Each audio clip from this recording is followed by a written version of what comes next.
The content presented on the following show is intended for satirical and educational purposes only.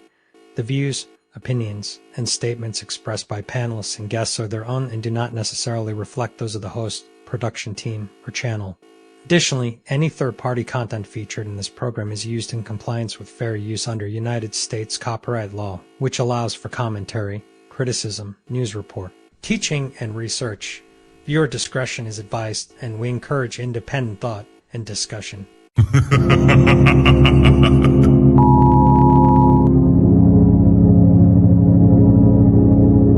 I can't just stand there, Jojo, and let the thing clap like Toto. No residuals to the popo, left a red dot on his top like Tokyo. I feel invincible, untouchable. I feel invincible, untouchable, untouchable. I feel invincible, untouchable. I feel invincible, untouchable, untouchable. Doctor? Kojo, Kojo. Kojo, Kojo. Kojo, Kojo. Kojo, Kojo. I feel invincible, untouchable. I feel invincible, untouchable, untouchable. I feel invincible, untouchable. I feel invincible, untouchable, untouchable. Doctor? I feel invincible, untouchable. Kojo, Kojo, Kojo. I'll come to infinity. Step in my domain, everything's slow-mo. I can't just stand there, Jojo, and let the thing clap like Toto. No residuals for the popo, left a red dot on his top like Tokyo. The untouchable empire, baby.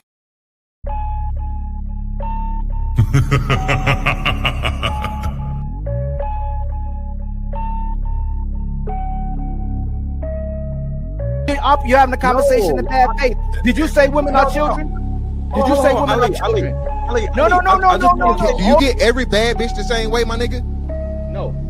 All right then. So that shit's irrelevant. It's moot. But most men nowadays don't want to be a protector and a provider. Most men don't want to be a leader. So you know that you're here because of your father? Because men determine the sex of the baby? Did you know that? You wasn't putting it down mentally. You don't know how to touch her without touching her. You wasn't putting it down sexually, and you wasn't putting it down financially. So yes. So hold on. She's so awesome and intelligent and everybody missed out and you just so happen to walk up on a flower? Yeah, she's lying to you. But these women saw you. When these women saw you, she already wanted you before you even open your mouth. Like Ali said, you didn't convince her to nothing. There's the male. There's the male.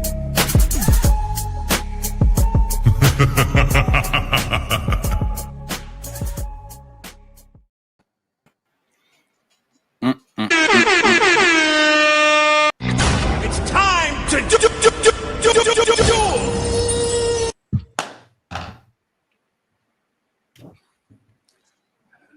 Today is not my day, Austin Ali. I'm on vacation. Damn. Welcome to the Untouchable Super Panel. I hope you guys are doing good. I hope you guys are doing well. I appreciate you, friends. We had a great week, but the best is yet to come. The best is yet to come. We have a couple of guests that are a little bit late, but we have to make sure we give the people what they want. So we are here and we're going to have a lot of fun, okay? Just to do some housekeeping. Tomorrow is my birthday party, 36. No need to bring your wallet. Just bring a couple of drinks. We're going to have fun. 5 p.m. on Saturday. And of course on Sunday, the infamous Ladies First show, 5 p.m. So, friends, let me introduce everybody in the panel. Of course, the illustrious 2K, the most dangerous man on the internet. Welcome. Glad to be here. Thank you very much. I appreciate you. We have a celebrity back. Captain. I'm not going to even try. Thank you. Captain Tazariak. English is Tazariak. He is in the building. I appreciate y'all having me on, man. Look forward to having a great show. getting under Fatty's skin once again. You are not going to do it today, sir. I'm ready. Fool me once, shame on you. Fool me twice, you get fool me again. Thank you very much for being here. Of course, he is back. Number one. Like, this man is being searched. Like, people looking for him on the internet. The public offender is back. What up? Thank you very much for being here. I appreciate you. We have, of course, like, we have a lot of infamous. Like, everybody's looking for Pretty to Pretty. You better watch it. Okay, thank you very much for being here, Pretty. Thank you. Thanks for having me back. I love to not be kicked out of your panel on TikTok. That would be great. And finally, one of the Untouchables founding founders, Ilkan Ali, is in the building.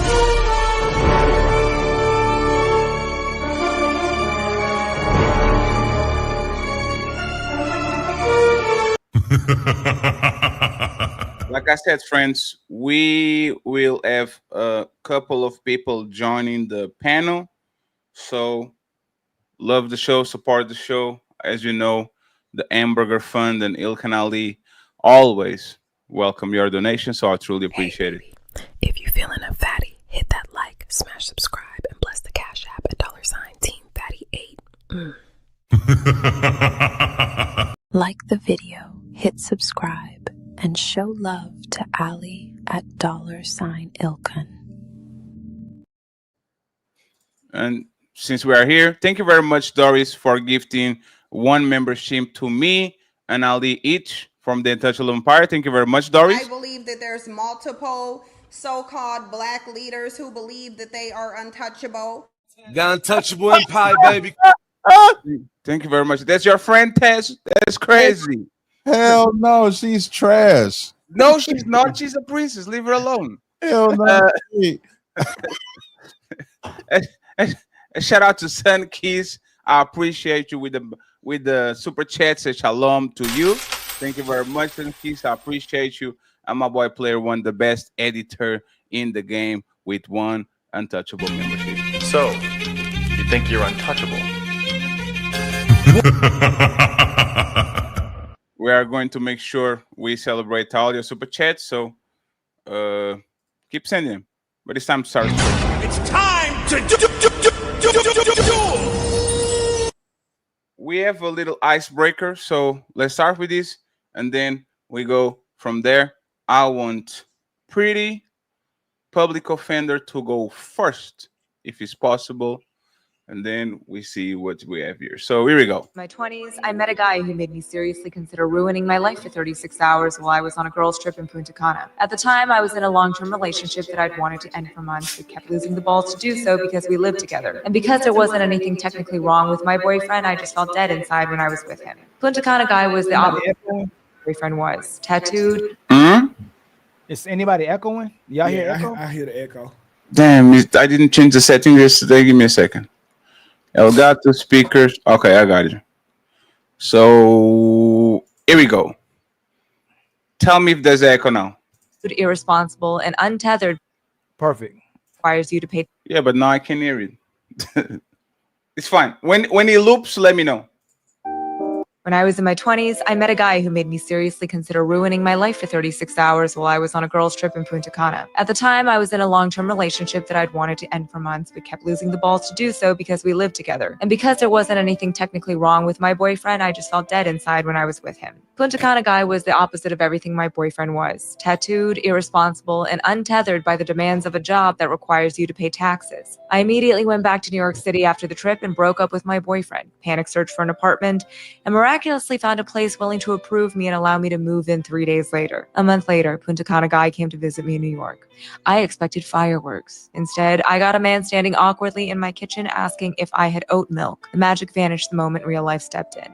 He wasn't freedom. He was just the decoy that reminded me I wanted it. What I realized then is what I'll offer you now. Sometimes we attach all of our unmet hunger to a version of ourselves we're desperate to return to. A freer, more alive, less autopilot version. But that person isn't always the solution. Sometimes they're just a spark that reminds you you've gone numb. Maybe this guy from 2 years ago isn't your husband. Maybe he's just a lighthouse for the part of you that wants out of something. Not necessarily your relationship, but the version of your life that feels too small, too polite, and too invested in dinner parties where no one says what they actually mean. You don't need to blow up your life, but you do need to ask, what part of me have I silenced in order to be happy? And what would it look like to let her speak without needing to sleep with a ghost from the past to feel like her again? It's time to do. All of y'all saw the affair on the Coldplay concert where the CEO of a company and another married woman from the, I think she was the head of HR, both of them got caught. The man has like a wife that is way more beautiful than the mistress and 4 kids. The woman has a full-blown family. Okay, so looking at this video, my first question, and once again for Pretty and Public Offender, and then the rest of the fellas can go next. And let's think about it. The first question is, can a grounded, emotionally mature man keep a woman long-term without being dominant and edgy? Can a man, I'll repeat it again, that is grounded, emotionally mature, keep a woman long-term without being dominant and edgy? Pretty. It's time to do. You say yes? Yes. This Why? is I think this is an obvious question. You said why? Because this happens all the time. You said an emotionally grounded man keep a woman long term without being edgy. Yes. I would probably say that's the majority of relationships that actually work out. I'd probably say the relationships that don't work out are the ones where the guy is trying to be edgy, attempting to be something he's not, attempting to uphold a system that doesn't serve him. Majority of the times, those are the relationships that don't work. The one who says, I'm a protector provider and I make the most money, so therefore that means that I should be maintaining some kind of submission or power over you. And once you realize that that's not enough and you need to actually have a personality, relationship fizzles. If a man is emotionally grounded, yeah, oftentimes peace is what keeps a relationship rather than fireworks. Public Offender? So I mean, of course, a man, an emotionally grounded man can keep a relationship. And not only can an emotionally grounded man keep a relationship or stay in a relationship, that's really the only way for a relationship to be fruitful, beneficial to both the man and the woman. That in that story, for an example, I think the thing that men get confused is they think that women don't deserve to have a spark and security at the same time. Like they think that women should have to choose between having a man that gets her excited, but also having a man that makes her feel safe and secure. And that's a real fucked up ultimatum to put in front of a person when men don't really have to choose between the two, right? Like we get both. We get the women that excite us and we get the women that, support us and build us up and so on and so forth. So, of course, a man that is mentally stable and emotionally invested is going to be able to keep a woman and to have a great relationship. Like not like keeping a woman is, to me, like selling it short. I don't like even talking like that. We mean keep a woman like she's a pet. But to be in a healthy, productive relationship, yes, absolutely. The men who are emotionally invested the most are the ones who get the most out of the relationship. But to what you were saying, man, sometimes, bro, it is kind of like keeping a pet pit bull at that. But with that being said, to answer the question, yes, it can be done. And it can be done because I'm so emotionally grounded that it subsidizes the areas you lack in as a woman. Like, let's say you full of drama and you dramatic and you like to argue. Me being emotionally grounded and just knowing that this just a grown ass child that's acting up is what keep the relationship alive. So with that being said, I think it's a win across the board. You definitely can do it with an emotionally grounded person. It's very less of stuff that you can't do with an emotionally grounded person. And before we go, let me just present our guest today, Millionaire Bachelor, is in the show. Thank you very much for being here. Welcome. How are you doing, sir? Pretty good. Can you hear me? Yes, sir. 100%. You got a church stocking on the head now. We are going. It's okay. Stop picking fights with people. It's okay. Oh, okay. We're going to pass the microphone to public offender again, and then Captain and the rest of the fellas. Go ahead. Yeah, I was just gonna say that that was a weird way to say that it is like keeping a pit bull, but an emotionally stable man probably wouldn't be in a relationship with a woman that was filled with drama. And you know what I mean? Like typically that's not the case. And that's not to say that it doesn't exist, because I don't like speaking in absolutes, but I do like talking about what's most likely to be and what's, and what we see the vast majority of the time. You very rarely see relationships where men are doing the majority of the emotional labor in a relationship, and the woman is playing second fiddle or playing a backseat or playing a position. That's not to say it again, it exists, but I've never seen it before personally. Well, I can attest to it. In fact, if you ask a general consensus of men, they'll tell you that most loyal women are crazy. And yes, if you ask the panel, ask the men, the majority of the sentiments is the most loyal women are the craziest. And this is not a good sample size of men. I'm sorry, man. I'm sorry. I didn't know you was a man. How many men have you talked to about this prior to today? This ain't a good sample. Not any have you. Majority of loyal women are crazy. That's what you're. That's the overall sentiment of the men. We got enough men here to take a vote. I wouldn't call them crazy, 2K, but I would say they are emotional junkies, and they are saying that, like, women love excitement and love thrills. Look at who they cheat with. They're probably not even better than their husband.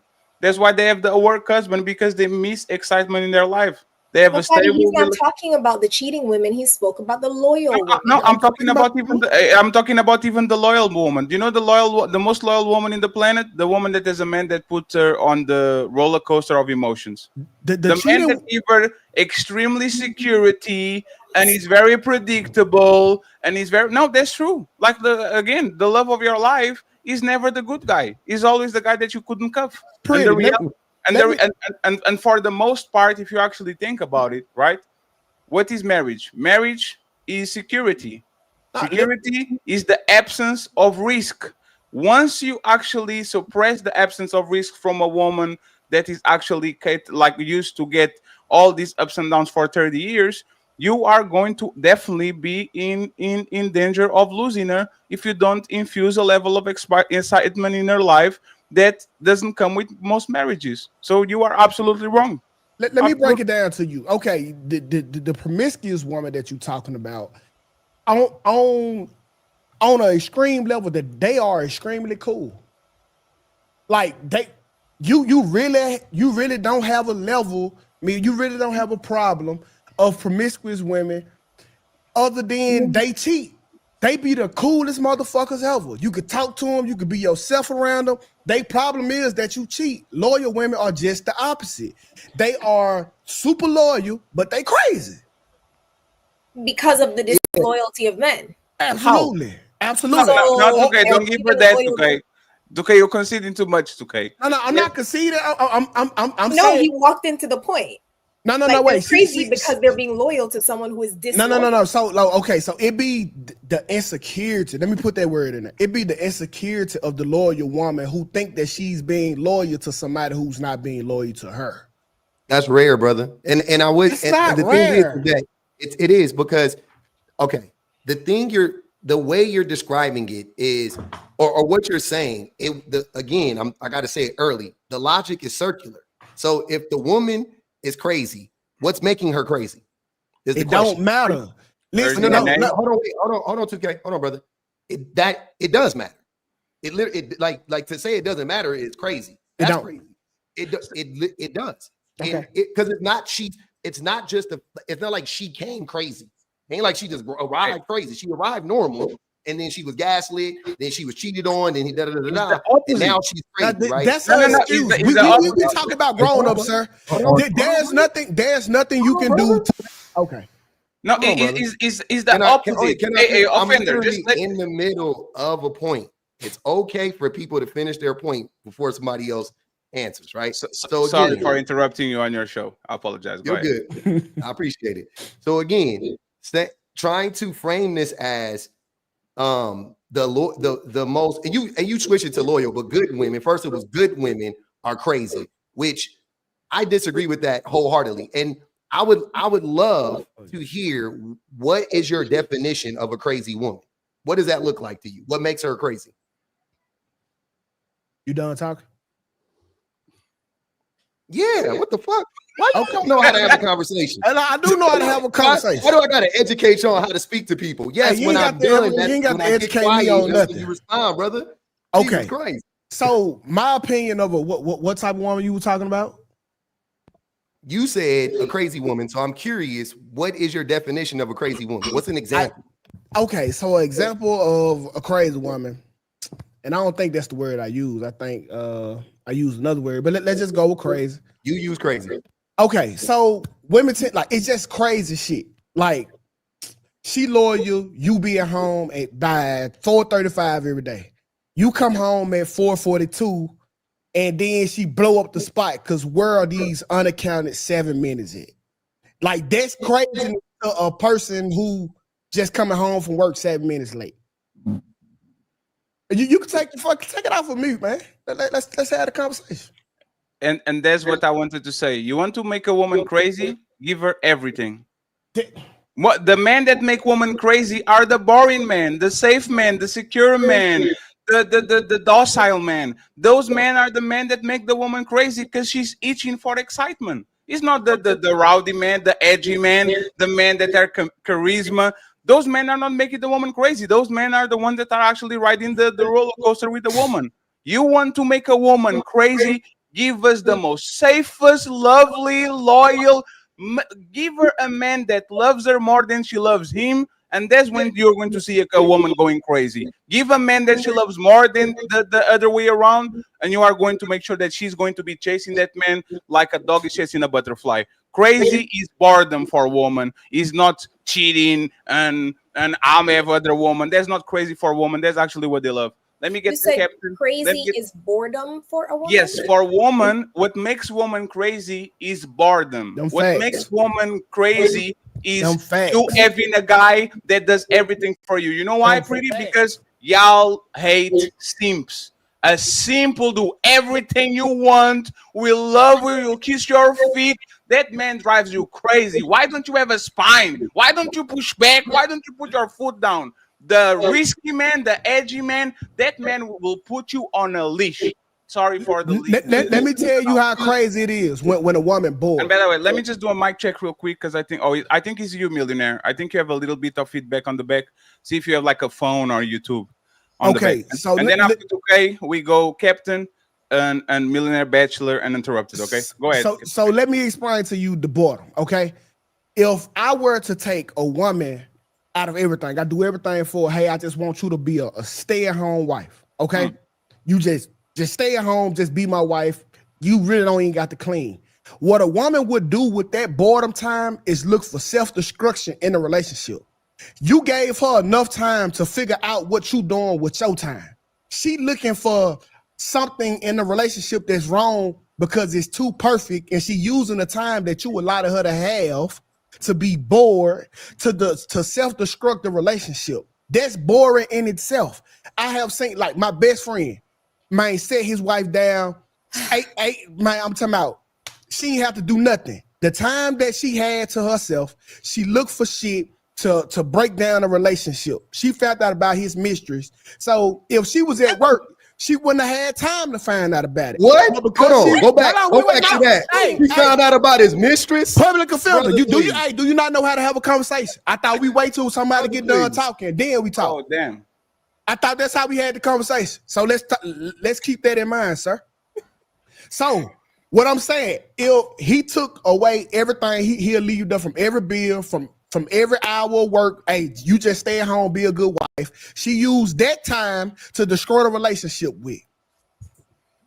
Perfect example. That's not that would be his fault. But also, it's crazy to say that a crazy woman who is unnecessarily finding things to be upset about and to question you about is not a good woman. And you said that the best women are crazy women. That's why I said your logic is circular, because I wouldn't consider any woman that if I'm 5 minutes late from work, questioning me and badgering me, why you 5 minutes late from work? That's not a good woman. I don't want to be with that woman. That's just a woman. I didn't say crash. I said the most loyal That's women. what women do. That's what women do. Like, what women you talking about? That's what women do. Woman will test you until the day you die. That's what women do. They will find something to be mad about, and then when you pass the test, she just chills and moves her way. Like a mistress, huh? She'll find something to be mad about, like a mistress, huh? That she just that is actually the opposite. Let me just, if I can go ahead and just really quickly break down this argument. And then Captain, go next, and a Millionaire Bachelor, please. Okay, go ahead, please. So 2K said, loyal women are crazy. Facts. To which we got to the point of, okay, so disloyal women are not crazy. Therein lies when public said circular. Why are the disloyal women not crazy? They're matching energy. That's why. No, they're not. They're matching energy. Okay. The disloyal women are matching energy. The loyal women are crazy because they are being betrayed while maintaining loyalty. And then you said down the line, the loyal woman is trying to catch you in something. To which, in my opinion, if she is a loyal, usually people who are loyal assume loyalty. So they are not trying to catch you. Most often, people who are jealous and trying to trap you in something are literally the ones who are also cheating themselves. So there is nothing. The most jealous men are the most unfaithful men. They are the ones that are cheating themselves, and they are projecting what they're doing onto you and assuming because they are doing it, you are doing it. So that woman who is loyal, more often than not, is too busy trying to figure out how to keep you happy than trying to figure out what you're doing at work, because she's assuming you are being loyal just like she is. If that's the case, by your own example, the loyal woman who looking for something to be mad about isn't faithful herself because she's looking for something. That's why that example don't work. Second of all, women, they just, what I typically see women like to do is just throw shit at the wall until something sticks. Like they say, a broke clock is right twice a day. A woman would accuse you to talking to a woman will accuse you to talking to every woman until she finally right. These are just the facts. If the thing she right about is you having a mistress, then it's worth it, brother. How many times was she wrong about it until she got it right? Man, bars. Captain. Hey, can you say the question again? I will definitely say the question again, and afterwards, Millionaire Bachelor. Okay, so can a grounded, emotionally mature man keep a woman long term without being dominant or edgy? That don't even make sense. That's a stupid question. I don't know who came up with such a stupid question. You can't be grounded. It was me. Oh, okay, my bad. I didn't know it was you. No, my feelings are not hurt. I will not cry today. Grounded. You beat my ass 10 times, nigga. I'm gonna get back up. But I promise you, nigga, when the opportunity present itself again, nigga, I'm gonna shine, nigga. In a real way, nigga. This man is stupid. Damn, the reason why I say that, because a grounded man, first of all, is not emotional, which is kind of what I saw in this display here. Even the example that 2K gave about some woman that his best friend set up, and he got a mistress. If he was grounded, he would have just told her, hey, I have more than one woman from the gate. This is what you're walking into. And now that's what a grounded man would do. A grounded man would prepare his woman for what type of relationship it is. Because when he sets her up and she's at the stay-at-home woman, if he's out there dipping, that means he's doing things so that he can dip uninterrupted. And he thinks he has good enough game, but women no game. So he's not even grounded. He's emotional. A real man will just tell the truth. Hey, I either want you just by yourself or I want more than one woman. But a grounded man is not emotional.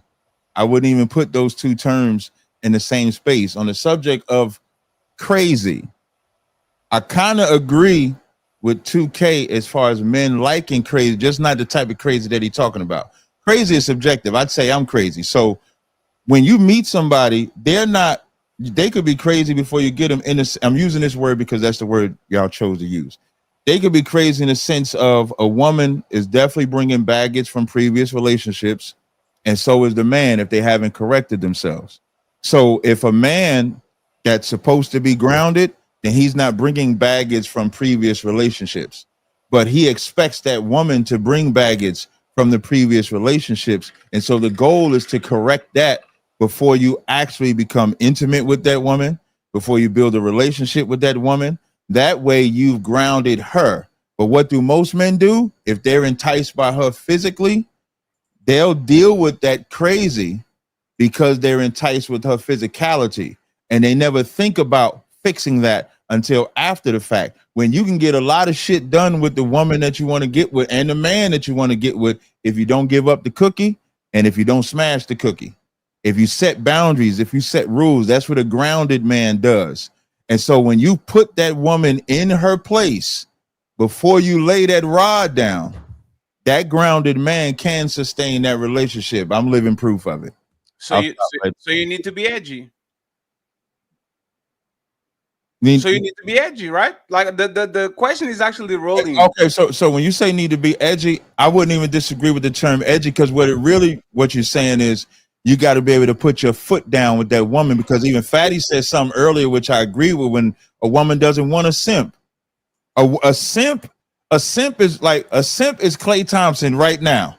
Y'all see that video of Klay Thompson and you see Meg the Stallion? Listen, when you see Meg the Stallion showing out at that table, you just see Klay Thompson like looking like, what the hell did I sign up for? Yep. Because he's seeing Meg the Stallion. She probably drunk, because that's what she do. She get drunk and she dancing all over the place. And what does Meg the Stallion say about Klay Thompson? Meg the Stallion said, I never been with somebody that treated me so nice. But we know she been with a lot of niggas. Yes. Now she been with a lot of them, but nobody treated her nice. And let me tell you something. I thought the same thing. And she believes that she wants Klay because at the surface level, Klay is treating her nice, but Klay is being too soft with the niceness. I'm nice to all my women, but I ain't soft. If we were sitting at that table, if she was sitting at that table, she would not be jumping, doing all that shit right there. She wouldn't be doing. I wouldn't be sitting there like, God damn, I can't believe I signed up for this. And when I call, you can be nice, so look at what is rolling in the bottom. Klay is the grounded, emotional, mature man, but he's not going to give the woman because he's not dominant or edgy. That's I wouldn't say he's grounded. No emotional man is grounded. But he's not emotional. He's actually Klay is actually. What do you mean emotional man, Captain? What do you mean by that? What do you mean by emotional? I don't think when we think about a man being emotional, let me try to be nice. I'm gonna just be nice for now. When we think about a man being emotional, we think about them being out of character. That's what I think of when a man is emotional. But you just you think Klay Thompson is acting out of character? He's not. No, I didn't say Klay Thompson was acting. No, because you said an emotional man can't be a grounded man. He's not. Klay Thompson isn't a grounded man. He's not grounded. He's grounded. What makes grounded is my question. If he was grounded, he wouldn't be treating Meg like every other man has treated her and just letting her get away with it. That's all he's doing. No, he is grounded. He's staying there, playing his part, not getting on his feelings, not letting people on the internet getting a rise out of him. He's literally being the most grounded man in the world for the type of smoke he's getting. The thing is this. No right? man. Let me just finish. Let me just finish, Captain. This is what's going to happen, and this is the tale of the domesticated dog and the dragon, right? And please let Millionaire Bachelor join the conversation. This woman been chasing dragons all her life. And now that she's tired of being burned, because that's what dragons do, she went for the domesticated dog. That's Clay Thompson. The respectful, responsible, come from a good family, all of that. And once she gets with him, she's going to resent him to the utmost degree because she's not ready to get a domesticated dog. She's not ready to get a man that doesn't put her phone down. She's not ready to get a man that is literally letting her just wild out and do this and that, and he just doesn't do nothing. So once again, if Clay had an edge, he would have an opportunity to keep her. Because Clay is the ultimate good guy, he's going to lose her. Like, there's no way. Wait. Let me point out something real quick, brother. Real quick. Y'all been talking for about 30 minutes, man. Relax, dude. So now, Fatty, if he would went on the tangent, brother, can I respond? He's responding to what I said, though. I want to respond to what you said. Okay, but I want to respond to what you said, man.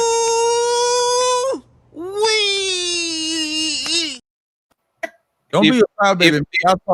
If possible, 30 seconds each, and then Millionaire Bachelor uninterrupted. Now, I just want to point out now, as I was quiet and y'all talked for 30 minutes, I didn't say nothing. It's fine, Captain. I gotta get 30 seconds.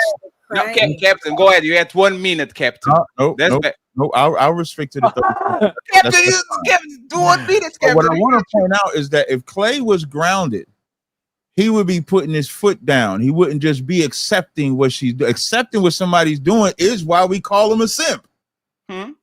That's not grounded. What's grounded about accepting her doing exactly what she did in every other relationship? If I meet a woman and I see the pit and she's telling me, or I observe the pitfalls that she had in the previous relationships, plural, I'm not letting her do the same things if I want to have a successful relationship with her, because that's how those failed. If I let her do that, I'm not grounded. I'm the same emotional as the other men were, and she'll never be fixed or changed, or however word y'all want to put it at. I'm done. All right. So real quick. A couple things. Clay Thompson has been with just as many, if not more, women publicly than we've seen Megan Thee Stallion be with. He's a man. Don't do that publicly. Yeah, no, I don't care, man or not. Hoes is hoes, right? If y'all just go arbitrarily call women 304s, then we got to call men the same thing. So that's first and foremost. I know that was on cookie. Come on, it's just the reality, brother. It's just the reality. And then secondly, it's weird that we're not acknowledging a lot of the moving parts that are happening in this relationship. Megan Thee Stallion is like 30 years old. We've been seeing her in the game for like 6 or 7 years. So you're talking about in her early 20s, talking about a young person and judging them based on their decisions that they were making when they were 20 years old. We literally just watched this woman grow up before our eyes, right? Now she's 30. Now she's with a man that is more developed, more sophisticated, is more established, which makes sense when you think about it, because it is the women that you guys always like to talk about. With like the crazy ones and they're like 19-year-old girls. You're talking about 20-year-old women, right? We're not talking about 30-year-old women, 40-year-old women. You're talking about little girls. 30-year-old women typically want to be with mature men. The vast majority of them do. Those are the men that they end up with. Clay Thompson is a mature. Clay Thompson is a more from the outside, because we don't know none of these people. Clay Thompson presents as a more mature man. He's by far the most financially stable man that she's been with. By far. No, she not. She was out with a professional soccer player. More money than. No, she not. She was out with a professional soccer player. Yeah, she was with Lukaku. Lukaku is on par with the earnings, probably. That's fine. Okay. But Lukaku is the bad boy. Lukaku is not like the docile play. This guy and public offender, think about it. This is not about her growing. This is about her being 30. She was dating the wildest dudes in the motherfucking planet, all the bad boys, and all of a sudden she meets this good guy, responsible, respectable man on the end of his NBA career, ready to settle and to mingle, no scandals, no nothing. This is about age. This is not about her growing up. This woman is 30 years old. She was not the children. So what you're essentially saying is just one second, pretty, because I want to bring Bachelor because he's just frozen to death. Like he's been freezing for a while. And then you can get the microphone and welcome. Okay, they froze up. I don't care what nobody say. Public offender is Derek Jackson. He just got on a mask right now. He trying to get he trying to get all the puss out the comments, and that's not Derek Jackson. And shout out to that's Derek. Okay, that's not Derek Jackson. And shout out to the 560. I'm not even reading the comments. Shout out to thing. I'm not even reading the comments. I'm listening to y'all. Yeah, so you jealous? You want to get? I ain't jealous. Am I here? I don't need no pussy. That shit on to me. I don't need no pussy from me. Don't project that shit on to me. Y'all always show y'all hand as soon as y'all start talking about the women. You show your hand because I ain't said nothing about nobody.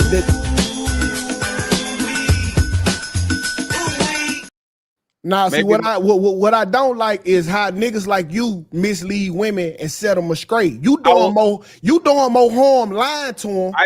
Iso, I will give y'all both the chance to have a back and forth after Millionaire Bachelor and Untouchables 6 go. Okay, Millionaire Bachelor, do you want me to repeat the question? What do you have to say about this? Thank you very much once again for being here. Of course. Can you guys hear me? Absolutely. Perfect. Yeah, I mean, the way I look at it is you can't really live in a sick society and expect a woman to, not behave erratic. A lot of the times we look at the individual woman, but you have to holistically look at the society. I mean, it's pretty broken. And she's going to operate in more of a frantic and desperate way, if you will. So, I look at it like her wants and her needs are pretty much going to match how severe the society is. And I mean, we're facing a recession. Things are going on in America, and it's been that way for a long time with the ups and downs. So, I can kind of understand why she doesn't want to necessarily get with the loser. In terms of the individual guy that might captivate her, that's one that probably doesn't take her, too much on face value. A lot of the times women check out when men don't look at the holistic picture. You're focused on a woman, but you're not really focused on the bigger picture. So that's how I would look at it. Do you think a man can keep a woman, like a good man, a solid man, can keep a woman without being dominant or edgy? A man that can keep a woman in my personal opinion, they don't ask questions like that. They just act. They just do. With everything going on in society, and a woman is looking at you as, we might not want to agree with this, but a woman is pretty much looking at you as like a provider, and you're talking about such insular topics that, of course, she's going to look down at you. I mean, you're worried about whether a woman is going to be erratic. I mean, that's like guessing if the sun's going to come out. Of course, a woman is a woman. Yes, but just because you are explaining something doesn't mean you agree, right? Just because you're explaining what the moon is doesn't mean that you are an astronaut. Like, you can talk about topics and not be concerned about that, because I have my own opinion, but some people don't agree with me. And that's why we have the conversation to see if we can actually meet the middle ground and we can be better afterwards. So I don't believe at all that a grounded, emotional, mature man can keep a woman, because I keep repeating this. Women don't care about right or wrong. Women care about winners and losers. If you are a winner, she's going. If you're a loser, she's not. So then that means be a winner. Absolutely. But I mean, life is more black and white than we want to think about. Of course, she's going to want a winner. I mean, things are such up and down in this society. You got to understand that and I'm not caping for the woman, but you have to understand that life passes through her. You know what I mean? So that's a pretty monumental thing, right? And Reds have kids. She has to, there's a lot of pressure on the chick. I mean, if you want to be honest, that's having life within your body, that's a pretty, stressful thing. Now, I'm not saying that, women should be let off the hook for a lot of the things that they do, but I'm saying as a man, you have to look at it holistically.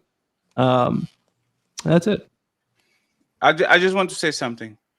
Having a kid going through your body is a monumental thing. If you had 5 kids, if you have 11 kids, if you was our grandmamas, that's a massive toll on your body. Always be popping kids, taking care of them, doing 5 meals, cleaning 5 clothes. That's tremendous. The modern woman is having 1.5 kids. Respectfully, there's not a giant toll when it comes to woman. You are doing your job. A dog and a rat has more kids in one time than you will ever have in your life. And we don't call that monumental. We call that what you've been designed here to do. Just like my design is here to suffer for you and to just go ahead and go be miserable because I want your companionship and I want a legacy. That's our responsibility as people. So here would be my rebuttal to that. I agree with you 100%, but you also have to understand the psyche, right? The psyche of a woman that's going through that in a system that's a little bit erratic. Things are up and down. So I might agree with you that, yes, that's her responsibility, but we still have to take in consideration what's going through her head in a society that's not together. Okay, so at what point in society, at what point in history was society together for women to have these babies? Sorry, I was on mute. Probably when the economy was a lot better. I mean, we're in the middle of a recession right now. So when women was having babies in caves, what was they doing then? I mean, I would say what was their behavior then? In the caves? Yeah.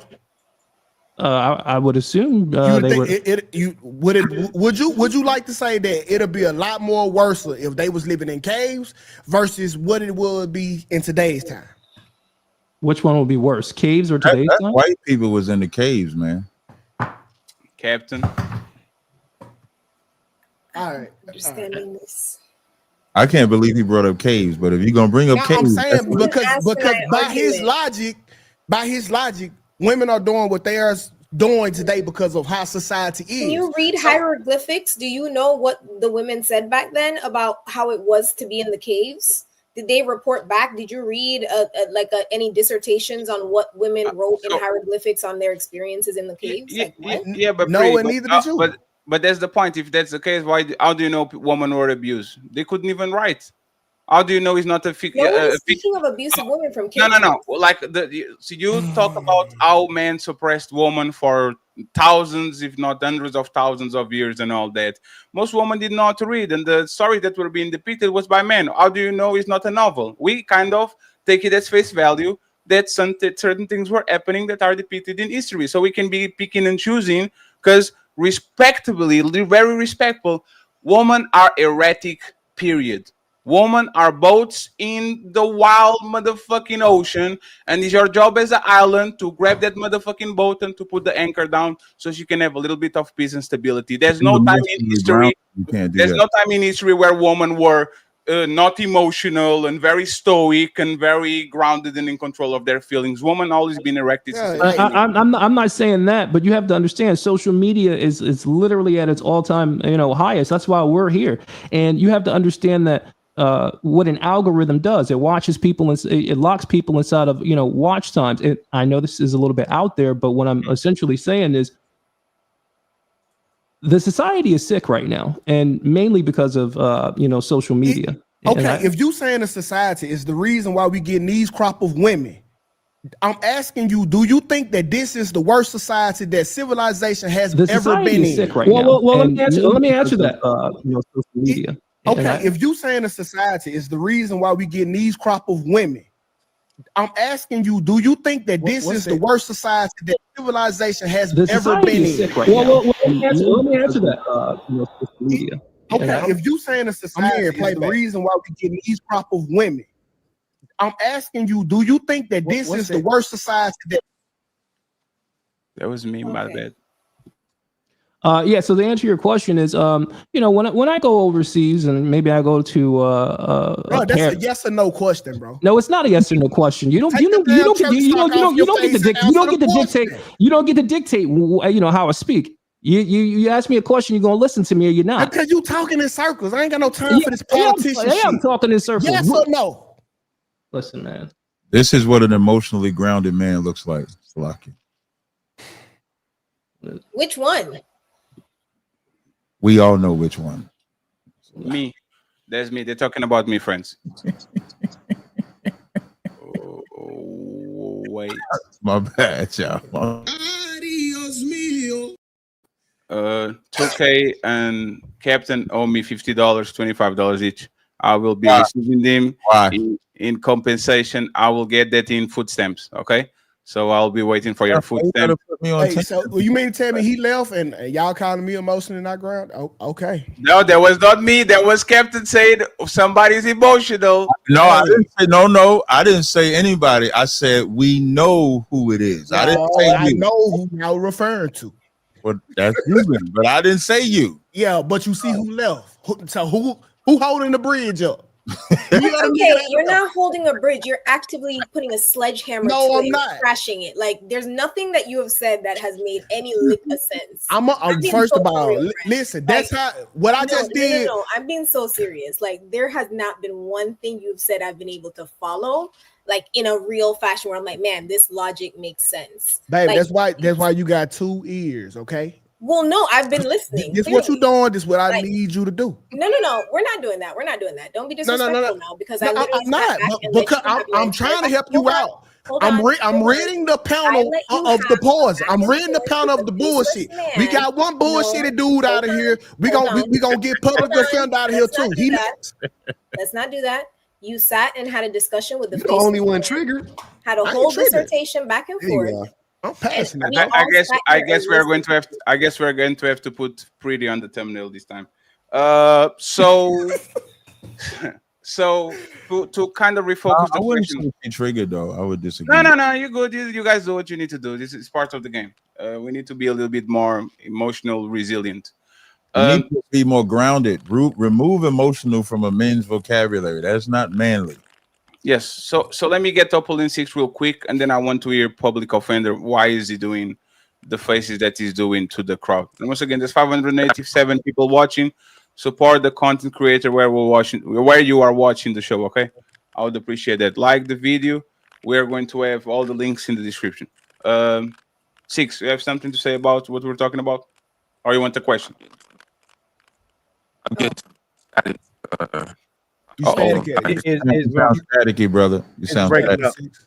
Try now. Give me a 1, 2, 3 test. Me? Yes. Yeah. 1, 2, 3. No, you sound bad. I can hear it when he's not talking. You can hear the popping.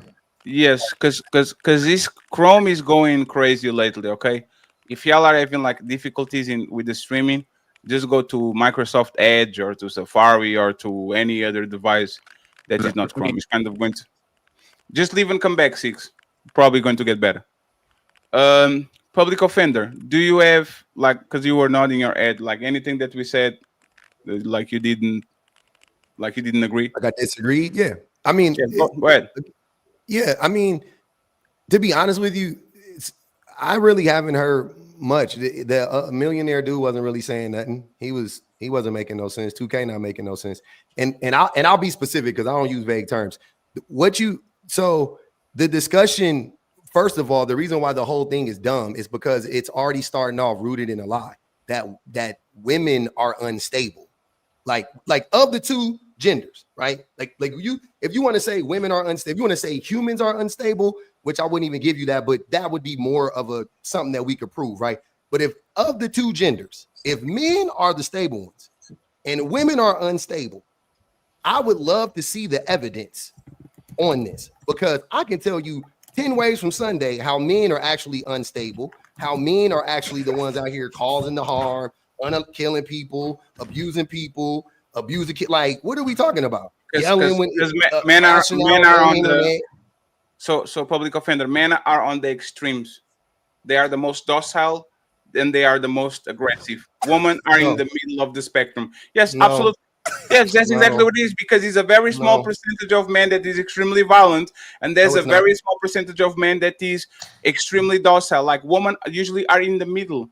Women go from one spectrum to the other one men are just the epitome of it, but it's a very small percentage. It's like you're saying, it's like you're saying men are on the top of society. They're not. It's a very small percentage of men in the top. There's a bunch of women between the top percentage of men, and then the average man is actually below the average woman. That's actually what it is. So I know, that's not again. And here's what I'm saying. So if we're just saying right now, this is proving how emotional men are. The things you're saying is rooted in your emotion, not in logic. Nothing logical or scientific. You can't substantiate these claims. Even observably, you can't. Hold on, Fatty. Can I finish what I'm saying, brother? Absolutely. Even observably, you can't substantiate these claims. Let's remove studies and all of that stuff from it, right? Let's just go with what we see, right? All of us up here. There's 1, 2, 3, 4. There's 5 men up here. I bet anything, and one woman. I will bet you anything. Us 5 men are 10 times more violent. I'm talking about today, right now. 5 of us violent. Whatever, we a fight, all that, you know what I'm saying? Like we do men, that's what men do. I don't think anybody up here is scared. I think it's all the same thing. So when you say these things that men are less, are they're the most docile people are men, and the most extremely violent people are men, that doesn't track. Like logically, that doesn't track. The majority of men are violent. The majority of men have a high propensity for violence. Absolutely, Captain. You know what? You know why it tracks? I'm telling he up here to get pussy, man. I'm telling you. No, it ain't even about getting vagina or nothing like that. But it's like we got to make sure we understand what type. I can tell you used to screaming and spitting on your phone by yourself. I used to talking to people. If we having a conversation about relationships, violence has nothing to do with the makeup. I think what happens when you have gender war. Violence has nothing to do with the makeup. We're not talking about who's most violent. When we talk about being emotionally unstable, ain't nobody talking about who beating whose ass. That's not what we're talking about. We're talking about who's emotionally grounded. That's the word y'all use. I told y'all to take emotional out because an emotionally grounded man is not grounded at all. That's what we're talking about. We're not talking about like you. First of all, I know in these spaces y'all got to have these gender wars, but there's no winner in either subject on either side. You told him to remove data, and then you just said in the scenario that the 5 of us are more violent than pretty, and then you brought data in here that's not even factual. You would have to prove that the 5 of us on this stage are violent and do violent. That you are though. You would have to prove that we actually out here are violent. Violent means that I'm actively out there causing harm to people. That's violent. Okay, so a public offender, tell me what violent means to you. That's not what I said, though. I was saying that us 5 up here. I'll tell you what I said, Captain. Yeah. You must have misheard. I was saying our propensity, which I literally said that word. I said our propensity for violence is higher than pretties, and I was saying that not actively. I'm not putting that jacket on any of us up here. I'm assuming that we're all upstanding citizens and we got families, and you know what I'm saying, and we take care of our business. That's what I'm assuming. But that doesn't negate the fact that our propensity for violence is exponentially higher than a woman, than the average woman, than pretty, than whoever. It doesn't matter. Okay, so now when you word it that way, that still doesn't fit the conversation that we're having, because the propensity of violence is innate in every man, because the man is the natural defender. Thank you. The woman is not bred. The woman is not bred to go out there and defend the man. If the man and woman is together and the attacker is there, the man doesn't look at her and say, "What are you going to do?" The woman looks at him and say, "It's." In matter of fact, she don't even look at him. There's an expectation of that. So the violence. Why is it that we always feel the need to? I think. Hold on, real quick. I'm good. I'm just trying to make sure I'm good. This is starting to become a disingenuous conversation, because if me and Captain Cesariak were the same men, we're supposedly good men, and we were fighting for the honor of a woman, she'd want to get with the man that didn't get his behind whooped. She'd want to be with the most dangerous man. She'd want to be with a man who can exemplify violence when it's needed, than to be with a man who can't even defend himself or fight. This is when this conversation starts to become disingenuous. Plus, women and men are both can be violent. Doesn't mean most of them are violent. But if you want data, public offender, men's violence has decreased. From the Bureau of Justice Statistics, decrease in violence and victimization of rate of males in 2019-2020 went from 1.17 to 0.97%. Over long periods from 1993 to 2002, FBI data shows a 49% drop in violent crime. But arrest rates for women for violent crimes increased by 317% between 1980 and 2019. Please no interruptions. Please no interruptions. The proportion of females in state and federal prisons incarcerated for violent offenses increased from 35% from 2006 to 46% in 2021. So women are becoming more violent. Men are becoming less violent. So can we have an honest conversation? But it doesn't make most women violent, and it doesn't make most men violent. This is why it becomes disingenuous, because we talked about this other day on Public Offender.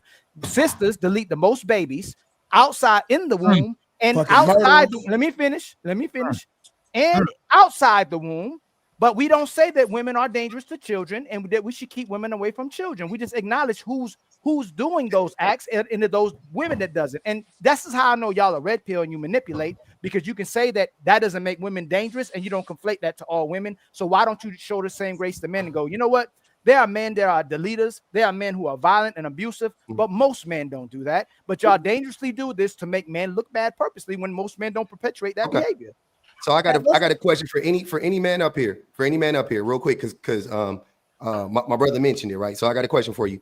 When you talk about a woman being attacked, like Ali just brought up, and a man needs to defend her, who is most likely to be the attacker? But that means that's a moot point. No, answer that question. Like, hold on, point. like 2K said, it's a yes or no question. It's a black and white question, brother. Right. Who is most likely to be the assailant? That's all I want to know. If you go into a swimming pool, what's most likely to drown a human being? That's what you're doing.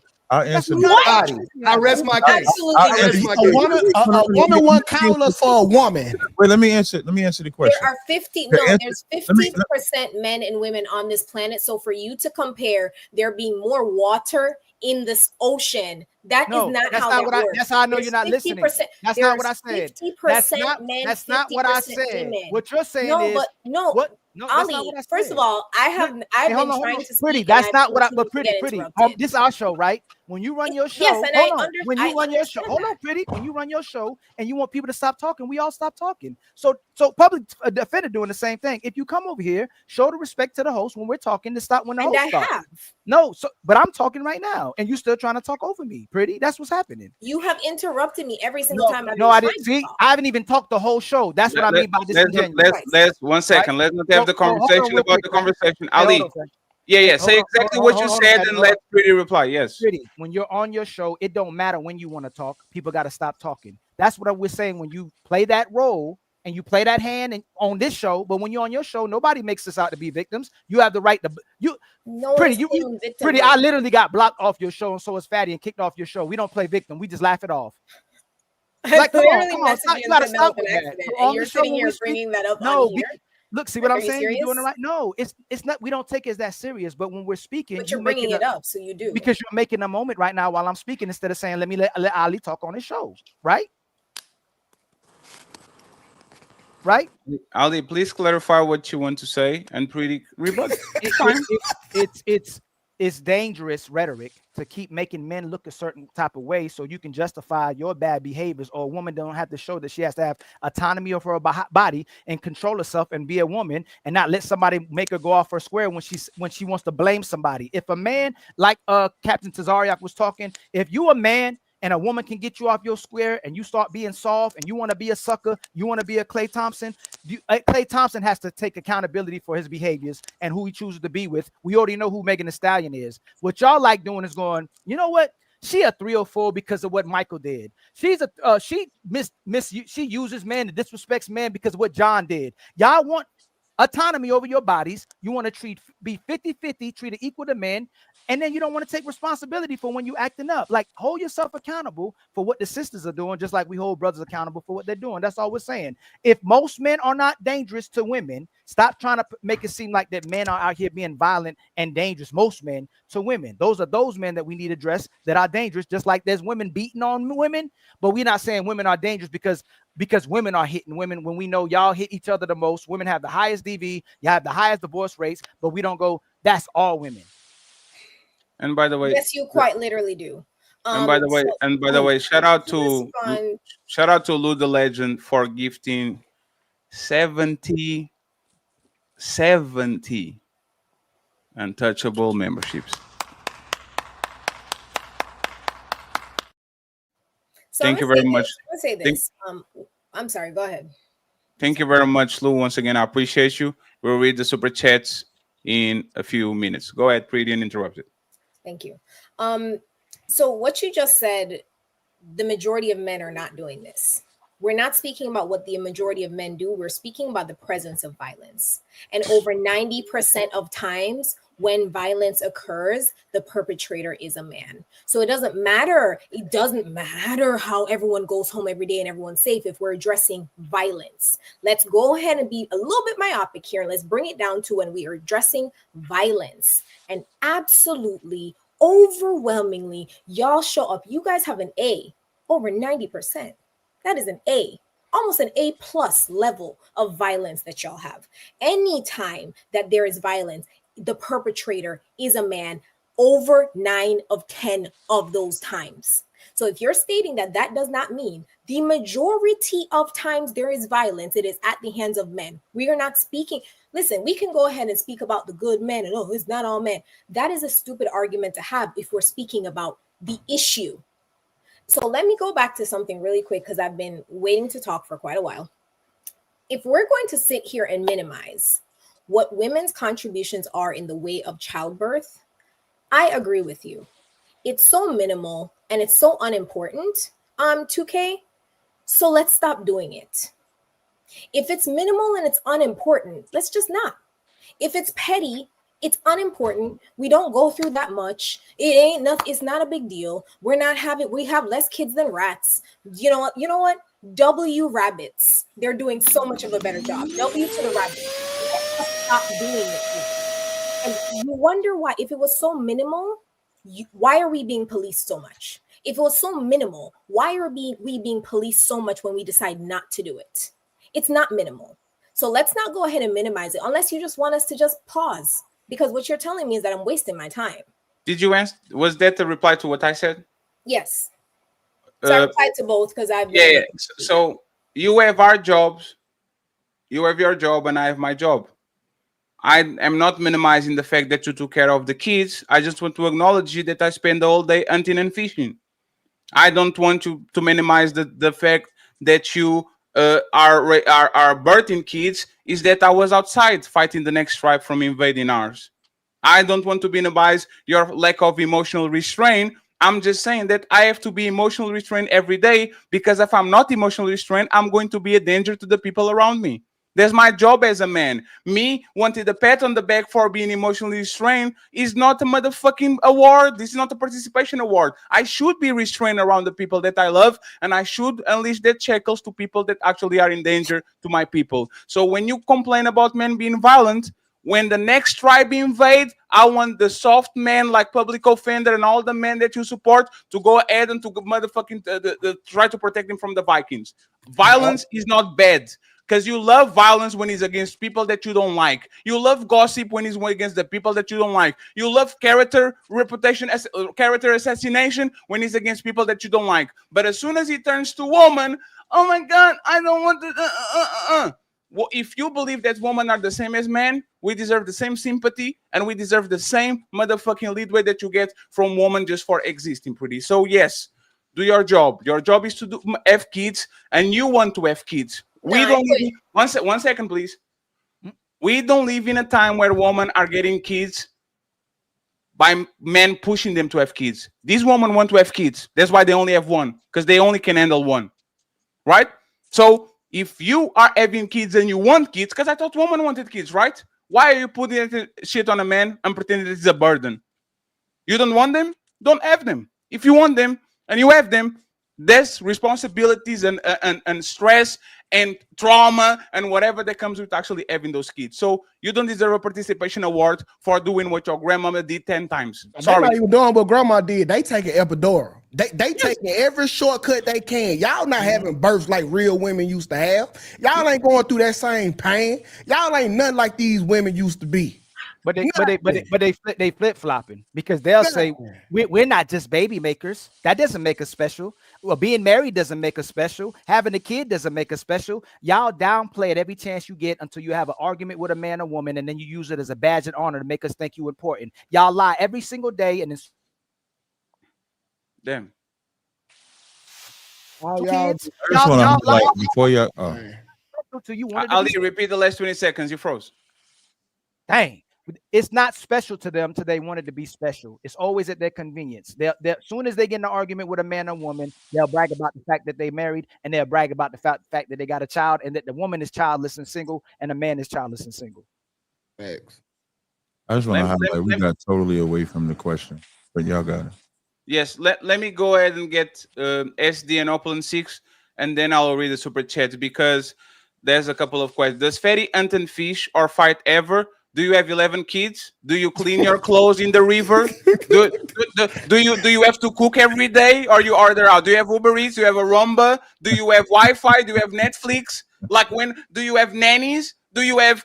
Come on, man. We are not doing what our grandparents doing. Y'all not doing what our what y'all grandmamas was doing. So just shut the fuck up. There's a reality. Your life. You are the most privileged person on the history of mankind. All of us in this panel.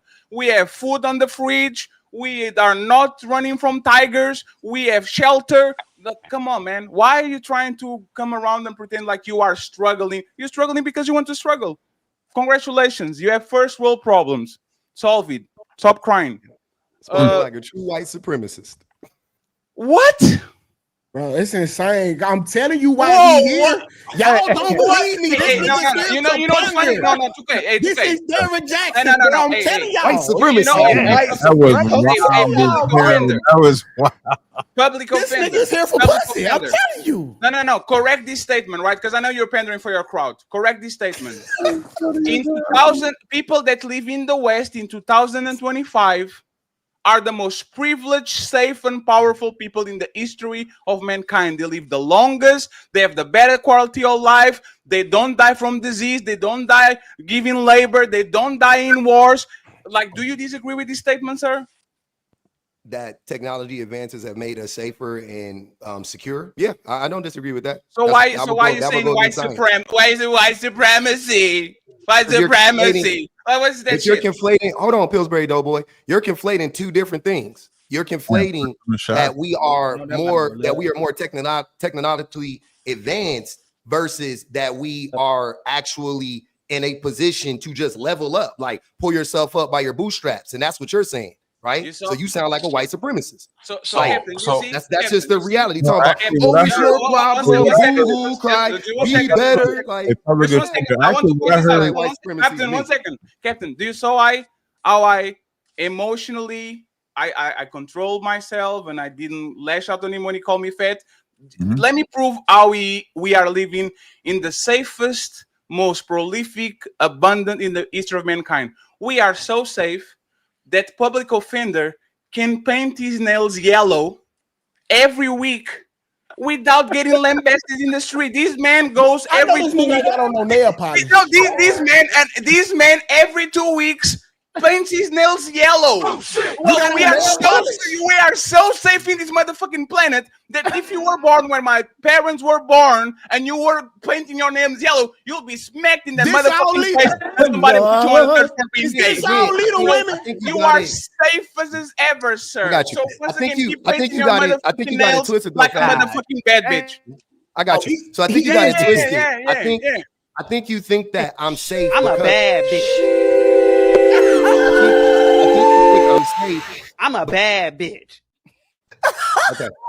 So I think you think I'm safe because of the day and age we're in, but you're projecting I'm safe because ain't nobody gonna do shit to me. I'm safe because who the fuck? I'm safe because y'all niggas ain't gonna do shit to me. Yeah, you right.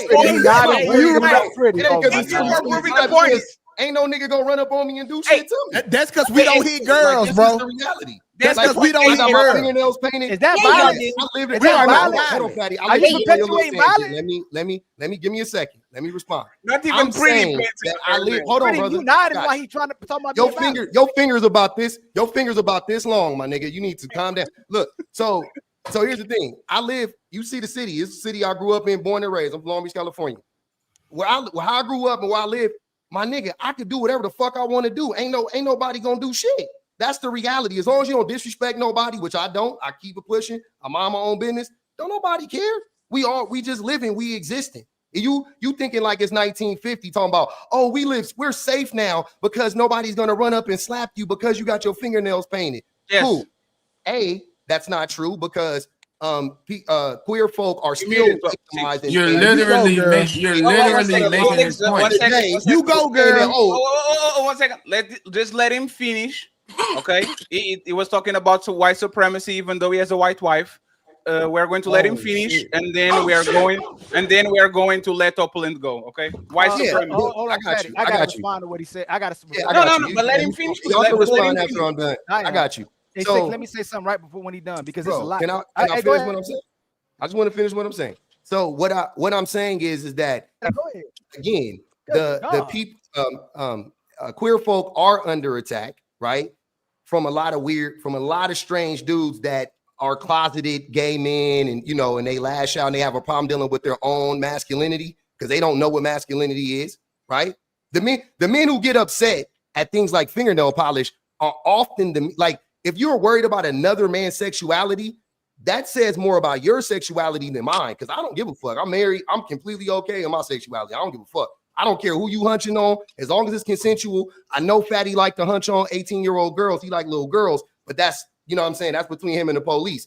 I'm saying as long as who you hunching on is an adult and it's consensual, I don't care whether it's a man, a woman. It don't matter to me how they identify. I don't understand why grown men who claim to be heterosexual are concerned with other men's sexuality. Because you speaking like you a man, because you speaking like a man, but you a woman. Let him land. Hold on, let him land. So that's stupid. I want to make it obvious. Hey, we know let him land. Hold on. 2K don't know shit about gender. Hey, I don't know shit about your gender. You going for sound bites. You a woman. Hey, you go, girl. You go, girl. The sister and brothers were anti-violence. You do this with no girl. 2K, hold on, y'all. Like a runaway slave, nigga. Both of them were just talking about being anti-violent, right? Or everything they talking about, right? He just called Fatty fat, but he won't never call the 4 out of black sisters that are overweight and obese. Women and men telling men what to do, and now he just a male feminist saying he'll do whatever the hell he want to do, while Pretty and his supporters not in their hand. A man supposed not be worried about his sexuality, but you just saying that the man dealing with 18-year-old and kids, like you talking about his work. Damn. Hey, I'm gonna just call you gay until he come back. You gotta make it. You gotta be consistent. If we supporting fat people, make sure we supporting fat men. Yeah. If you wearing fingernails, make sure you support gay brothers. You gotta be consistent, brother. Everything you say you can do and whatever the hell you want to do, and Pretty can nod her fingers because you support women's bad behaviors. Make sure you support males' bad behaviors as well too. You contradicting yourself and you're not being consistent, because if men have to be righteous, so does a sister and the brothers who keep supporting them being unrighteous. And that's what you're doing. All you're doing is bashing men for being men, but you getting support. It's my moment to tell you that you gay until he come back.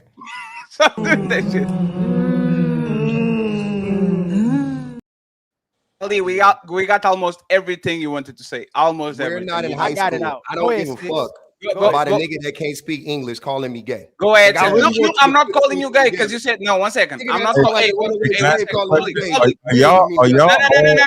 Public. I support the public. I'm a lefty. I actually support the LGBT community. They can do whatever the fuck they want. But what I won't do is paint my nails and then say, we are being attacked. You sound like Jesse Smollett. You won't do a sit-up either, Fatty. What does that mean to me? You can't do a pull-up. What is that? That's what I'm saying. You won't walk a mile.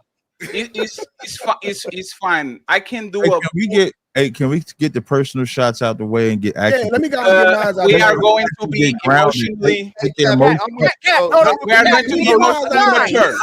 Cross the line. And don't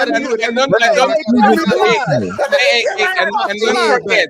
Hey, this is what I was telling about Cap on the beginning of the show. Ali, I was saying. What I do want to say though, public offender got offended when all Fatty was saying, if you just break it down simplistically, is that we don't complain about women not doing what the grandmothers did. So stop complaining about the men not doing what the grandfathers did. No matter if you agree with it or not, he actually just leveled the playing field. But public defender came in there and had to chomp on that one. Really, it just made it even Steven. The modern woman doesn't do what the woman did in the 50s. The modern man doesn't do what the modern man did in the 50s. Who could argue with that? Yeah. Yes, I don't think that is A. That wasn't what I was saying, and B. That's exactly what you. It doesn't matter if the one. It doesn't look. The modern women nowadays, as far as I know, they still cook, clean, take care of the kids, do all the emotional labor in the relationship the same way our grandmama did, right? But the modern man make $50,000 a year and can't afford to pay all the bills, and he can't afford to send everybody off to college and shit like that. That's just the reality. But the modern man has fallen well behind the modern woman. But the modern woman, if I could highlight one more time, bring that back. The modern man has little to no one more value. time. Let me just highlight. It ain't ever when you level the playing field, and this is why I hate gender wars. When what Fatty said, we ain't gonna complain about y'all and y'all don't do that. Don't complain about we and what we do that. And then when I recap that he just leveled the playing field, when you come in to try to big up the woman and then make the man seem like he ain't doing it, you're creating the gender war. You're recreating. Fatty leveled the gender war, made it to where neither one of us could talk shit to each other. You just brought the gender war by saying women do cook, but the man that's making 50,000 don't. So the only one that wants a gender war is you. Fatty said fine because he trying to pander. I just want to finish. Said, if it's fine, I won't say nothing about what you don't do. You don't say nothing about what I don't do. But what you want, public defender, is you want to be able to down the men to big up the women. Now I see why 2K is saying you chasing pussy. Yeah, his strong dookie looking at it. The reality is that men I ain't co-signing the name. I'm with it. You told me to get it out. That nigga look like he smell like daycare blankets. I'm gonna get on your ass because I know what you here for. You a panderer. You a Derek Jackson Jr. I know niggas like you. Hold on. He's going to like it if you get on his ass. Hold on. Let me I get know this niggas off. like him, bro. Lance Stevenson, calm down. This is what I want to say. So to Captain, I don't believe in a gender war. There is no gender war. It's a gender genocide. It's like saying that racism goes both ways. Like black people are it's a genocide. Explain that. Being genocidal and homicidal towards women and children and any feminine presenting people in the world. That's proven. That's a fucking fact. There is no war. A war implies that there is a fight on both ends. Where is the fight for women? How are women? Name any institutional oppression that women are responsible for. Name one systemic problem that women are responsible for. See how you want a gender war? See how we saying level the playing field? Body. And the first thing you want to do is ask my question. Y'all don't answer it. I know I got you. That's not true. Answer the questions, man. That's not true. You know what the leading cause? Hold on, y'all. This is all I'm gonna say, man. If you and your feelings, don't sit here and talk shit like what's gonna pop out, what's gonna do this. If you're gonna cross the line, cross the fucking line. Otherwise, get the fuck out of here. Hey, I'm with that. I support it. Let's move on. All right, we crossed that line. Let me cross the gun line, boss. You know what I'm saying? Let's just move on. Ali, I can't believe you played that video, man.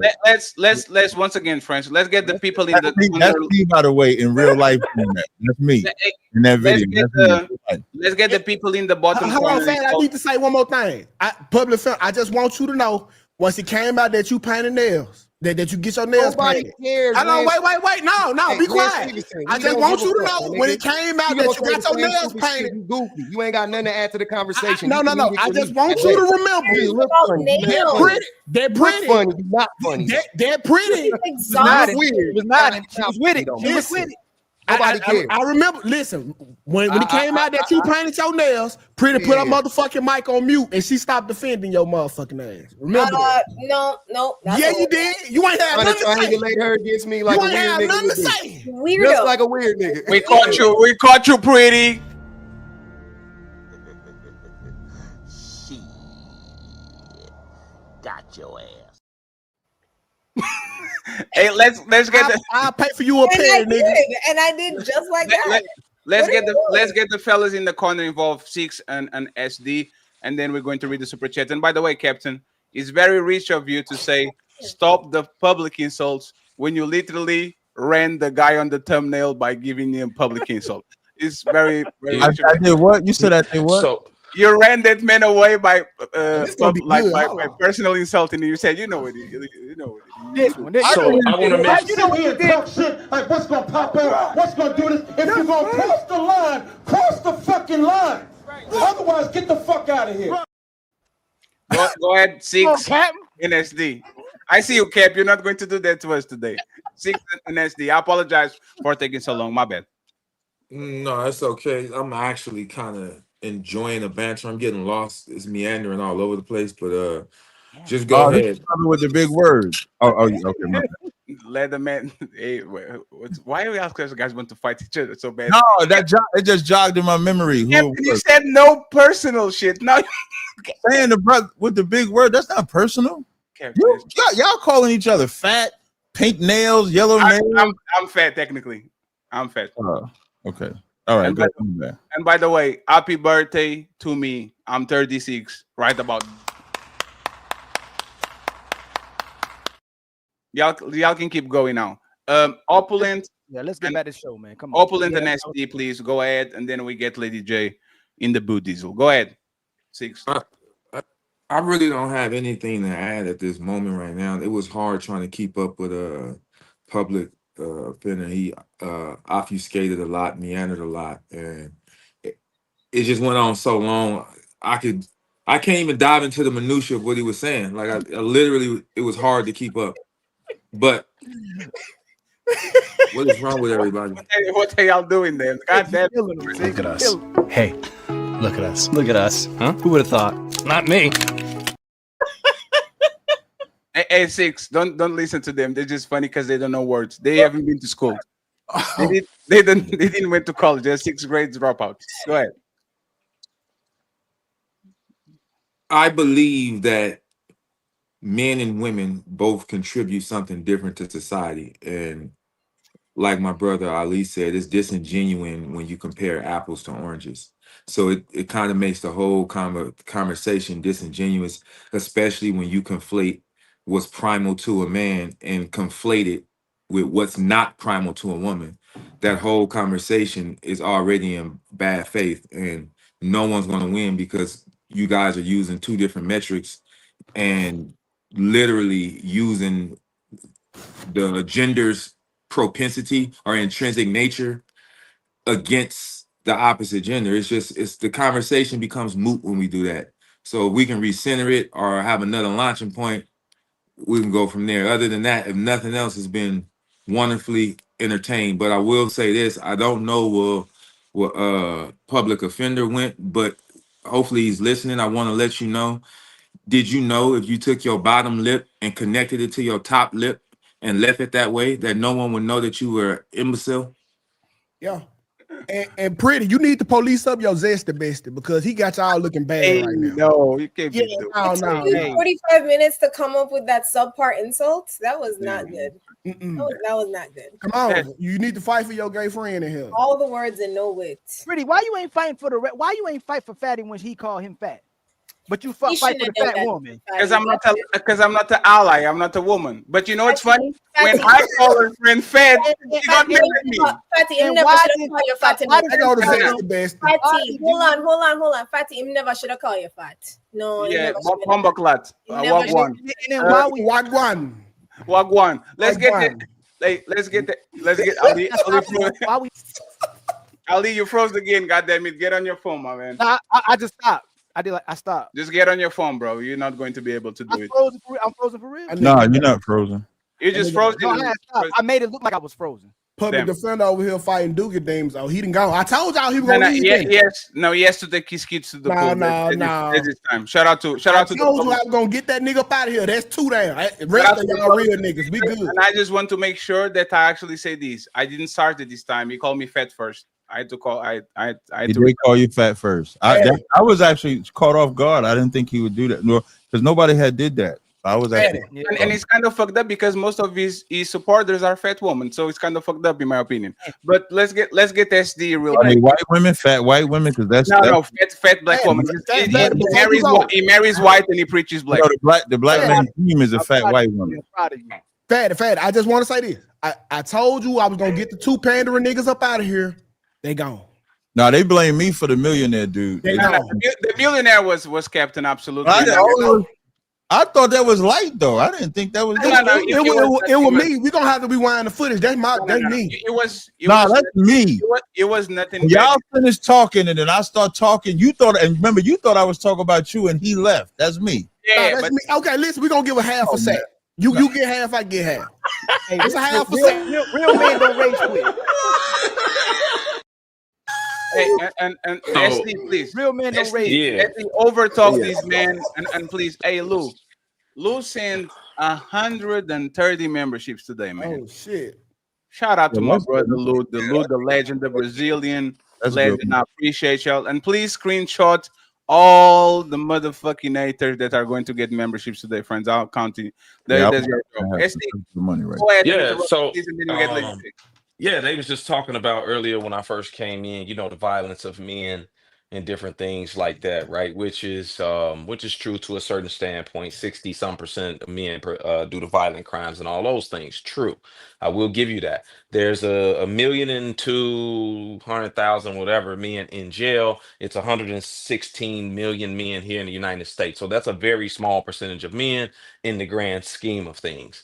When we talk about men that commit these violent crimes and things, but then in the same sentence, he also said, the guy that left, he said, yes, we are the safest that we've ever been because of the technological advances and things like that. That's created by men.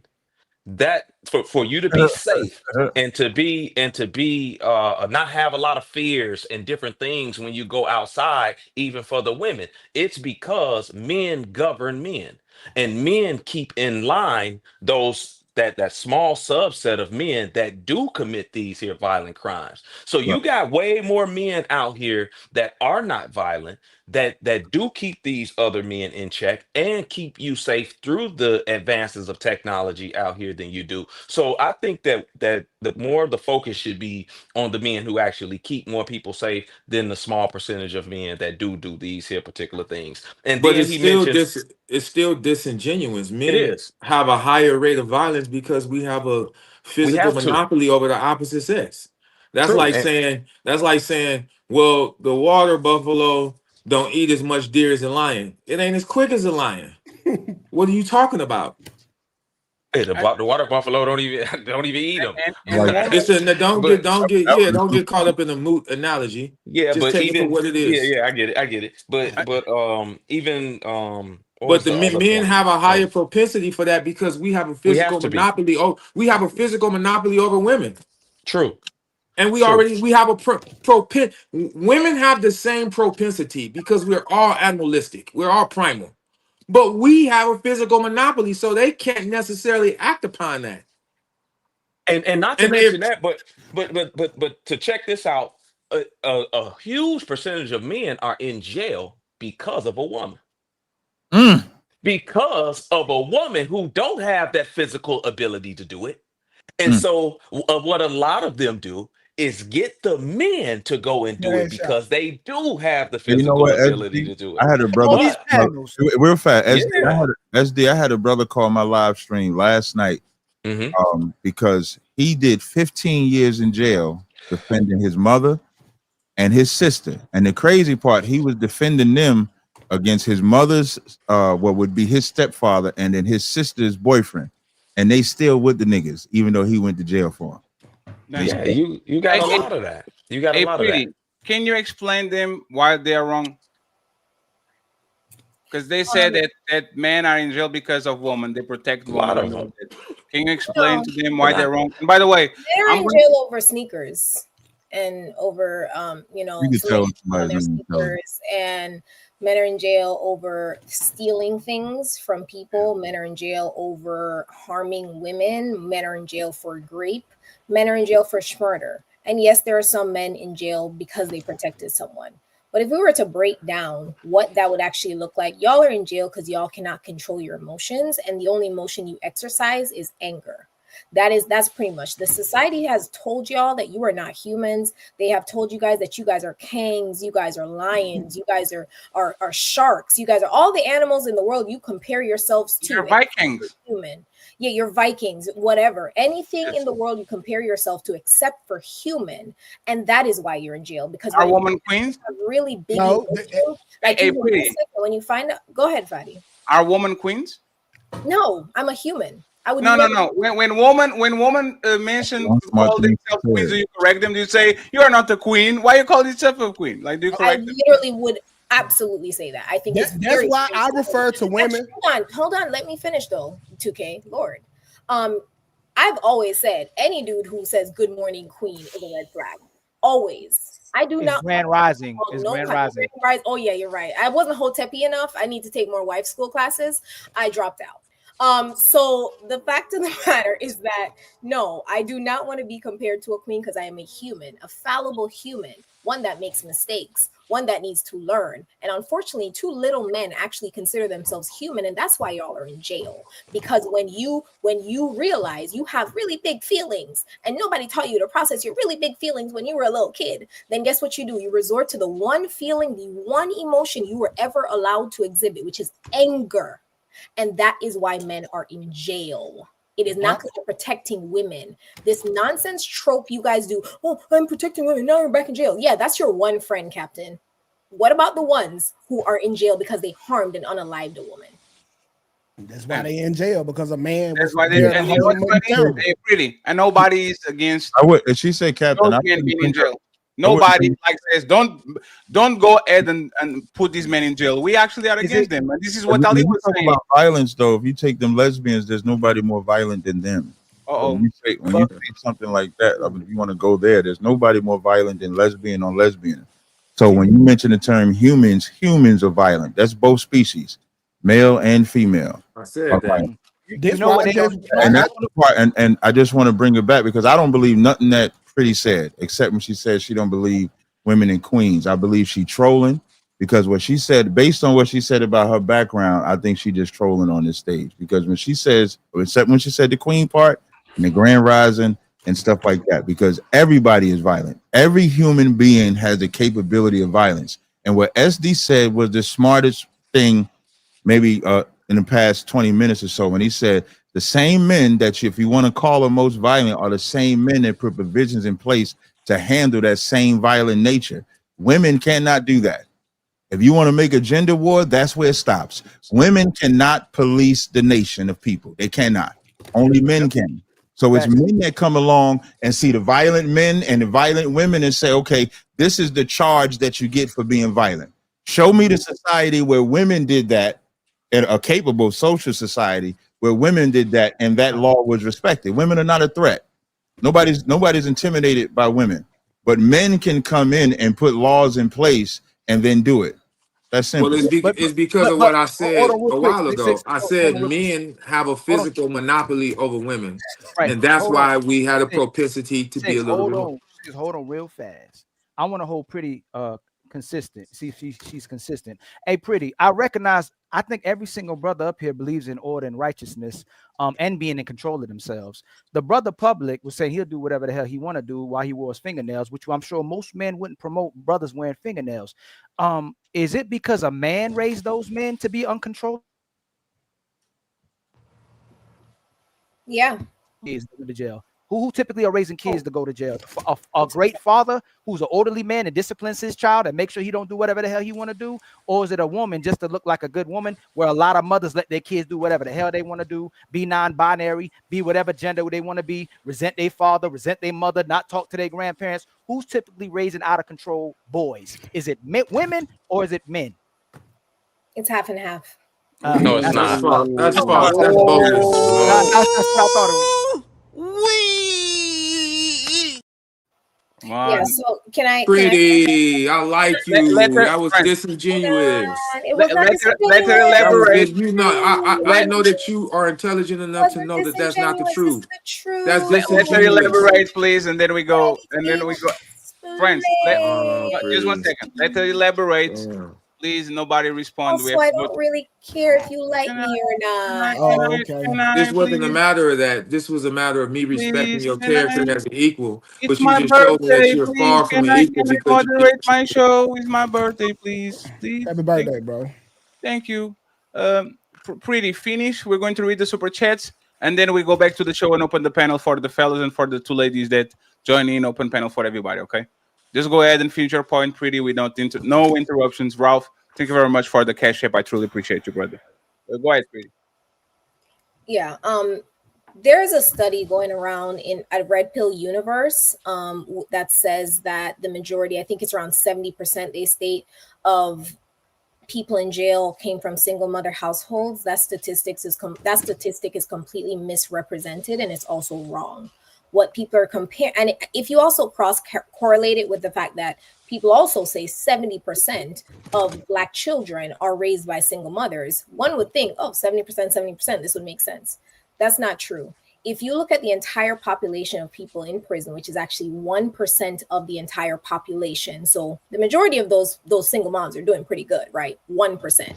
If you break down that 1%, it's within a 10% margin that there's a difference between two-parent households of people in prison versus single mothers in prison, right? The variance is not the 70% as Red Pill Universe has painted it to be. If you can find me a statistic that says it is 70% single mothers, I will be happy to concede. But I'm very sure you will not be able to find that for me because, as I said, that came from redpill.com. So when you think about the breakdown of people that are in prison, the majority of serial unalivers come from two-parent households, right? So when you think about the more violence of crime, which is what we are talking about, let's stay on topic here. We're talking about violence. No, it is not. It's not. Can I jump in? It's not. No. Sure. When she done. I listened to you babble on for the last 3 minutes, Pretty, and not one time did common sense make a debut. Six. You just said disingenuine in the middle of your thesaurus earlier, and nobody says anything. You said you had. That's not what I said. It's a good thing that this is recorded. That's not what I said. That's not what I said. This conversation is being recorded. That's not what I said. This conversation is being recorded. They can go back and re-listen. That's not even something we have to debate. They can go back and re-listen. Hold on. She's gonna be in. He did say that word though. He did. But then you fixed it to write the sentence. He fixed it after at the. Well, I'm going to tell you another word. Pretty B, let me tell you another word you will never be familiar with. Affluent. Affluent. I'm affluent. And that's the word you will never be familiar with. Your beard is not. I'm going to tell you another word you will never be familiar with. Affluent. Your beard is giving poor. Okay. Okay. Whoa. I'm sitting in a. It's not clocking to you. It's not clocking to you that I'm standing on business, is it? Let's not do that. Let's not. I'm sitting in a multi-million-dollar house, baby. I'm a millionaire. I can buy you. Okay, let me. I can buy you. Oh, I'm about to say I can buy you. Let's not do it. I can buy you. You want to go see my view? I can buy you.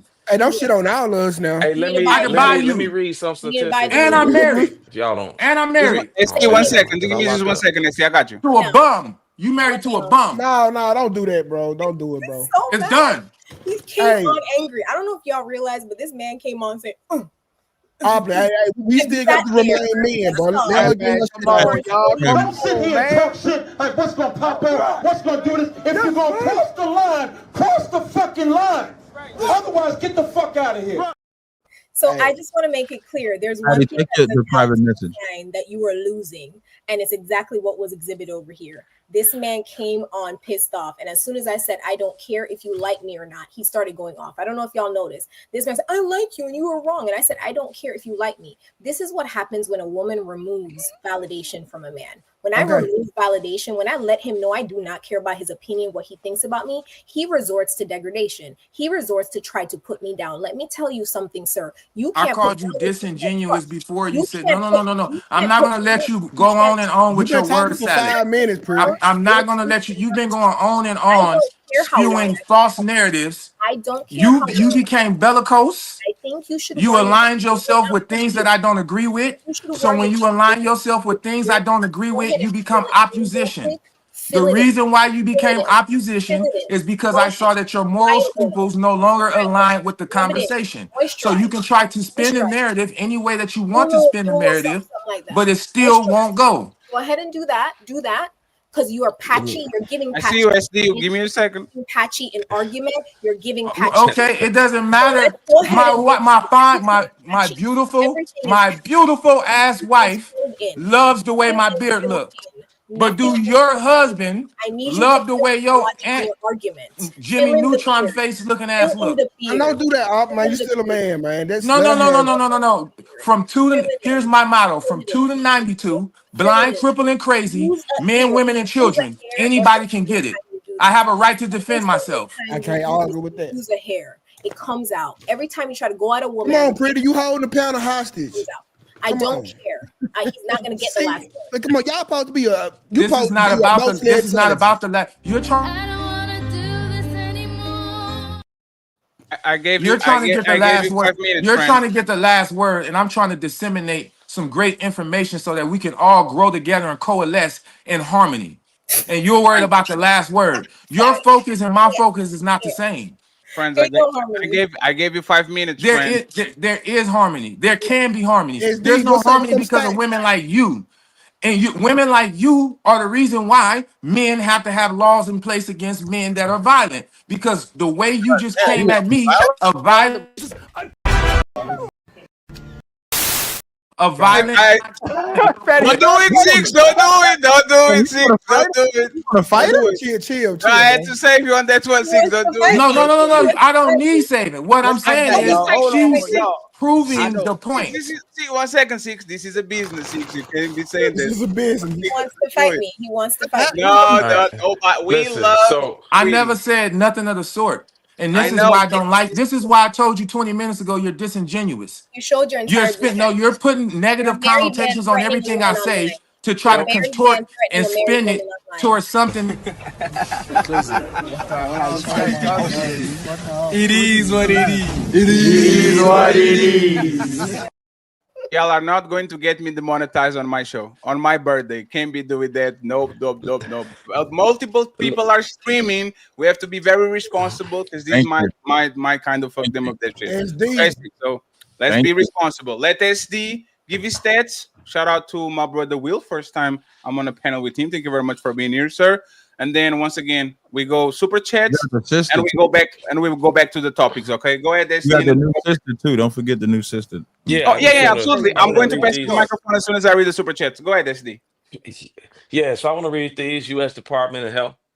These are statistics right here that are on the WordPress.com. 63% of youth suicide for single mother homes. 90% of all homeless and runaways, single mother homes. 85% of all children who show behavioral disorders, single mother homes. 80% of rapists, single mother homes. 70% of high school dropouts, single mother homes. Children to repeat grades, 40%. 70% dropouts. Then you got 75% of drug abusers, single mother homes. 70% of youth in state-operated institution, single mother homes. 85% in prisons, single mother homes. So these here are statistics right here, and they go on and on, right? Where you can see that the majority of men and young people in the prison system come from single mother homes. Why? Because women do not have they cannot teach a boy, especially the emotional control that's needed from a man. Because they can't control their emotions. What does that mean? .com. That means she's saying that it's not valid. She need a .org, but that's the thing. We were debating public offender. What should we believe? No. If you are right. SD, you are right, because when I was debating the public offender, he literally told you have no stats that can prove it, and we literally went to the government, like to the Department of Justice, whatever, and we got all the numbers, and it's clearly most of these kids that are homeless, that are on drugs, that are in jail, all that, most of them comes from single mothers. That's a reality. That's not 50-50. Your number is clearly pretty. This is not TikTok. We actually but they want you to believe. No, it was a shot. I apologize. It was a shot. Go ahead, They Steve. want you to believe their feelings. They want you to believe their feelings. They Feelings want you over to believe their feelings over the facts. Right. Because they feel that it's not like that. Because their couple friends, they raised some boys, so Anecdotal they raised evidence. them okay, and they didn't go to jail. So therefore, they don't feel that those things are true as a whole. Just like they feel and they believe that they're the most educated and they make more money than black men. When neither one of those things are true, according to the facts that support the argument. But their feelings cannot let them believe it. That's why a lot of the conversations that I had on a lot of these panels and a lot of these podcasts are pointless to have with a lot of women because they can't get past their feelings to see the logic or the sense that's being made with the statistics that's presented. Facts. That's facts. Let me read the super chat real quick, and then we go back to the show. No more insults. It's time for some super chats.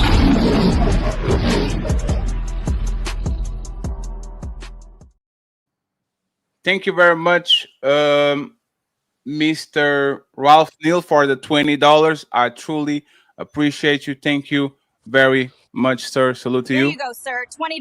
Get yourself some food to eat. If by food you mean drugs, then hell yeah, bitch. I'm about to get fucked up. We are going to read the 10 and up, and then at the end of the show, we are going to read all of the rest, okay? People on the public offender platform, we are going to respect your donations, and we're going to read the super chats too, but we are going to close the destination because he's not on the panel. So if you guys want to watch the show, you don't have to subscribe to me and Ali. You can just watch from the clouds and pretend that you are not watching, okay? I'm going to close the stream. If you want to keep watching, Ilk and Ali, Team Fatty, you will find us live, okay? Thank you very much for being here. I'm going to read the super chats right now. Here we go. So, 20 and up. Oh, Millionaire Bachelor is still here too.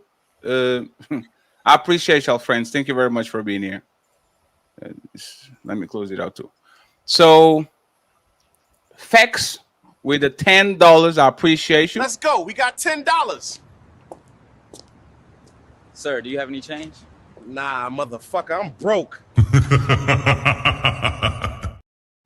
It says, so if Sims are boring and making women crazy and y'all getting crazy woman you like, then you are admitting to being the Sims making woman bored. It's like the logic is going in circles. Thank you very much for the $10 donation. I appreciate it. I got my boy Carl Anderson with a $5 untouchable donation. I appreciate you, sir. I believe that there's multiple so-called black leaders who believe that they are untouchable. Oh no. So, you think you're untouchable? I appreciate you. Thank you very much, Carl. Salute, salute, salute, salute. Let's keep going down. Oh, shout out to Lou the legend, man. Lou gifted 50, 70, 80, 85, 95, 100. Ooh-wee. 150, 200 membership. Shout out to Lou the legend with a 200 membership. Again. Thank you, Lou. I appreciate you. All love, brother. Salute to you. Thank you once again. Thank you.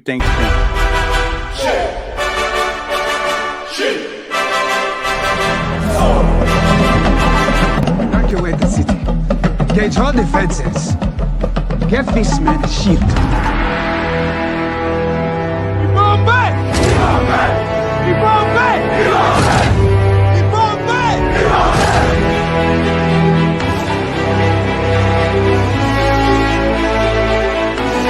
¡Tocando nueva!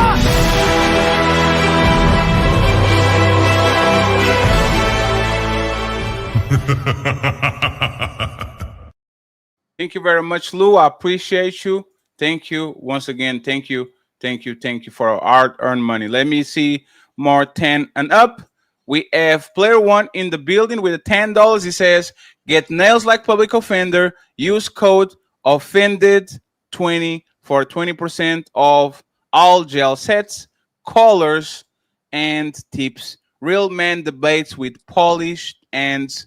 Don't argue, just sparkle. Aww. Damn, that's crazy. Let's go to the next one. I appreciate you, player one, the best editor in the game. We have them, like everybody's having internet connection difficulties. That's crazy. Willie motherfucking Beam him $100.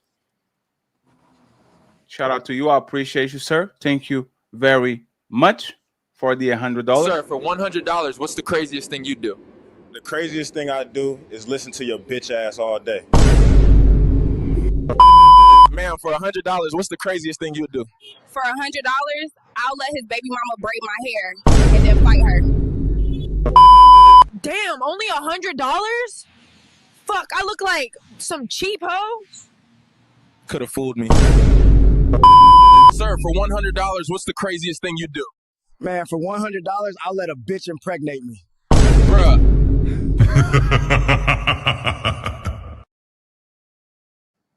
Arguing with the public lovely offender is like arguing with a single mother that is devoid of logic and reason but doesn't have a that's crazy. Willie, thank you very much for your the big donation. I appreciate you, sir. I hope you're doing good. We have my boy Daler in the building. He says, happy birthday! Patty, send me the link. Daler, I'll send you the link next week. I appreciate you. Or I'll drop the link in the chat in a second. Actually, I'm probably going to drop the link in the chat in a second. Thank you very much, Daler. I appreciate you. Next, we have, again, RLM Design saying Feliz cumpleaños, Patty. Thank you very much. I appreciate it. AD in the building with another 10. Happy birthday, Fatty. Thank you very much. Birthday! I appreciate you. I hope you're doing good. My boy willing to win with the $20 ball. Thank you very much, sir. Here you go, sir. $20. Get yourself some food to eat. If by food you mean drugs, then hell yeah, bitch. I'm about to get fucked up. He said, happy birthday, Fatty. Salute. Happy birthday! And the panel. And we have Fex again and Snacks. Pretty, you are too smart and beautiful to be sitting on the panel with a bunch of unintelligent dust balls minus public. Maybe you and public can do a live. Go enjoy your Friday, sis. You deserve peace. Thank you very much for the donation. We have Sequoia saying happy birthday. I appreciate you, Sequoia. Thank you very much. And I think we're almost out. And we have Jay Miller in the building with a $10 ball saying, a study by Florida Atlantic University reported that 80% of incarcerated black men indicate they were raised by someone other than their father and never live in the same home as their father. Thank you very much. I appreciate you. God damn it, we lost the whole panel. Y'all don't like money? Damn. Can't read money? And they all left? That's crazy. I don't know. Some like I can't read money. Like no, some people that really having internet issues. Yeah, they're having internet issues. Some people, but like I can read a little bit of money, friends. That's crazy. I got about another 30. I think I got. Yeah. We're not going to do a long one, but I'll make sure I drop the link in the chat to get some people pull up. Damn, that's crazy. This is your fault, Lou. How long do y'all normally do your lives, if you don't mind me asking? We do 3 hours. Is a good thing. Okay. Yeah, 3 hours, 2 hours and a half to 3 hours is a good thing. But hey, Lou, next time just send one membership. Okay, you send too many memberships, you're getting people upset. Will, let me ask you something real quick, right? And I don't know if you want to say something that happened on the show before, if you're watching, or you rather give me your question so you can follow schedule. Well, let me just say first, hello to you brothers, my brother Thaddy and Ilkon. What's going on, brother? How you doing, sir? Captain? I had questions for the women, but they're gone. So I'll ask them at the end. I'll run down my questions and my thought process so y'all understand where I was going to go with them. But what's your question, Thaddy? So, like we started the show, like this show is. I'm sorry. Happy birthday, brother, and thanks for letting me on the show. It's good to chat with Thank you y'all. very much. I think the reason why they left is because I'm here. Now, Fatty was reading too much. But that's the thing. Like I have to read the super chat. But that's the thing, Will. I'm glad because I thought nobody was going to come to my birthday, but it was your fault, so you get the responsibility and the accountability. I'm the pallbearer. When they see me pull up with the hearse, damn, the Undertaker is coming. That's crazy. Well, go ahead, brother. So, Will, let me ask you a question, right? This is going to be kind of a loaded one. Do women respect men who don't challenge or check them, even if they treat them well? So a man is treating a woman and is making sure that the woman is well treated. Does she respect him, even though he doesn't have like the challenge and the check in him? It's like he's just treating a woman well enough. Yes, she does respect him, but there's a nuance to the respect. She respects what his money can do. She don't respect him as an individual. But yes, she will respect how far his dollars can go. And she will capitalize on that every chance she gets. So do you think there's respect if you always kind of making sure that you overstep that boundary? Because this is my opinion, right? A woman will test a woman will always test men, but she will adjust the level of test depending if she knows she can get away with it or not. And the ultimate man, the man that she respects the most, is the man that actually puts fear on her in any kind of way. Absolutely. I think women want to be told how to behave. Innately, they want men to lead. They say it all the time. I'm looking for a man to lead. But men oftentimes have adopted this feminist mindset of equal partnering. I hate when people use the word partner, me and my partner. I'm looking for someone to partner with. I'm looking for someone to build with. I don't look to build with women. I build and I look to have what I build attract the women. And then I pick from the women I attract which one I want. And I tell her, look, if you play your part, you could enjoy the fruits of my labor. But if you're trying to build with her, you an idiot. You a sucker, because the moment you build with the woman, you've effectively given her equity in what is built. And how can you kick someone out of what is built if they have intrinsic equity in what was built? My woman didn't help me build anything but the children we have. So she has equity, intrinsic equity that I can never take from her.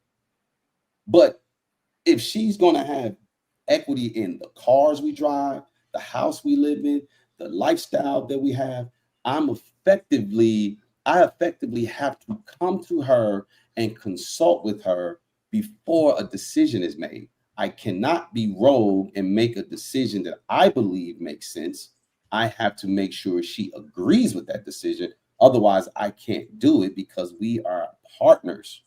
But if I'm your leader, if I built this thing that I've been gracious to let you join me and enjoy it with me without you having to pick up an axe, a hammer, a shovel, without having to get your back, back injuries and skinned knees and elbows and broken fingernails and dislocated thumbs or whatever the case may be, headaches, sweat, blood, and tears. You had to endure none of that.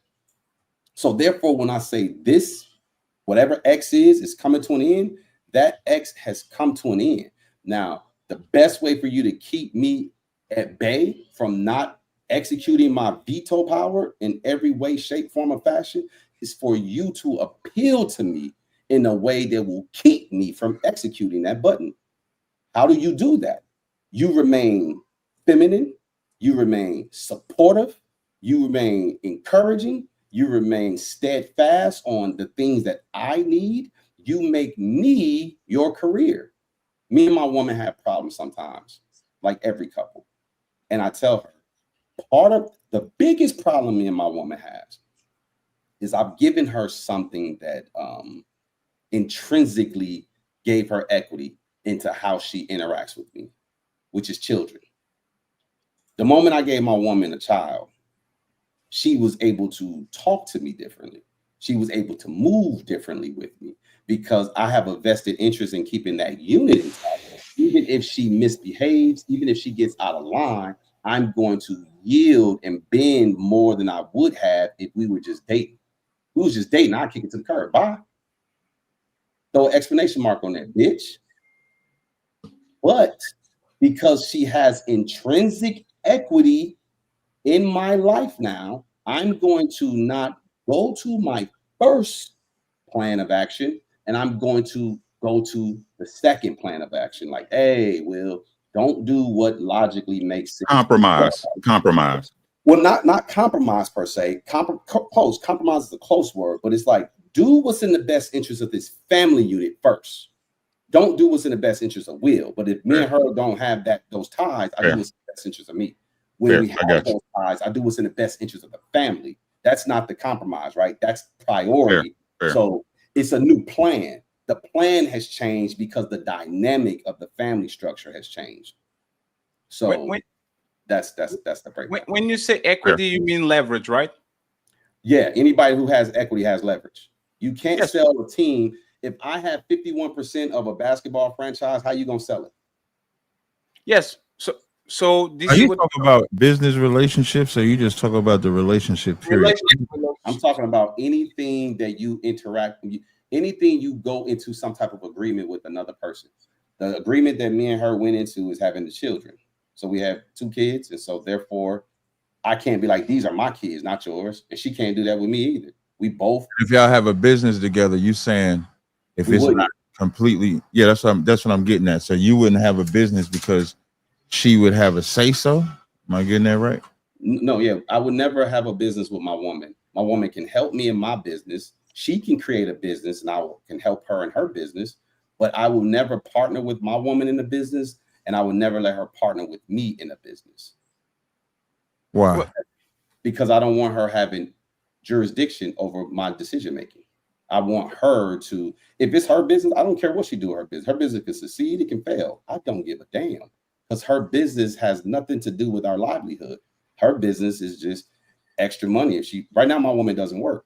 So my whole life is built around making the final decisions, having all the veto power. And you don't feel you'll have that same power if y'all had a business together? I could, but legally she can go take a route that will make it so that I don't. So your fear of the legal route is why you won't do it. It's not a fear. It's a desire not to be engaged in a situation where I don't have exact power. If I don't have if I open up a business, nobody can tell me how to run my business. Now, if his brother, Uncle Rick, I meet him, what's up to you, brother? If he says, man, I like that idea, bro. I wanna, can I work with you? I'm like, cool. Because me and Uncle Rick have no interest outside of the business. So I can say, hey, Uncle Rick, I can make you 10% partner, and this will be the buy-in fee. He paid a fee. He has now 10% equity, but he knows his 10% equity doesn't give him any power. It just gives him revenue from what the business make. He can make some decisions. He can sit in meetings, but if we decide, hey, these meetings are closed to any part that's not 40% or greater in equity, Rick can't sit in on those meetings. Yeah, I get the part you're saying with the legal ramifications, but I don't get it from a non-legal position. I don't think. What's the part you don't get? Meaning like I have businesses, I have relationships, and I've never went into a relationship and thought that I wasn't the dominant head, no matter what aspect of that relationship was. Okay. But that's why I said I can understand the legal part, because like you can have any complications in any relationship. So I get that part. So from a legal aspect, if you have complications and she want to be an asshole, or if you get in a business with a brother and they want to be an asshole, you got to go through court and work. I get that part. But to just be in a relationship with a woman and you're saying the only equity is just the kids and you don't want to do anything else with it because you don't have that, I don't understand that. Okay, but understand this. Do you understand that people structure their lives how they want their lives to be structured? Yeah. And does fear always have to play a factor in that? Worry. It could be worry, fear, just in case. So if you don't, I'm asking, does it have to play a factor? I would say yes. It does. Help me understand how fear has to play a factor. I think your fear of a woman potentially taking you to court is why you don't do it, because you don't want to go through that hassle. It ain't got to be a fear like afraid. I'm just using I'm just using the word fear. So like if you said fear, worry, concerned. You don't want to go through the hassle. To me, all of that would just be the same thing. So I'm not putting like you're afraid, like, oh, I'm afraid of her. Not like that. Yeah, I understand what you're saying. Yeah, so it would always be fear to me. Okay, so you brought legal back into the equation. Remember, you said you want to take legal out. Then you said fear of her taking me to court. So that would bring legal back into the equation. Well, I was basing that on you saying, like when you said you wouldn't go to business, your response was you wouldn't want her to be able to go have the legal aspect. So that's why. No. I said I would do business with Uncle Rick because Uncle Rick and I would just be in business together. No, but I'm talking about just with your woman. You said you wouldn't. Right. So I'm about to break it down. Me and my woman wouldn't just be in business together. We would also be raising a family together. We will also be in an intimate relationship. We have multiple layers of interaction with each other. So maybe I'm mistaken, but I thought you said the only equity she could have with you is the children, but you wouldn't do business with her. Right. I'm trying to explain that to you. Okay. The reason why I wouldn't do business with her, we already have two dynamics of how we deal with each other. Right. We deal with each other intimately because we're in a relationship. We deal with each other as parents because we share children together. I will be convoluting the business relationship because I cannot treat her just like a business partner. I have to factor in that she's not just my business partner. She's also the person I go home with and raise children with. She's also the person that I get viewed through the eyes of my children as to how I treat her. She's also the person that I get intimate with. I'm not going to be intimate with Uncle Rick. I don't raise children with Uncle Rick. Uncle Rick and I could just make all of our communication purely business. Rick can call me and I'll be like, bro, is this business? No, talk to you later. I can create that dynamic with Rick. I cannot create that dynamic with my woman if she's in business with me. I think it's bad taste and poor judgment to go into business with your woman.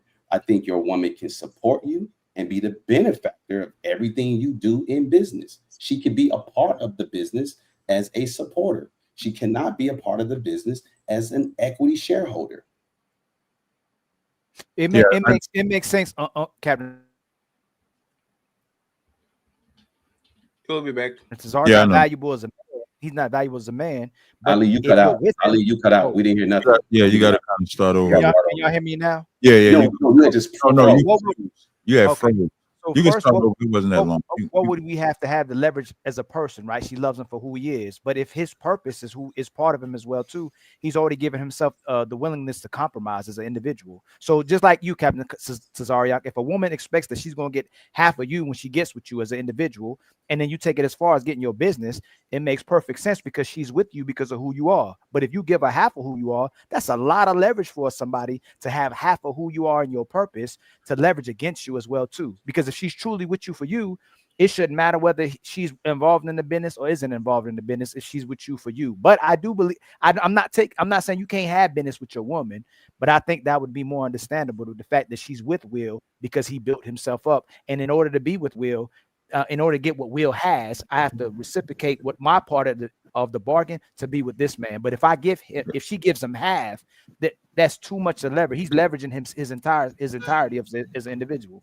Yeah, relationships are not a monolith. Like it's like one set way you gotta have it. So you really just use what's best for you. Me, I'm more dominant, so I wouldn't care what business she had. That's my business if she's my woman. I wouldn't care what business she's a part of me with. I'm going to have the say so. And I'm going to have her input. So I'm a little bit more dominative when it comes to that aspect. So I'm her head, regardless of what interactions we have. If we have kids, if we don't have kids, if we have a business, if we don't have business, I'm dominative regardless. Right. So if she has a business and she comes to me with that idea with the business, she's going to come knowing that that's mine. She's going to come with the idea. I'm going to give the idea. She's going to know that I'm going to have the final say so over what we have to do. That's how I would do it. That's let me ask you a question on that. You froze, Ali. Let me y'all ask can still hear me though, right? Yeah. No, when you freeze, we can't hear you. When you freeze, we don't hear you. So you got it, Will, after this. Captain Zariak, then y'all would both be right. Because if you choose to add your wife to your business the way you want and you still dominant, or Will says, hey, I don't want you not part of this business at all, and he's still dominant. Y'all would both be right. Yeah, that's why I said like it's not a monolith. I disagree, gentlemen. I don't think we're both right, Ali. No. I'm saying from what he's saying, not from what you're saying. We're both right for how we choose to live our lives. Yes. But here's where I would disagree with what Captain is saying, because if your woman starts her business, well, I'm somewhat in alignment with you, because I tell a woman like this: my money is for the family. The money I make is to maintain the family structure. My woman's money is my money to manage. So whatever money I make, the family lives off my ability to earn. So if I could only earn $60,000 a year, my family lives at a $60,000 level. If my woman makes $150,000 a year, we don't live at $210,000 level. No, we live at the 60 that I could afford, and her 150, I manage it. That's my money to manage. So we're somewhat in alignment when you say your dominance. Where we're out of alignment is you're saying that it's your business or whatever the case may be, because my woman, her money is my money to manage as long as she's my woman. The moment she decides to opt out of anything, she leaves, and she leaves with her money. That money is gone, is effectively no longer mine. Same with you. If your woman has a business, if she decides to not be with you because she lives in America, I'm assuming you're in America, because she lives in America, you don't, that's not your business anymore. That's it's pseudo your business, because she's allowing you.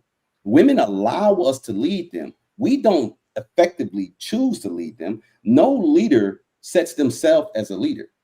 Every leader is only a leader if they have a person who chooses to follow them. You can have all the leadership qualities, all the wisdom, knowledge that you want, but if no one follows you, you're not a leader. And they're not a follower until they choose to follow someone. The followers have all of the power.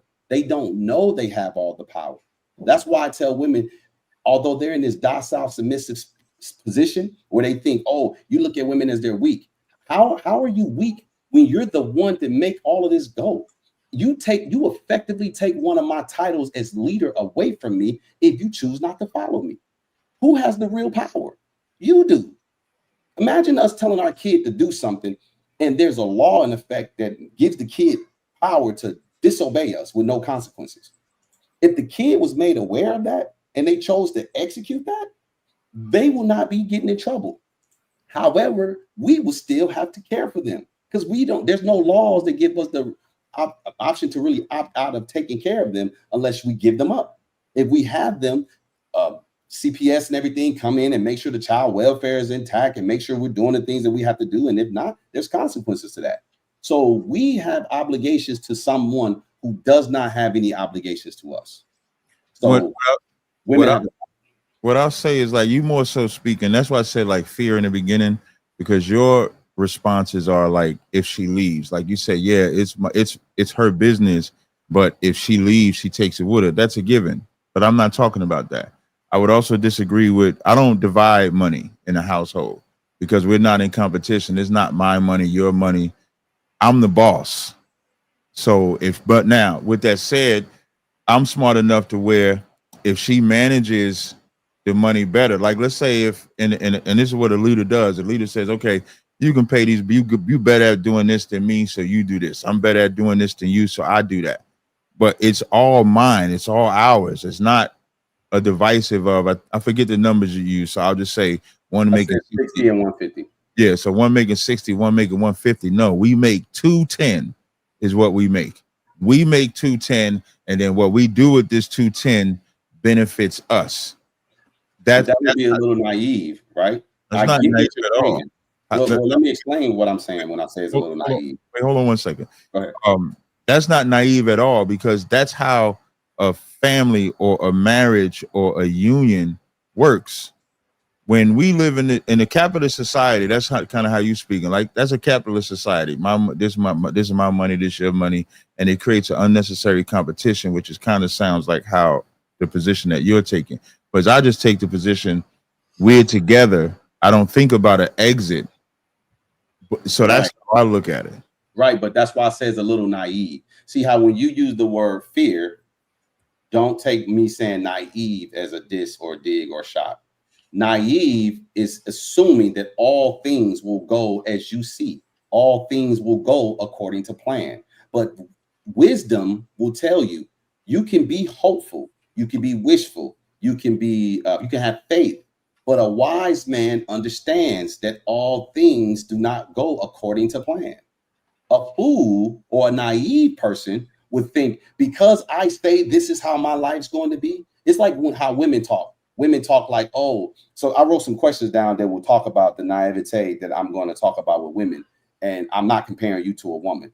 But I'm just saying, like, when we take the position of, hey, I look at it like this, cool, you look at it like that, and then you critique how I look at it. When I don't look at it as my money and her money, I say it to add context and for clarity's sake. If I go to work and if she goes to work, we both earn money that people pay us as individuals. When someone pays my woman, but I told y'all she don't work, right? So no one's paying her. She's actually on payroll of my company. So no one pays her but me. She doesn't have a job where some outside source is paying her. But if she did, I wouldn't be able to go to that job and say, nah, give me that money. I wouldn't be able to go in that bank account unless it was money direct deposit into a joint account and say, give me that money. Legally, whether I tell my woman this is how it is and she agrees or not, legally, outside organizations don't abide by our familial structures. The way you run your family, her job will not yield to you. They're going to say, sir, this is her money. We're going to put this in the account that she chooses for us to put it in. And you may have influence over that, but you don't effectively have power over that.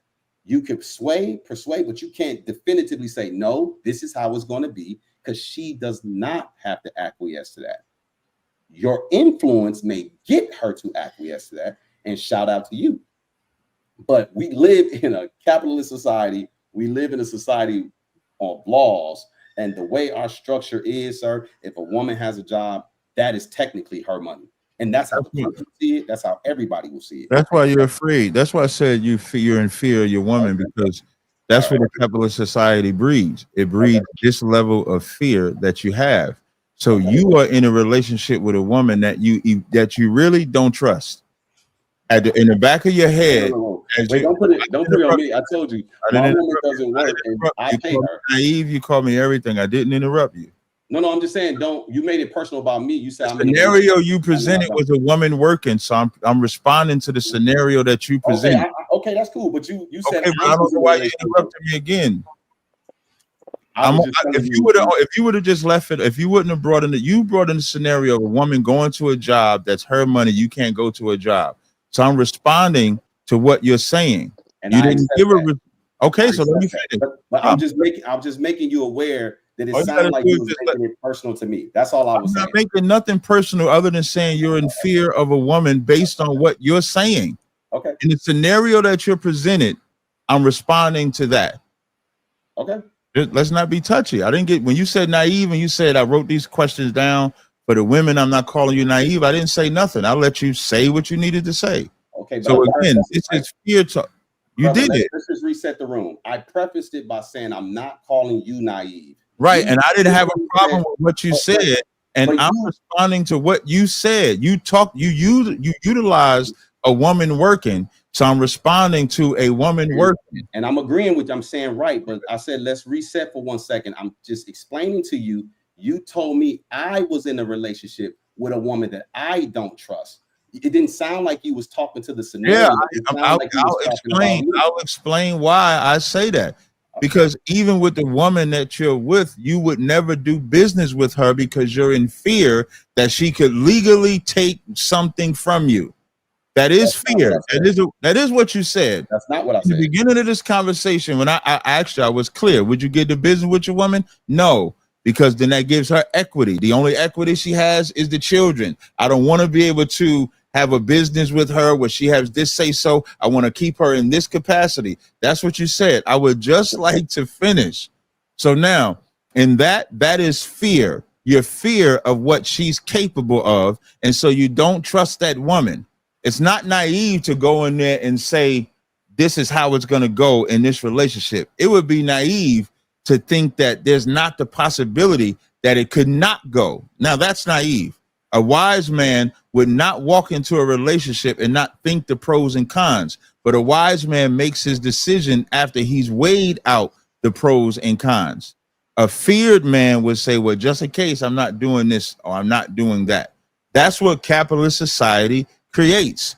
Capitalist society creates an innate competition between a man and a woman. That's why when we look in the outside world, now I'm not talking about you at all. When we look at the outside world, every time they get in a relationship, what do they talk about? How much you can buy me on the first date, how much you can take care of me, how much you can do this, how much you can do that, on both sides. And you create this unnecessary competition where if you ain't got no money, you can't even be in a relationship. You let this society teach it. So I just don't live in that level of fear. Now it is 8 o'clock. I did say I was leaving at 8 o'clock. So Ali and Fatty, hey Fatty, it's the first time I actually agree with you more than I disagree with you. You must be getting smarter. You are learning. Congratulations. No, you must be getting smarter. Hey, Captain, we trying to stop being less in our feelings, Captain. Don't sit here and talk shit like what's gonna pop out, what's gonna do this. If you're gonna cross the line, cross the fucking line. Otherwise, get the fuck out of here. Hey, that's real life though. That now, for those that don't know, the clip that Ali is playing is when a man came in front of my camp and wanted to fight. Like he acted like he wanted to fight physically. So we needed to see if he wanted to fight physically or if it was something else. And you know what? It was something else. Ali. It was something else. He didn't want to do nothing. And that was good. Yeah, what's up, Fatty? Because I know you're a big dude. You weren't afraid. Can you let Will at least give the chance to respond before you bounce? Are you good? No, he started. No, he started. I got to go. I just wanted to make sure. I'll be here. I just wanted to make sure it was not a eat and run. No, I'm gonna tell you why. I'm gonna tell you why, because if he responds, the battler in me is gonna want to respond too. Yeah, but you don't get to tell me I don't get to respond. But you opt out. Yeah, you can do that. You can't tell me I don't get to respond. But I didn't say you can. No. Fatty asks. That's what I mean. You listening is an art. When Fatty is saying respond, what Fatty is saying, for those that don't know, like Will clearly don't know, he's saying, will I stay while you respond? That's what that means.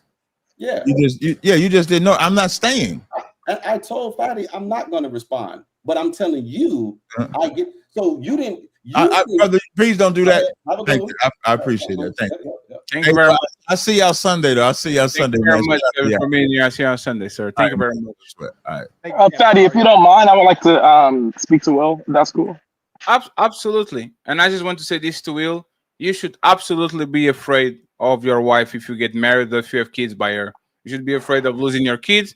You should be afraid of like the shit that you pour into, the shit that you love. You're afraid somebody steals your car if you go buy a nice car. That's yours. That's what it belongs to you. So you definitely should have a reasonable fear of bad things happen to the people that you love and to the things that you have. That's very reasonable. Have a healthy amount of fear for losing your Yes, it's very reasonable. Like it looks like we're trying to stoke. Oh damn! I'll leave froze again. Ali keep freezing, man. Ali keep freezing, bro. Man, it was the internet, but you should have a healthy amount of fear of being able to lose what you have. Not like you're insecure, but like, man, I don't want to lose my children. I don't want to lose my kids.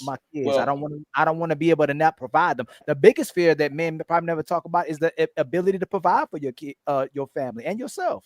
Gentlemen, I got you that, Clay. I wouldn't see. I understand what both of you are saying, and it's not that what y'all saying is wrong. It's just people weaponize what y'all are saying. See, when you use words like fear, people weaponize that against you.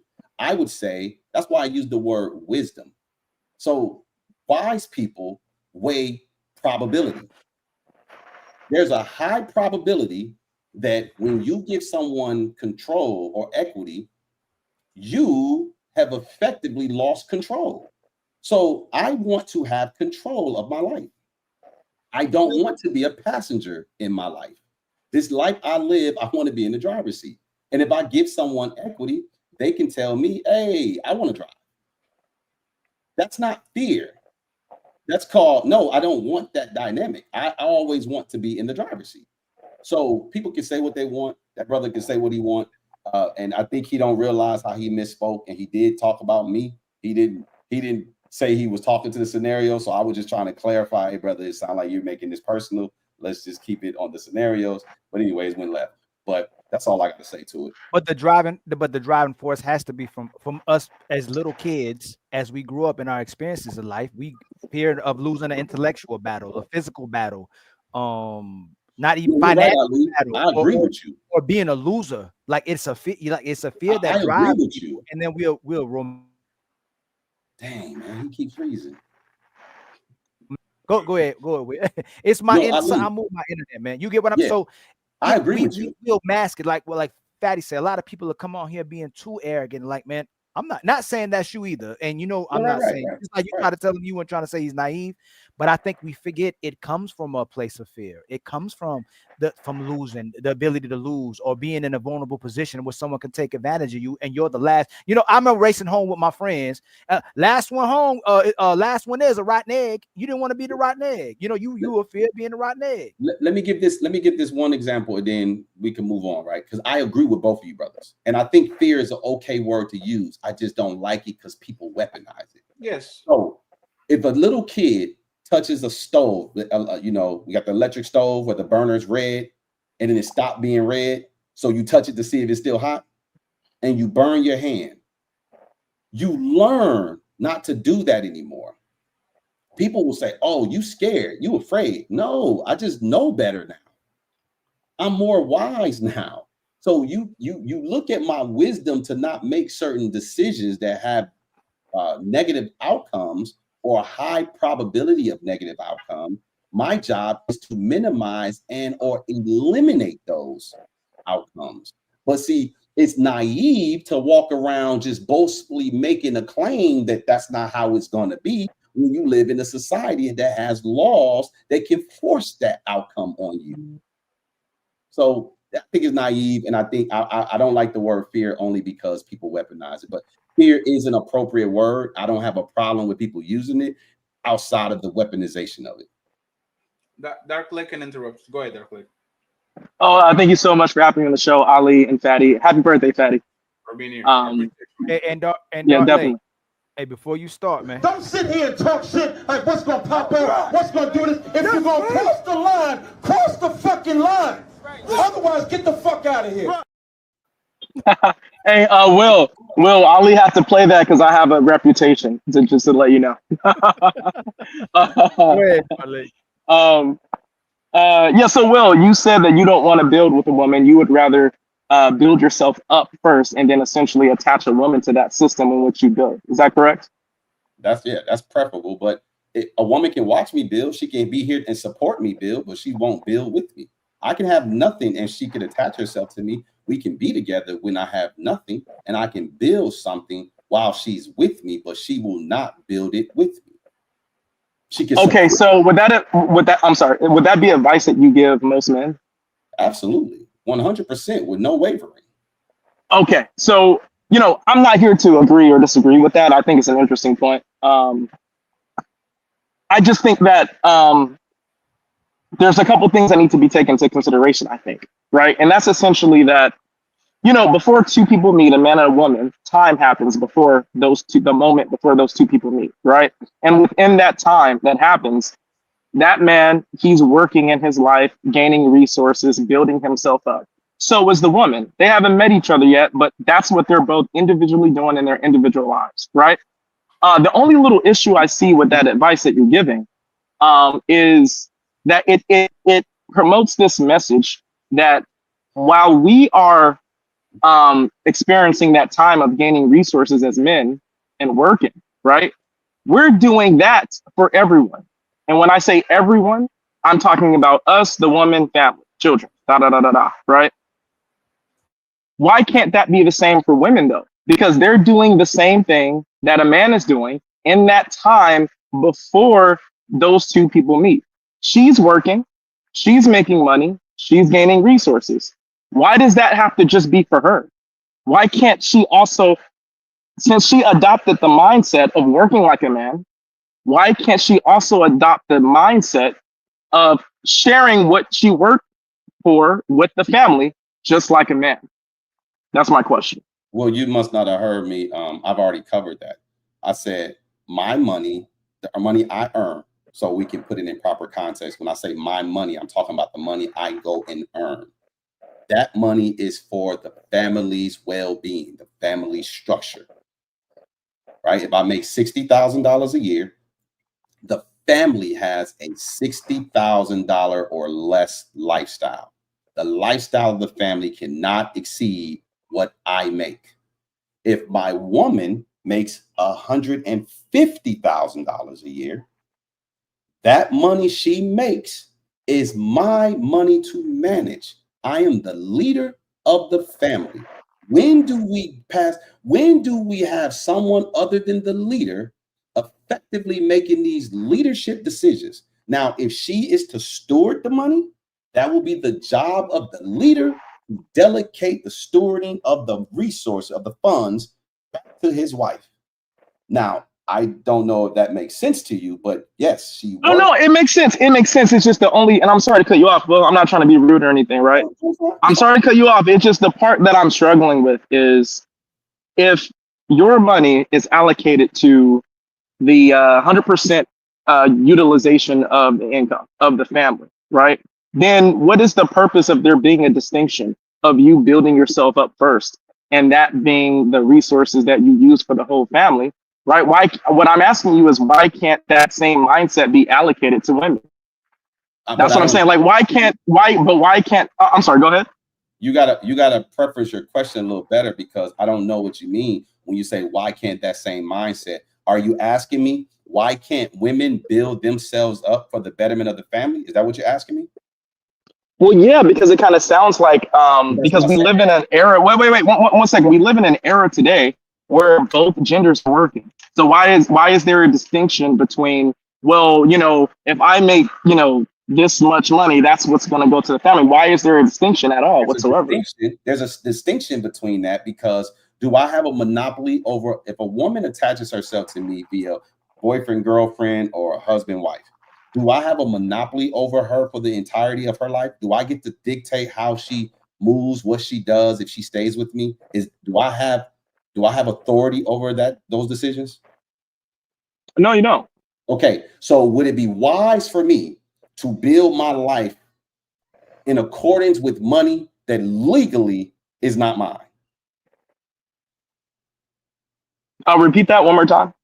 Would it be wise for me to build my life on money that's not effectively legally mine? No, it's not wise. But see, I happen to believe that the mindset that you were projecting is what's breeding that scenario in the first place. That's because fine. Wait 1 second, Will, because what it does is it creates a precedent where men must go out and earn, right, and build themselves up, and whatever women build themselves up to be, that's their resources, not the families. So then it puts this. But hold on, but let's just keep things in context. I never said that one time. I never implied that one time. So if that's what you're comprehending, I'm trying to break that level of comprehension and give you a new comprehension because that's not what I said. What I said. So when you wait.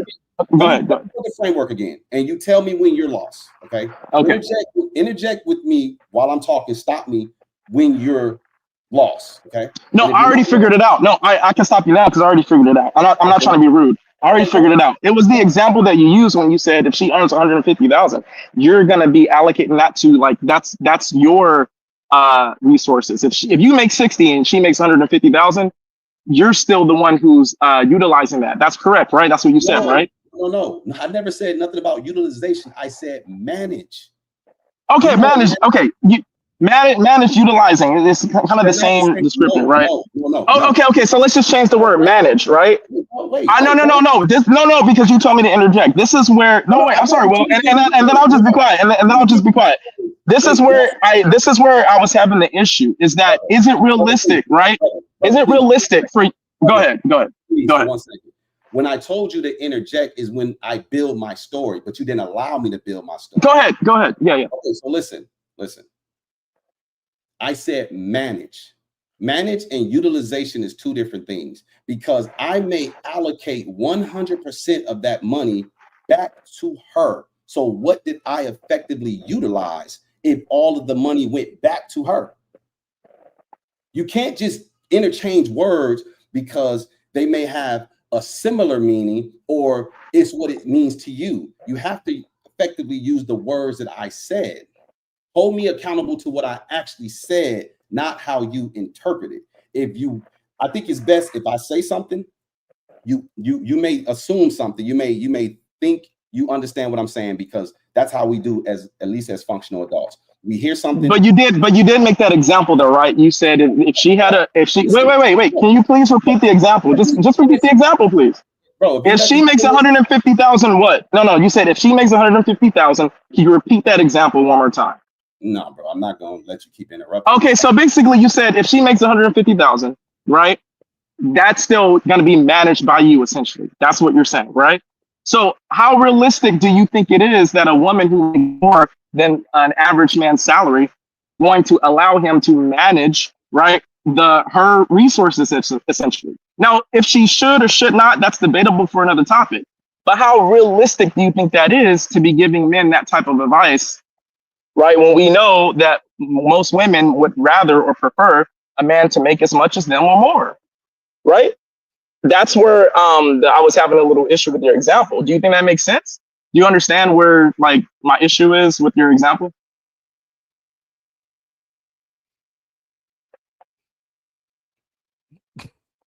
Oh, I'll just say utilization. So he was trying to get you, he was trying to let you let him finish talking. But Will, that is a good question, because I'm curious about that as well too, because you're being realistic on your side, but then that side, even into the business, like you said, you can have your own business and she can have her own business, right? But if you manage the 150K. Oh, he froze again. Will, hey, repeat yourself, Ali. You froze. If we're just a bit, if she says she want to have her own business, but you manage the money, but you say, no, I don't want you to have her own business, do you get the right to say, like, I don't want you to have a business? And if she has a business, do you manage the business, the business's money too? Well, if her money is my money to manage, yes. So then why would she even have her own business? You should have the LLC of her business and your business. Oftentimes women work because they want something to do. They don't always work just to make money. But making money is a byproduct of doing the work. So I said, my family is taken care of by what I make. My woman does not have to work. So if she's choosing to work, she's not working out of necessity. She's working for some other reason. Of course. What I'm saying is this: your anecdotal and what when Captain Cesario was talking about fear, and we're still not going to make it applicable to fear. Well, that's fine. But most men are in fear of what a woman to do if you put a woman in that. Dang. Ali. Oh, and Will, by the way, I wasn't trying to be disrespectful. I'm just challenging a narrative. But we still understand it's realistic for what men can think and what you can probably think why you would want to have your own business, right? But well, I mean, you gotta get some new move, because every time you break up, you got to start all the way over. Because I don't know. Yeah, you break dancing, bro. Every time you talk, it happens. What I'm saying is, we know what you're thinking is realistic, whether it's fear based or not fear based. Because what that human being can do to you if you allow them to have half of your business or part of your business. I think it doesn't matter, to be honest. If that what works for Will, that's what works. Just like Todd's is like, just like Cap. You cut out again, Ali. Ali, you cut out again. Every single time. And you have an iPhone 47 on your pocket, and you still want to be pretty on camera when you can't even hear nobody. Come on, Ali, you know better. Uncle Rick, I agree. If that worked for him, that worked for him. But that's why I was bringing up the point. Should that be advice for most men in society? Right, but I think you're right, though. What works for you works for you. Yeah, Dark Lake, I will try to have a conversation with you and answer questions, give you clarity. If you stop steamrolling, thinking you could just talk over me when you're the one that's confused about something, you should be listening to my explanation. I'm not confused about anything. You told me to interject, so that's what I did. So, what's up, everybody? Will, Ali. What's up, what's up, darling? How you doing, bro? Pretty Red. How you doing? Thank you very much, Ricky and Red, for seeing the back signal and pulling up. I appreciate it. Happy Earth Day, fat man. Was good. Another year around the sun. Thank you Thank for you very making much, it, bro. sir. Thank you very much.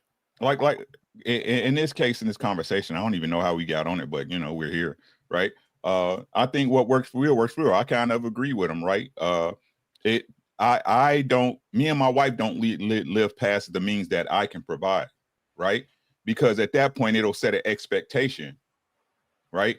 If she's pulling certain things and she's interjecting into that, that's gonna mess up my flow, right? And then she's gonna be arguing with me about what is and what ain't. So that way, we just stay where I'm at,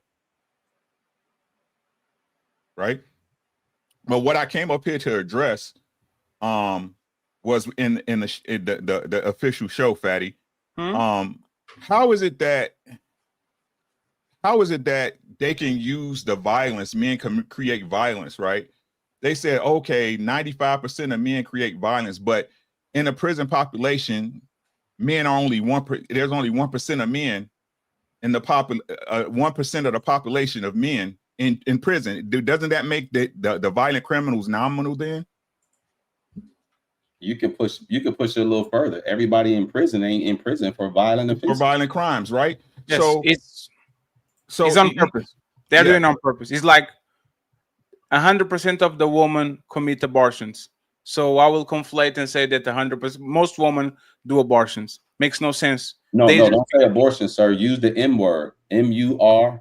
Yes, but I'm a lefty, so I don't agree with that. But the narrative. But I get what you're saying. I get what you're saying. The narrative would be ending a life before it's allowed to begin. But it's a lot of times they conflate one number with the other one just to make you look bad. But in reality, they know for the fact that 99.9% of men are docile, because if 5% of us weren't, there won't be no society. We'll fuck each other up heavily. They know that they can go. If a woman thought that most men are that crazy, do you think they would wear fashion over dresses outside and go to clubs and walk outside? Like, as soon as the sun goes down, it's like, do you guys have the gargoyles? Those cartoons where the gargoyles Yeah. Hey, gentlemen, there's some talking points that y'all don't use when having these conversations with people who try to push these narratives. Let's say we use the prison population as all violent offenders. Cool. They say it's 1%. Wouldn't that effectively then make men all heroes? Because isn't it more police officers and firefighters than incarcerated men? That's what I was going to get to, Will. Like, even in those cases where they try to say men are the most violent of the two species, when it's really not the case. It's just men are the more reported violent of the two species. I got you. Give me a second, right?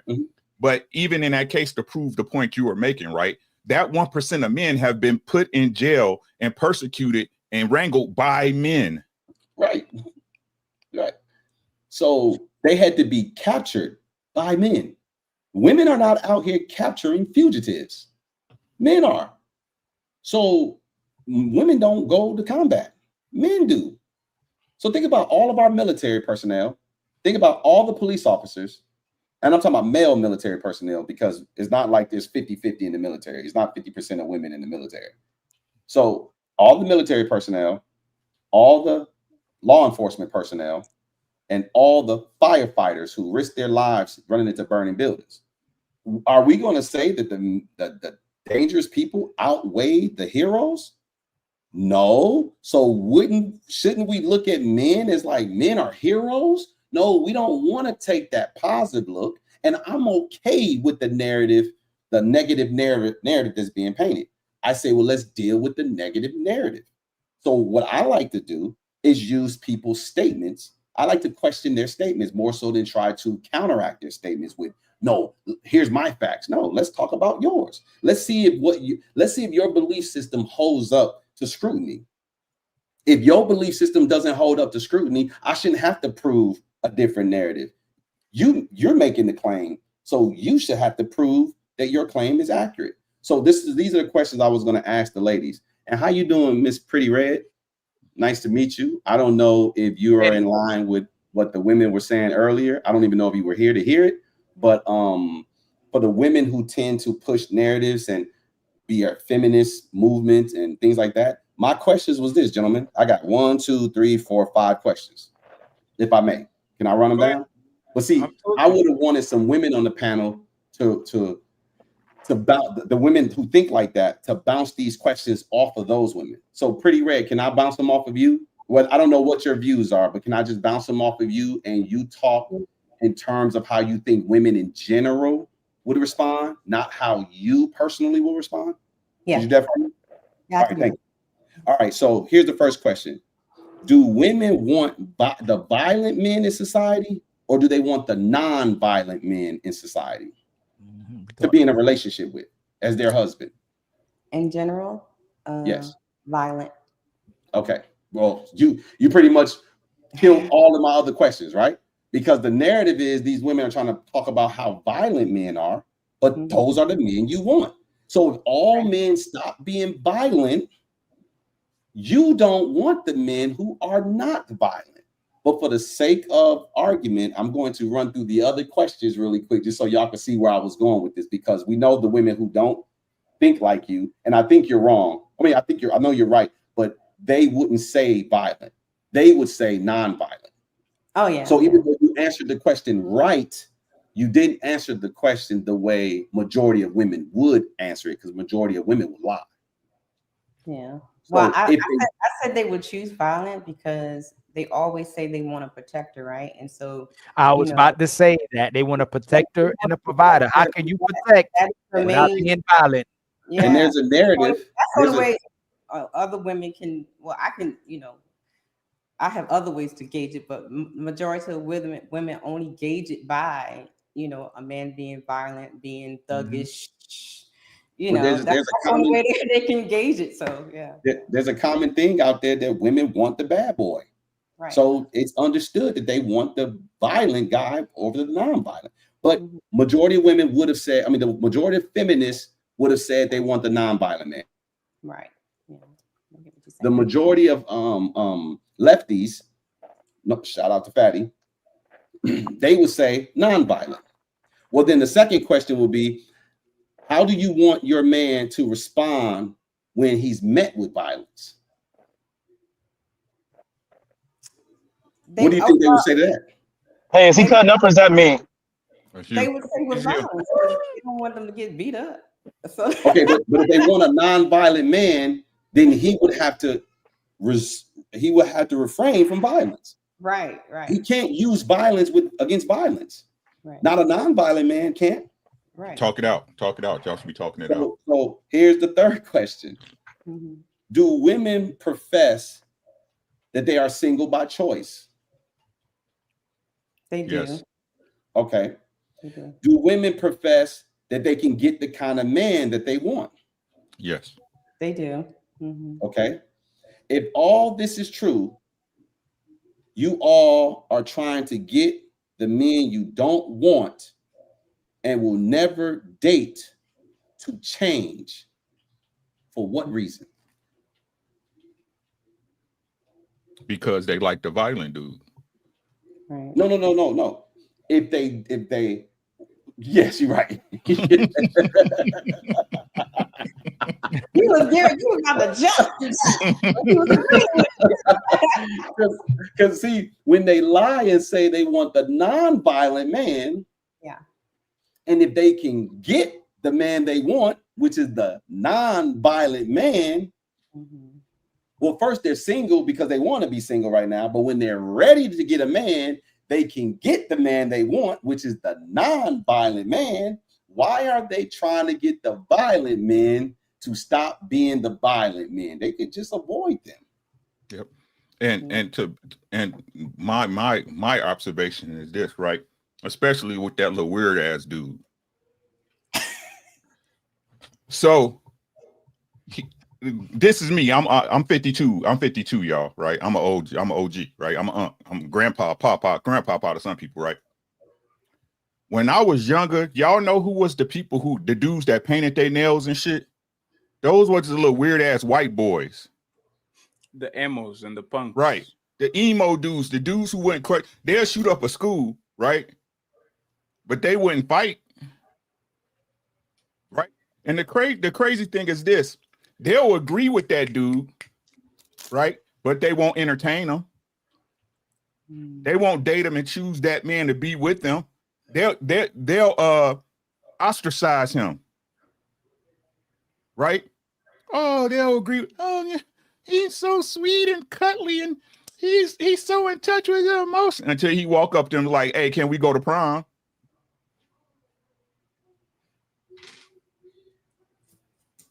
All of Uncle them. Rick, I have a question for you. Give me just a second, Dark Lake, and then you can have it, right? I don't think a lot of times people do this by, like, people sometimes say things, but they never thought through it, right? I think the best analogy for woman to see what we mean is the gardener in a. I read the ever warrior in a gardener than a gardener in a war, and that's why actually people wouldn't choose the public offender, because he's a gardener in a war. He's a sorry, CBZ. He's another one of these vegetarians. He's a giraffe. He's a gazelle. He's around woman, and woman will never be afraid of it because they know these people eat leaves. So when women say that they don't want to, like, they don't want a violent man, I think they actually don't understand the benefits of violence. It's like saying, would you want fire in your house? Most people will say no, and then will say, but would you want the fireplace? Would you want the stove? Would you want the, see what I'm saying? Like, they look at fire as something malignant until they actually think about it. And like, damn, fire actually is pretty good. If you control it and you harness it. This is the same thing as violence. You are going to chase the man that is capable of immense violence, but it's just a warrior in a gardener. He's just watering his plants because he doesn't have to do it. So these women are attracted to the John Wicks of this planet. Motherfucker was chilling until they started fucking with him. And when when people start to fuck with you and your family, this woman want the capability for that man to go to 0 to 100, just like John Wick did when they killed his dog. Go ahead, Dark Lake. That's a good point, Patty. Rick, do you think if proxy violence was measured or considered, that female violent statistics would match male violent statistics in society? You broke up. And you know what I mean? I'm sorry. My turn to talk when he break up, yeah. because when I break up. Hold, so I'm back. So let me make my point, because he broke up, right? He still broke up. Damn. So I got your turn, Dark Lake. You kept doing Ali, and Dark Lake broke up again. Ali, do you know what Duque was doing? Duque was like, oh, while Ali is not here, I'm going to call you gay. Oh, Ali's back. But I got 2 points, right? If Dark Lake, Ali, you going to take he was trying to take my points. Yeah, I'm joking, Dark Lake. I'm just showing you what you were trying to do. But go ahead, Dark Lake. You did every single time. Oh, while Ali isn't here, let me start the point, even though I know he's gonna pause for 1 second. But go ahead, Dark Lake. I thought you didn't know that shit, right? Now you break God getting you back. Yeah. Okay, no, I'll just say it real quick. Do you think if proxy violence was considered, that female violent statistics would match male violence in society? I think it would. I think it would overrun it. Look, the truth is, right? Interesting. The truth is, male in prison, men go to prison for 2 things, right? Money and women. Facts. That's it. For every dollar, for every man that's in a grave for $1, there's 2 beside him that's in a grave behind a woman. That's just the facts of the matter. People can lie to themselves, whatever. 9 times out of 10, these drugs. Listen. 9 times out of 10, when I grew up, it was crack. A lot of these drug dealers were serving out in the streets, bringing money home to their mama or taking care of their kids, and their woman benefited. But they not labeled as no criminal, right? They raise their kids up to be drug dealers, right? The kid go out, hey, your daddy in jail, right? It's time for you to soldier. You know what I'm saying? You got to get out here and take your daddy place, right? Mm-hmm. But that's not counted. Yep. So we got 4 goats on the panel, so I got a out talking point, y'all. Whoever does the best talking points wins the challenge on today's show. Your internet won the challenge. He said 4 goats? 4 goats. No, ain't no disrespect to no goats that it might not be a goat, but I wasn't talking about. I'm just talking about this folks goats that we know been solid. Darling, you don't be doing shows like that, and Ekene don't be doing shows like that either. So oh no, as long as that's what makes you a goat, then you're right. Yeah, man, doing shows. So my first point is, if we so violent and dangerous, why do the women disrespect us? Why do the women antagonize us? Why do the women provoke us? Why do women instigate men? Why do you want to be in the spaces with men who are so violent? They create controlling and emotional men. But we know this: when he respectful, he got a father. When he a good man, he got a father. When he in control of himself, he got a father. When you see out of control men and super emotional men, you go, oh, I know his daddy ain't in his life. So he doesn't have right. I mean, correct me if I'm wrong. Did I pause? I ain't paused, did I? Oh. You pause for a second, but that's the crux of the. Hold on, I have one more point, Fat. I want to have one more talking point. You got it. If women had the power of men, they'd be more violent, more damn. Sheesh. Talking point, checkpoint. What you say? Yeah, your talking point checkmate was interrupted by a pause. What you got interrupted. Okay, so hold on. My last talking point. If women had the power of men, they'd be more violent, more controlling, more manipulative, and they'd be more incarcerated than men put together. And to add on to that, if we doing talking points, right? This how you know when men rule and they do what they do, whether it comes to dealing with women romantically, women understand it, because when they get into a point of position, they do the same damn thing, right? They do the same damn thing. They'll tell you, I got money, right? I ain't got to sit up under no man. I can choose options, right? I don't have to settle. But when we sit up there and tell you a man that if he got means and he got stature or status, that he shouldn't have to settle, they want to fight that. All women settle. They ain't got no choice. But more so than women settling, all men settle. I've never dated a woman that was better than me in my entire life. And women don't want men that's not better than them. You show me the woman who says, I'm actively looking for a man that I'm better than. So help me understand. Every woman settle is just settling down. Yes, sir. I agree. Planting roots, allowing herself to try to live a soft life. Hear me out. Try.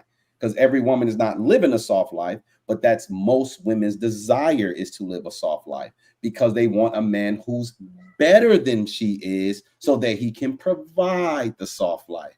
Because if he's not better than you, he cannot provide you a soft life. AKA, if she's not better than you, she has to work more. But that's why them talking points is dead now, though, with the Kevin Samuels and us now, Will, because they don't listen to the guy that's better than them. They'll listen to the guy who they don't think is better than them. The guy that makes them look good, the guy that validates them, the guy that gives them attention. When you him, that's who's gonna get the problems. But the man who validate them, the man who give them resources for what they doing, that's who they respecting now. Like it's reverse now. They let me Ali. God dang. You see what happened when you come on the panel. You see what happened when Uncle Rick come on the panel. You see what Fatty I come on the panel. We get kicked off. They love hearing the weak man. They love validating the weak man. They love the intention of weak man, and they love to endorse them just to talk about them behind their back. Be like, man, this nigga weak, but hey, he make look good. They love men that make them look good instead of making your man look good and being an extension of his power. I gotta say this, Ali. Look at it this way, right? Women. How you guys doing first? Let me not be rude. Let me just introduce myself. Hey, how you doing, Kenny, the king of Africa? Man, Fadi. Fadi, you gotta put back my ranch. Why did you take off my ranch, man? You gotta put my ranch back. The fact that you noticed this and it's been 49 days shows that you don't care about your ranch at all. You put your ranch on the basement and now you put your the goalpost again. On three, fellas. 1, 2, 3, push. I gotta try to. The shows with 100 people watching, and when your range when 300 people come back. Nope, can't be doing that. You have to be here all the time. Go ahead, I'll be here all the time. But I have a timer for you, so go ahead. You got this. Okay. Put it this way, Ali. I gotta say this. You see those women that you think that don't respect the men that are greater than them? All those women are nothing but liars.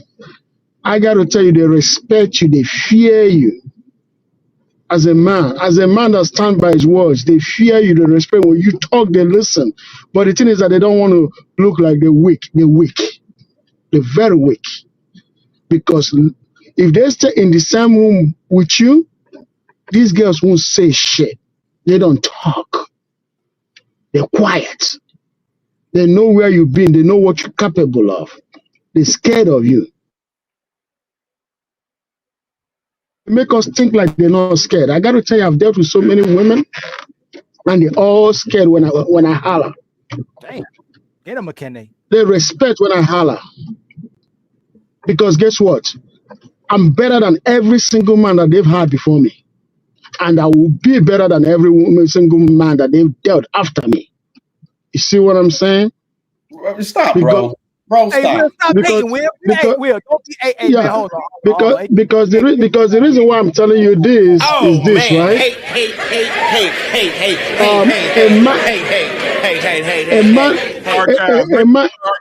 A man of substance, right, understands his place. But I gotta address this to Will real quick so that he can have the mic. Will. Yeah. Let me do it. 200. Again, there was 223 people watching. Now there's Oh my 200. goodness. There's 202. No, run the clock. Okay, you got this. Okay. But you keep interrupting me, Fatty. Then now the clock will keep extending. But let me say this, Will, you don't measure a man. You see, women don't measure men the way men measure. So if you gotta let women measure men the way they do, because when you say, "Oh shit," you're a man. You measure men different from how women measure men. When you cut out, repeat. Okay, let me say that. This is what I said. The way a man measures a man is not the same way a woman measures a man. A man measures a man different from the way a woman measures a man. So you might look at a man and you think that man, according to your measurements, might be this, but to a woman is a whole total different scale. So when I tell you that when I deal with a woman, I'm better than the men that she dealt before me, and I will be better than the men she deals with after me. You know why? Because women, they can never get anything better than what they had. And when you, the man, I'm coming. Let me learn. And when you, the man of substance, you have the look, and you have the money, comes around, she fears you. Yes. Okay. And by the way, Will, before you go, I just want to make sure 3 minutes and 20 seconds, and you wiped out. We are on 190 views now. So I'm glad to have you back, Kenny, because I missed the times where you take our viewership, like 40 people out of our viewership. So we love you, Kenny. Thank you very much. Go ahead, Will, interrupt you, please. Ekene, you say you're the best man she had, and you're better than all the men she had, and you'll be better than all the men before you, and all the men after you, right? That's right. But you said a woman could never get better than what she had. So if she had a man before you and he wasn't shit, how did she get you if you are something better? You said, wait. I want to make sure you understand what I'm asking you. If she had a man before you that's less than you, how did she acquire you better than her previous man? If you're saying she can't get a man better than you after you. Okay, you want me to respond to that? No, I want you to just mull it over and just sleep on it. Yeah, let me say, you didn't say everything I said, because this is what I said to you. This is what I said. Wait. I just asked one simple question. That is not what I said. That is not my complete sentence. That is not my complete sentence that I made. My complete sentence was easy. I said a woman that I'm better than what she had, and I'm always going to be better than what she will have. A woman never gets something better than what she has had before, right? But I also said that when I come to her, I was the best thing she ever had, which means she can never get anything better than what she had before. But now that I showed up, I'm better than all of them, both front and back. Sir, you still not answering my question, sir. If she cannot get better than what she had, is what you stated, and what she had before you is worse than you, then how did she improve to get better than what she had by getting you? Because she cannot. Because I happen to be the best that she has before me, and I'm also happen to be the best she will have after me. No. Damn. Hey, Nino, fire up your show, man. Better than what she had, Ekene, she got you.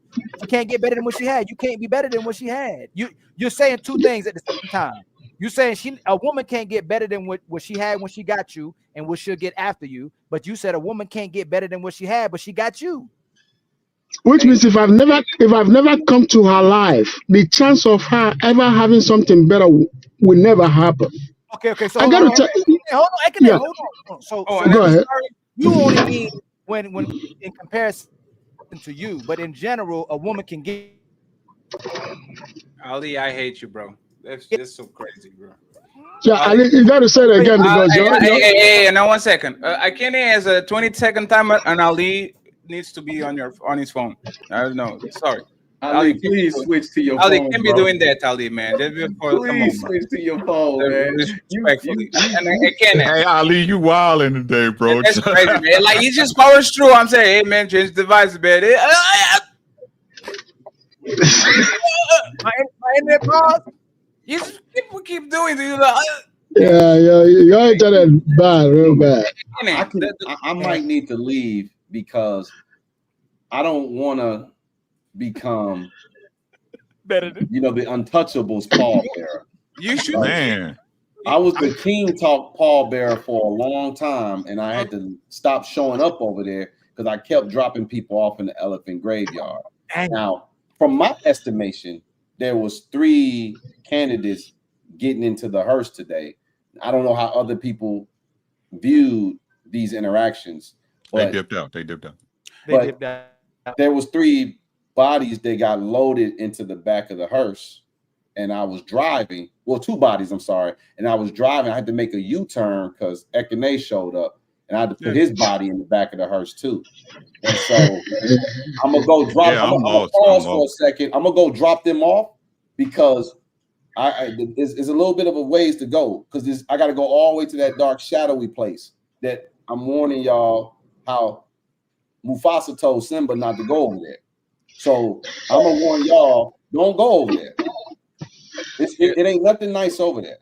Oh, Ariel, what I wanted to say to Ekene is Ekene, I don't care if you think you are better than your woman. Your woman thinks is better than you. Yep. That's the reality for most relationships. I don't care how competent you are, how funny you are, how much charisma, how tall you are. That little boring woman that is not funny, that is not strong, that is not rich, will, as soon as she gets with you, when she's driving that Porsche and she's looking at you and seeing you fart and all that shit in your morning, by the time you got together for 5 years, she definitely thinks she's better than you. So I'm telling you, y'all keep doing that. You know what I gotta I'm not freezing, right? I'm not freezing. Am I freezing? No, you smooth as silk, man. So I'm not freezing. Thank you, Ekene, right? So you froze earlier. You know what, Ekene? I will be quiet so you can go back on your 3-minute monologue. Okay, you got it. Use the timer. Let's go. Okay. Let me say this to you guys. There is a reason why. The bounties are on, by the way. Whenever you're dealing with a woman and your woman ever thinks she's better than you, that means you've fallen off from what you used to be. That is why, as a man, if you dress good, smell good, always got to dress good, smell good, and look better than yesterday. Always keep your egg. I'm coming. Let me finish talking, brother. You're gonna see what I'm trying. I'm telling you the game. Thank you. The reason why your wife will always be scared to ever leave you is because when she look at you, she know there are 10, 15 women out there looking at you. When you guys go out, she know that there are women out there looking at you, want to get you. And she's always conscious, always scared that she might lose you, but she know you're not going anywhere because you love her. But at the same time, she know you have what it takes to get as many women as you can. But the moment your woman think you ain't shit is the moment she think you can pull nothing. I'm not listen. I'm not trying to diss you or talk about the way you look to any capacity. So I don't want you misconstrued in what I'm going to say. No.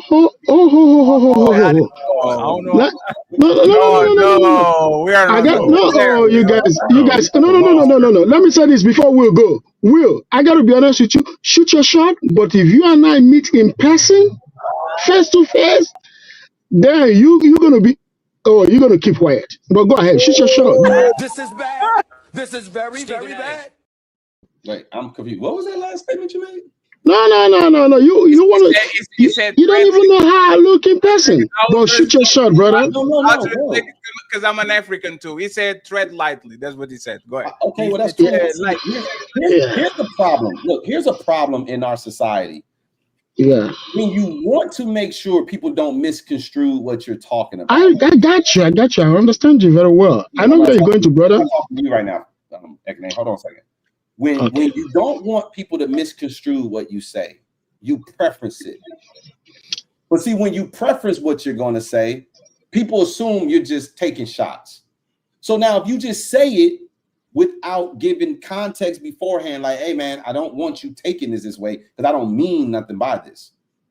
People just want to be offended. So, sir, I haven't even said anything yet. And you already told me that if I saw you in person, I wouldn't think what I'm thinking. You don't even know what I was about to say.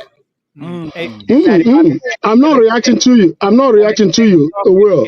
The guys are reacting, so I'm reacting with the guys. You see what I'm saying? It's not that, but that's why I say what you want to say. But you might fall flat. You might fall flat. But say what you got to say, brother. Okay, I'm gonna say what I'm about to say. But notice that Fatty said. Fatty had to speak on your behalf. He said, in other words, he's saying tread lightly. So what's the point? Think about this, gentlemen. What's the point of preferencing something if you're not trying to make sure the person doesn't get offended by what you're saying? What's the point? Shouldn't you just say it then? If you can't even preference something, shouldn't you just say it? And don't give a damn how they take it? And I'm going to drop your ass off at the elephant graveyard. Because you are showing that you are reacting you're reacting to something I didn't even say. And I keep telling you, I'm not reacting to you. I'm not reacting to you. You got to understand me, brother. I'm not reacting to you. Okay, Ekene. So watch this, Ekene. Watch this. Gentlemen and ladies, do y'all believe he reacted to something, or do y'all believe he did not react to something? He reacted. And he took it to 250 though. I'm very confused, so I don't have an opinion. They can't just. That's the leftist. That's the leftist. No. Is that no? He's not the leftist. He's just the thing is, you haven't said nothing. You better not come for me, Willie. It was Ali that put me on the middle. Hey, Will, tread lightly.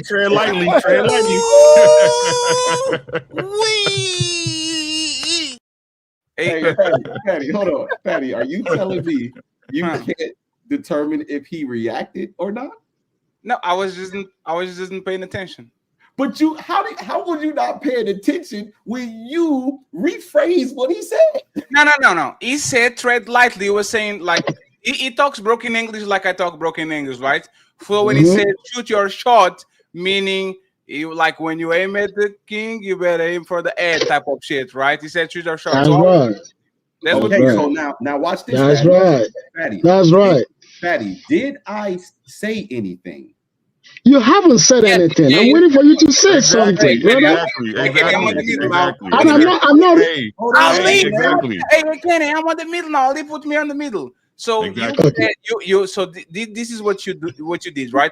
And I'm going to preface this. You are actually like me and Ali. You do the Socratic method. Your talking points are very close to ours. It's like, why? That's why we don't kind of interact with you a lot, is because you kind of say what we say. Right. But you took a passive aggressive. But you took a shot by saying that Ekene is not the best looking man, and Ekene is the king of Africa. Wait.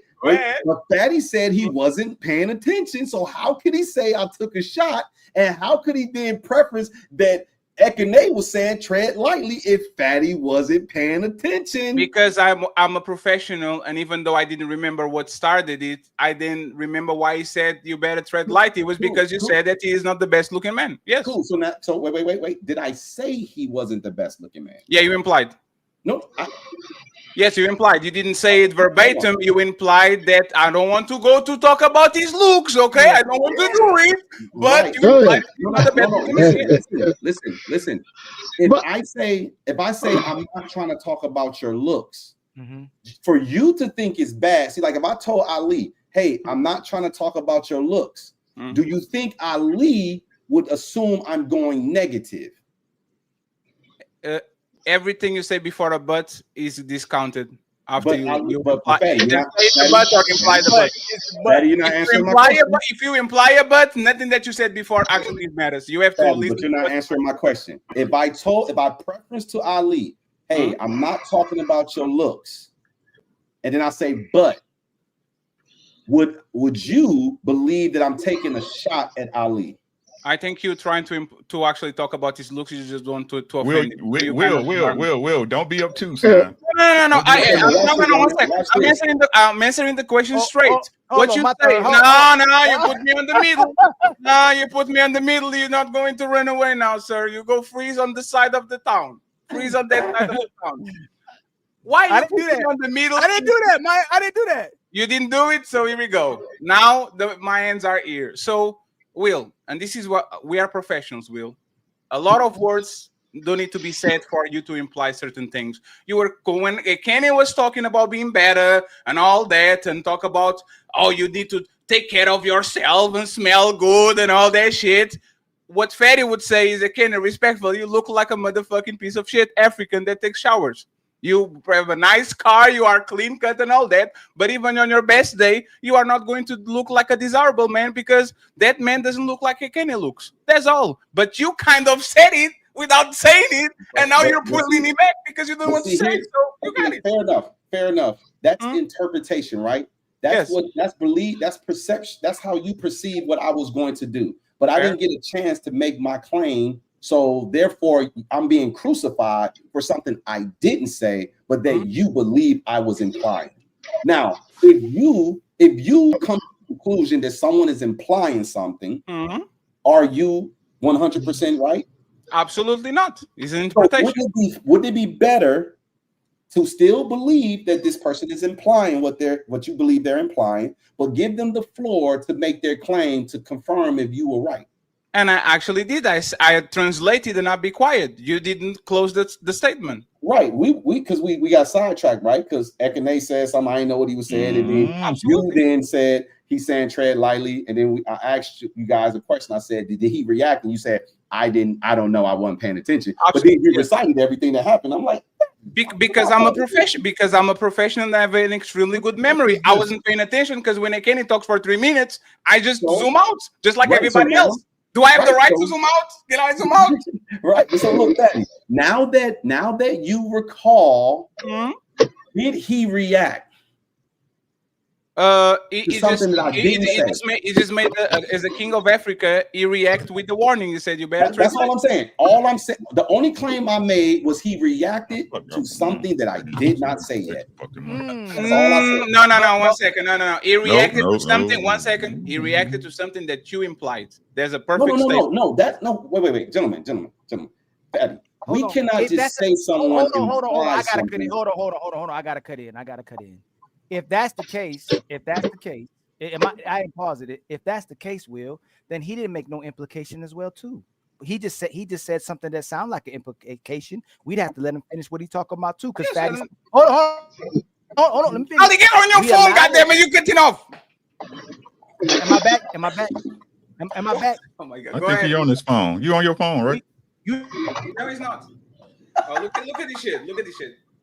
You didn't fight against us allowing Fatty to assume, and we all went with it. You didn't fight against it. We just took it as the implication. But you wouldn't have said that to me. I don't think you would say that to somebody that you couldn't go at their looks about. But if you would have said, let's say my hairline bad. Hey, Ali, I ain't gonna talk about no hairlines. Or you want to talk about somebody weight. I ain't about to talk no weight. Are y'all calling Akene ugly? No. That was That was the question. Ali, that was. Hold on. So this is my I'm question to you, asking, Will, because like- we think the same. We think the same way, Will. These two are. And they trying to put it on me. If you in the Ali, you are going to go after the show watching this shit, and you are going to be I pissed know it's off gonna with be yourself. horrible, but I'm back, That's right? crazy. I'm back though, right? Hey, Ali, please don't torture me and make me sit through this, bro. I If can't you hear weren't nothing you applying- saying. Hey, I so much want to hear what Will said. No. Hold on. Will, if you weren't implying he was ugly, what was you implying when you said, "Look, I ain't about to talk about your looks," but Well, let's do this. Let's not keep no. saying that. Will, you gotta answer that. Will, you gotta I'm answer that trying question. to. You know how Listen, we go. I cannot answer it with yes and Yes or no. We assume. Yo, wow. Hey, Will, I'm telling you, Will, we are like you. No, Will, like you. No, Will, we are like you, Will. I'm about to answer you. Okay, what? Since you I was not implying anything. Y'all keep telling me. Will, hold on, Will. Hey, Will, if you want to talk about he's ugly, what would you talk about when you said I ain't gonna Let talk me about say it then. Let me make one. There you go. He's had plenty of time. Before I make the claim, let me say one thing. Let him make the claim, please. This is important, Ali, because y'all keep. Listen, we still waiting, Will. Listen, we still waiting. I'm about to say it, Ali, but listen, I want to say one thing. Y'all keep making the Time to claim. move the goalposts again. On 3, fellas. 1, 2, 3, push.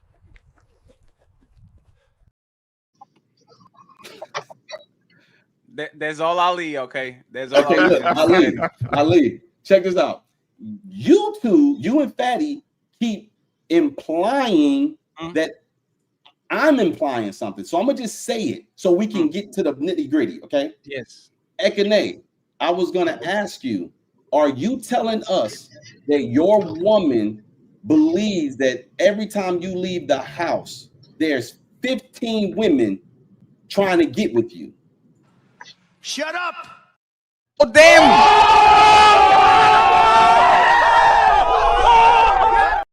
Hey, Kenny, you went on the offensive again, hey, Kenny.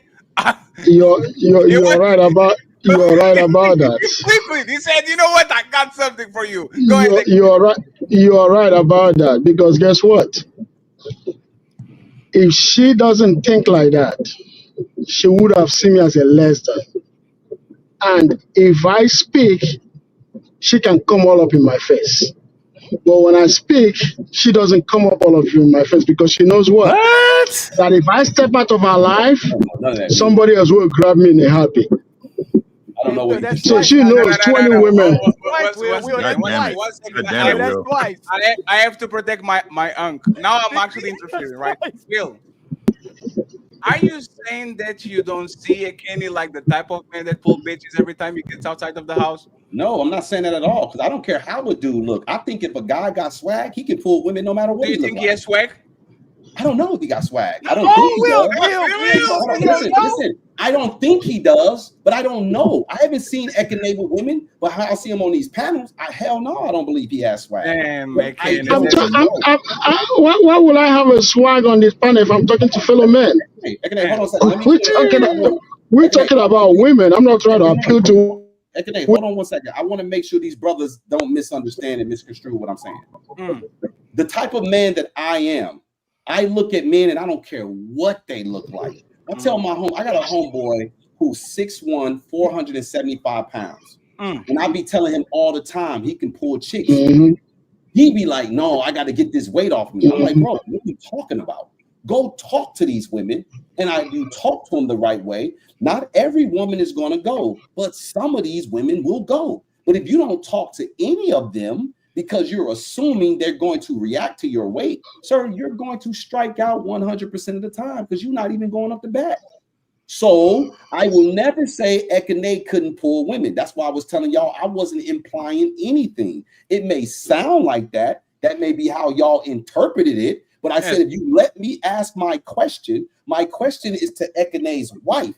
Is she under the mentality that Ekene is out here every time he steps out, there's 15 women trying to get with him? Because if that's the case, then Ekene's woman may be with him because of the way he looks more so than his character. I don't know why she's with him. I can't speak on that. I was trying to deduce why she might be with him, and it could be that she thinks he's drop dead gorgeous. One second. Hey, Will, you do this a lot. You talk like a lawyer. Why, There's no, I caught you because I know what you're doing. So here we go. Lawyers do this, that's right? everybody's claim. I know what they're doing. Lawyers do this to the crowd. You go to the jury and they talk in a way where they're saying things without exactly saying things. So when somebody says, "Are you implying or saying that this man is not?" I mean, I didn't say it.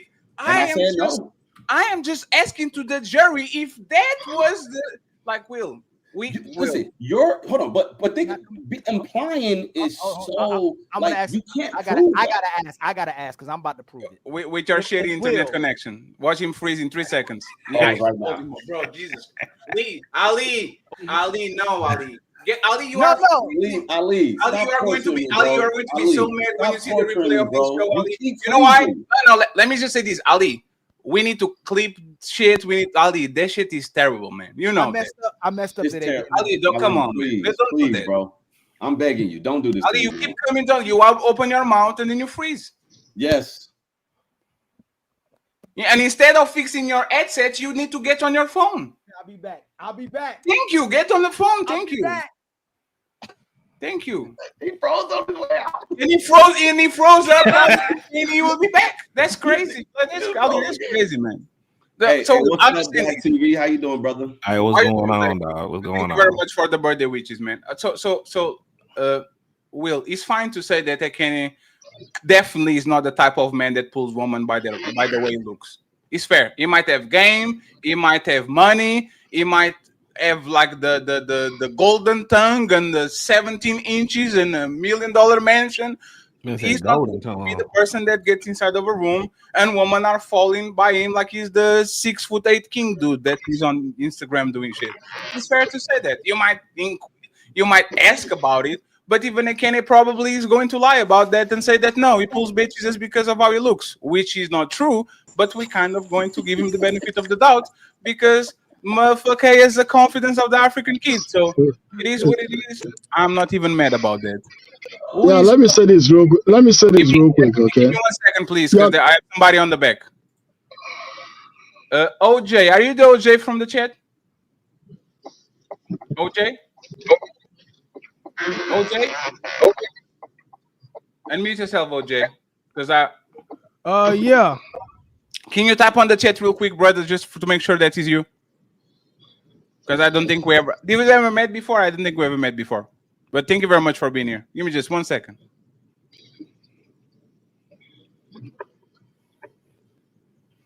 Yes, perfect. Thank you very much, OJ, for being here, man. I appreciate you. Thank you very much. Salute to you and salute to my brother Black TV. He's in the building. I appreciate y'all. And I'll read the super chats very, very, very, very soon before I finish the video and send everybody to Nino. So Ali, now that you list, checkmate. Ali, checkmate. Ali, player one is going to ask you for $1,000. That's okay. Come on. But I'm gonna end this right. I'm gonna end this right now. Right. Will, if you saw a man with a beautiful woman, would you typically assume he's with her because she's beautiful or who she is? I would assume why he's with her. Typically, when you see a man with a beautiful woman, do you believe those men are with the woman because she's a beautiful woman or who she is? Typically, initially beautiful. Okay, if you saw a woman with that same beautiful woman with Ekene, would most men assume that that woman is with Ekene because of who he is or how he looks? Who he is? Checkmate. It's not a checkmate. That's not a checkmate at all. Yeah, let me say No, this. no, it can't. It's a lot. No, let him Will, go. it's done. It's already done. No, hey, Will, why is not a checkmate? It's not a checkmate because you gentlemen cannot tell me what I was implying. You could assume, but you cannot tell me. If that's not my intention, You're right. You're right. You're absolutely right. But wait, Ali, let me defend myself, right? So if the same, watch this. If we reverse it, if it wasn't Ekene and it was you, so I'm assuming people think you look better than Ekene. You think you look better than Ekene. You think you. Why are you making that assumption? No, sir. Let me. Why are you making that assumption though? Okay, good. You got it. That's fair. That's fair. That's a fair statement. Why are you assuming? That's fair. I'm doing 100% to you what you're currently doing to me, and that's fair. So that's I'm fair. telling you what I think you think, what you imply to yourself. Right. It's fair. You look better than Ekene. Ekene ugly as shit, and you handsome as hell. You can't stop how far I go with what I think you're applying. I get to stretch this as far as I want. He didn't say nothing. He didn't say nothing. I haven't said nothing. Remember, I haven't said you're going off of, hold on, Will. You're going off what I haven't said. All I did I didn't say anything either. You're reacting though. No, I'm just telling you what y'all did to me. I'm reversing it. I just asked you a question and said checkmate. I haven't done nothing. I asked you two questions and said, I'm giving you back. I haven't told you nothing. All I did was ask you questions, and after both of them two questions, I said checkmate, and you're reacting to that because I haven't said nothing. No, sir. Well, okay, what's a checkmate then? No, I don't know. I'm not implying anything. I haven't said anything. No. What you assuming? I'm asking you, I'm not assuming anything. I'm asking you, what is a checkmate? You said checkmate, so I'm asking you, what is a checkmate? Checkmate means that arrest like a law. It's like arrest my case. It's me, Ekene.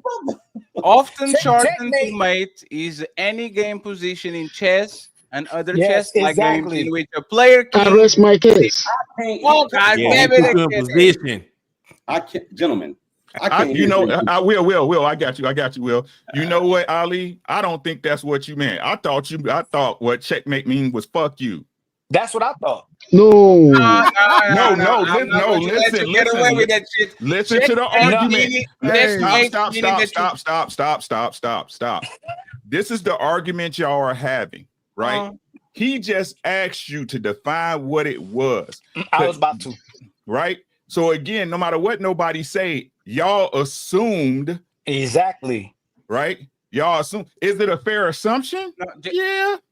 But you still assumed. Not checkmate. No, checkmate has a definition. Checkmate means you won the game. You caught him. That's what it means. But that's not what I meant. That's not what I. Hold on. So when you said checkmate, you didn't imply that you won. Do have meaning. No, it means arrest my case. What are we doing here? What I meant was, I respect Will as a person, and I hope he understood the way I processed, the way we were communicating, and then he understood what I was saying at that exact moment and how it was applicable to what he said. I wasn't checkmating my brother. Why would I say that to my brother? Checkmate means arrest my case. Hold on. Why would y'all assume I would ever checkmate my brother? That's my brother. I hear you, but that's why not what. Assuming? Why they assuming? Why Will assuming? Everybody assuming. That's the fucking problem. Whoa. You know when you assume, you make an ass out of you and me. Anything. Will did the reverse. I took what was assumed on me because they assumed that I was implying, and I just ran the scenario a different way. And this started doing to Ali, but I reverse assumed. What are we talking about? Salesman. You ain't saying What do you mean? I made an assessment of you assuming that we was assuming, so I was just telling you, don't assume that I was assuming what you was assuming. Wait, sir. I didn't assume nothing. Y'all You did. You thought I checkmated you. You said that's not a checkmate. You said, hey, that's not a checkmate. I'm not a checkmate. When I said that, I was respecting your understanding of applying what you understood to what he said. That's all, brother. I said checkmate. Ali, I didn't assume you checkmated me. I asked you, what does that mean? Oh, my goodness. Ali, basically, Ali, you asked me two questions. Okay. Think about this, Ali. How could I assume you checkmate when this is how it went? You said, "Hey, Will, if you see a beautiful woman, you see a man with a beautiful woman, initially, why do you think he's with her?" I said, "Yeah, her beauty." Then you said, "If you see a woman, a woman, I think you said a beautiful woman, but you said a woman with echinacea. Is she with him because of his beauty or because of who he is?" I said, "Who he is," and then you said, "Checkmate." So how could I assume you checkmated me? You said you checkmated me. No, you just assumed that. No, you technically, assumed, you but that's haven't not made what. no But that's rebuttal not what. about what he But that's not said. what I meant when I checkmated you. I didn't say what you meant. I was checkmating you out of respect. I didn't say what you meant. I never said what you Yes, meant. you did. You no. So okay, you did. What If does you it didn't mean? say what I said, then I just said that because I just respect you, my brother. It was out of respect. No, Ali. No, I told you what it was. You. Hold on. I asked you, what do you mean by checkmate? I didn't But assume Uncle you Ricky. Yep, Okay, there so you go. so exactly. Rick, But hold on, Rick. Didn't There I you go. ask the question? Yes, Didn't I yes, ask, that's what what do I'm you saying. mean? Hey, Will, bro. I got y'all. Hold on, right? This is what it is, right? Let me explain to y'all what it is, right? When I take the messenger matters, right? Because shit is assumed is gonna come out a certain way from Ali and a Will because y'all some motherfuckers. You see what I'm saying? So it's a natural inclination to assume you trying to shoot a motherfucking shot, you know what I'm saying, to prove your point. Not saying that's a bad or good thing, but to prove your argument. You see what I'm saying? So, yeah. So let me ask Rick a question. Rick. Uh-oh. Did you hear me assume anything at all tonight? Not at all. You asked for clarification if you didn't know. No, you actually one second. You actually assumed something. No. One second. Yes, I was doing that to make a point. I wasn't assuming let me anything. tell you what you assumed when you came up and you said, "Oh, these people left because Jungle is here." Jungle came number two. You kind of assume, and you know what they just left because it was time for the Come on, Fatty, that's a reach. You assume but you assume Ekene was talking about seeing you if he saw you in real life. You did assume that. No, I asked the question. I asked him. I didn't assume anything. You clarified. You broke it down, Will. The fact that he reacted, Will, we're here because he reacted to what he assumed. That's why we're here. You assume when Fatty I said, know, Fatty, I know one thing. What did you think he meant, Fatty? Fatty told you, and you say, "See, he assumed this is what I said, but that's not what I said. He just made us." Hey, Ekene, I actually don't think it was. Ekene, I believe you poor bitches. I believe you poor bitches because if you can get niggas in the room that ain't got shit to do with you to argue over you, you got some type of influence, my boy. So shout out to you. You know what I'm saying? Shout out to you. I'm assuming. You know, we have too many uncles. Like we have too many African uncles. Like I can't. Shout out to the Negro with 3 E's and a 5-letter name. There's no way in hell you ain't pulling with 3 E's and a 5-letter name. I will say this, right? I would love to have a full show with Will and Ali because I'm saying that's twins talking with each other.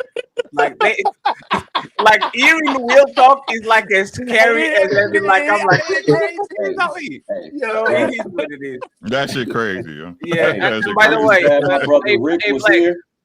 Rick, I thank you for being a listening ear because you tried to bring some calm to the storm of all this. That's my job. That's my job. And listen, I'm so disappointed in my brothers Ali and Fatty. Nah, not me. Uncle Rick already got. Hold on, let me tell you Uncle why.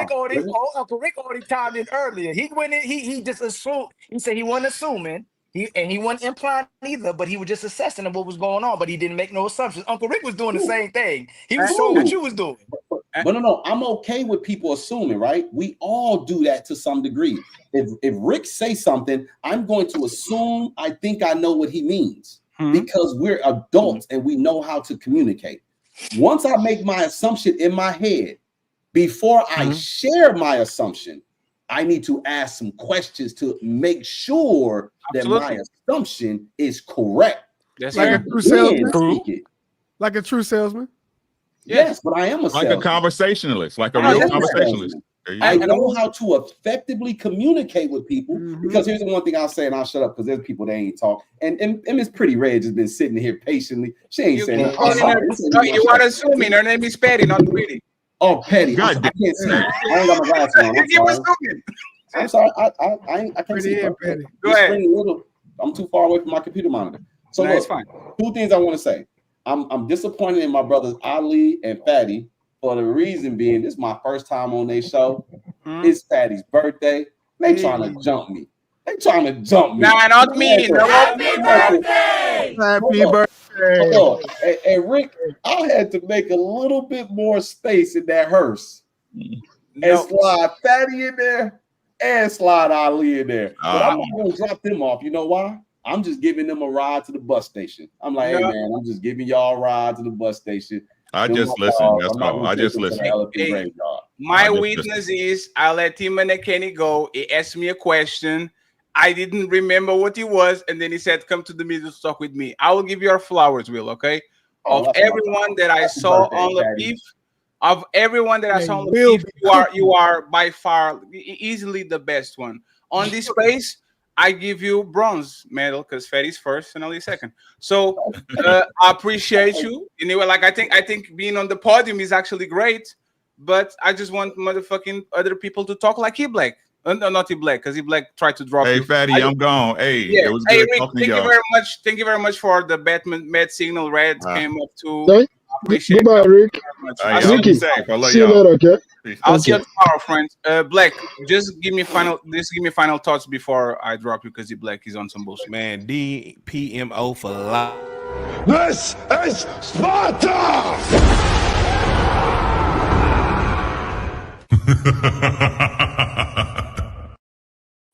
Hey friends, go follow the Don't Piss Me Off show with Black, Kelly, and 2K. I'm going to drop the link in the chat, but this is a little game we have to play. I had to drop him in the middle of his sentence, okay?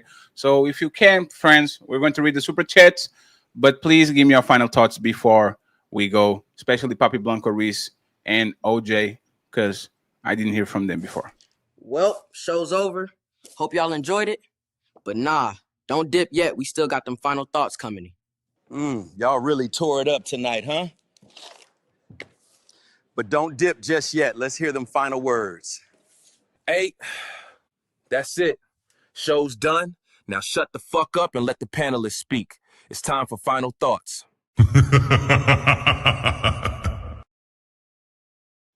And Reese, thank you very much for the birthday cash app. And Mr. Fantastic, thank you very much for the birthday cash app. I appreciate y'all, friends. This is the last time on my birthday that we're doing this shit kind of anonymous citizens, okay? Next year, we are going to have every single person that is on this boat rocking with the Untouchables. So I appreciate y'all. Thank you very much for always being nice and taking care of me. Tomorrow we have a little bit of birthday. If you don't have money, just pull up. Let's go have fun. No need to just send me a tremendous amount of money. I don't have nothing to spend it on, okay? Will, final thoughts from you first, because you've been centerpiece of the show. Ali, I hate you. Nothing that we did today is going to be able to be clippable because you. So it's what 2 hours, 3 hours, 4 hours. There's nothing we can do.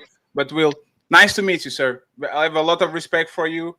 I hope we can find ways to disagree with each other because I actually want to see what's going on the. I like the Socratic method and all that. I need to pick your brain, so I hope I can see you very soon on one of these panels, sir. Final thoughts. My final thought is, man, I appreciate you, brothers. I like what y'all doing. You know, I rock with my brother Ali the long way, and Fatty. You know, you are you come as a duel, so naturally I extend it to you, and I like your points. You be making some strong points. You brothers stay poised. I appreciate how poised you brothers are. People can learn a lot from you, gentlemen. So I wanted to give y'all flowers, especially on your birthday, brother. You got many more to come. And for anybody that disagree with me, because I know people are going to disagree with me, we can always do a smoke show. Absolutely. So I'm just so you know, I'm the pallbearer, and I drop niggas off in the elephant graveyard. Damn. It's unlimited capacity. I don't care who you are. I don't care what your talking point is. And I will be cool and I will come visit you on a daily because I'm dropping niggas off on a daily. And on that note, for those of you out there that's losing, do us all a favor. Keep losing. That's funny. Am I pausing still? I wish that we had the sound bite, man. That's the only thing. We do. I just don't want to. I don't want to ding them. Damn. That's my jingle. And that's all we're going to play because I don't want this shit to be. I don't want this. I don't want the money we made today to go to the WWE. Petty Red, final thoughts, please. And thank you once again, Petty Red. Shout out to y'all. I appreciate y'all. Thank you very much. This was a good show. I just have one request. Can y'all stop running off all the panelists? Like, can y'all wait till like hour, maybe 2.5? Run the panelists off. It was 2K. It was Captain, and then for the live of me, y'all can't even let us read the super chat and boss. I said, hey, let's do 10 and up. It took like 4 minutes. I look down. Everybody have to go. God damn it, this money. I don't like money. That's crazy. But I was dropping off like flyers. I was like, what's going on? Yeah. But that was Captain because Millionaire Bachelor, and I changed the title of the show because respectfully, it took me a lot of work to do thumbnails and all that shit, and I don't want to change it. So I changed it to Millionaire Bachelor Rage Quits. It is what it is. If I was on his show, I will have the decency to say, because I don't think nobody said nothing egregious. They kind of were poking at him a little bit, but there was nothing crazy. But I respect the fact that he came here. But if I am making sure that nobody ambushed him and we can have the conversation, if 2 shots and we out, respectfully, I'm going to change the title, keep the thumbnail, and move along. Shout out to the Millionaire Bachelor. Nothing crazy, like, but come on, brother. Like, this is we are all professionals here. We've been thousands of panels at this point. Like, rage quitting just because somebody's saying something slick. I don't understand. So it is what it is. But thank you very much, Red. Once again, I appreciate you. The links and the everybody show is going to be on the description, other than at Kenny, because at Kenny doesn't have a show. Thank God. Mr. Ekene. Who told you I don't have a show? Oh, you have a show? Of course.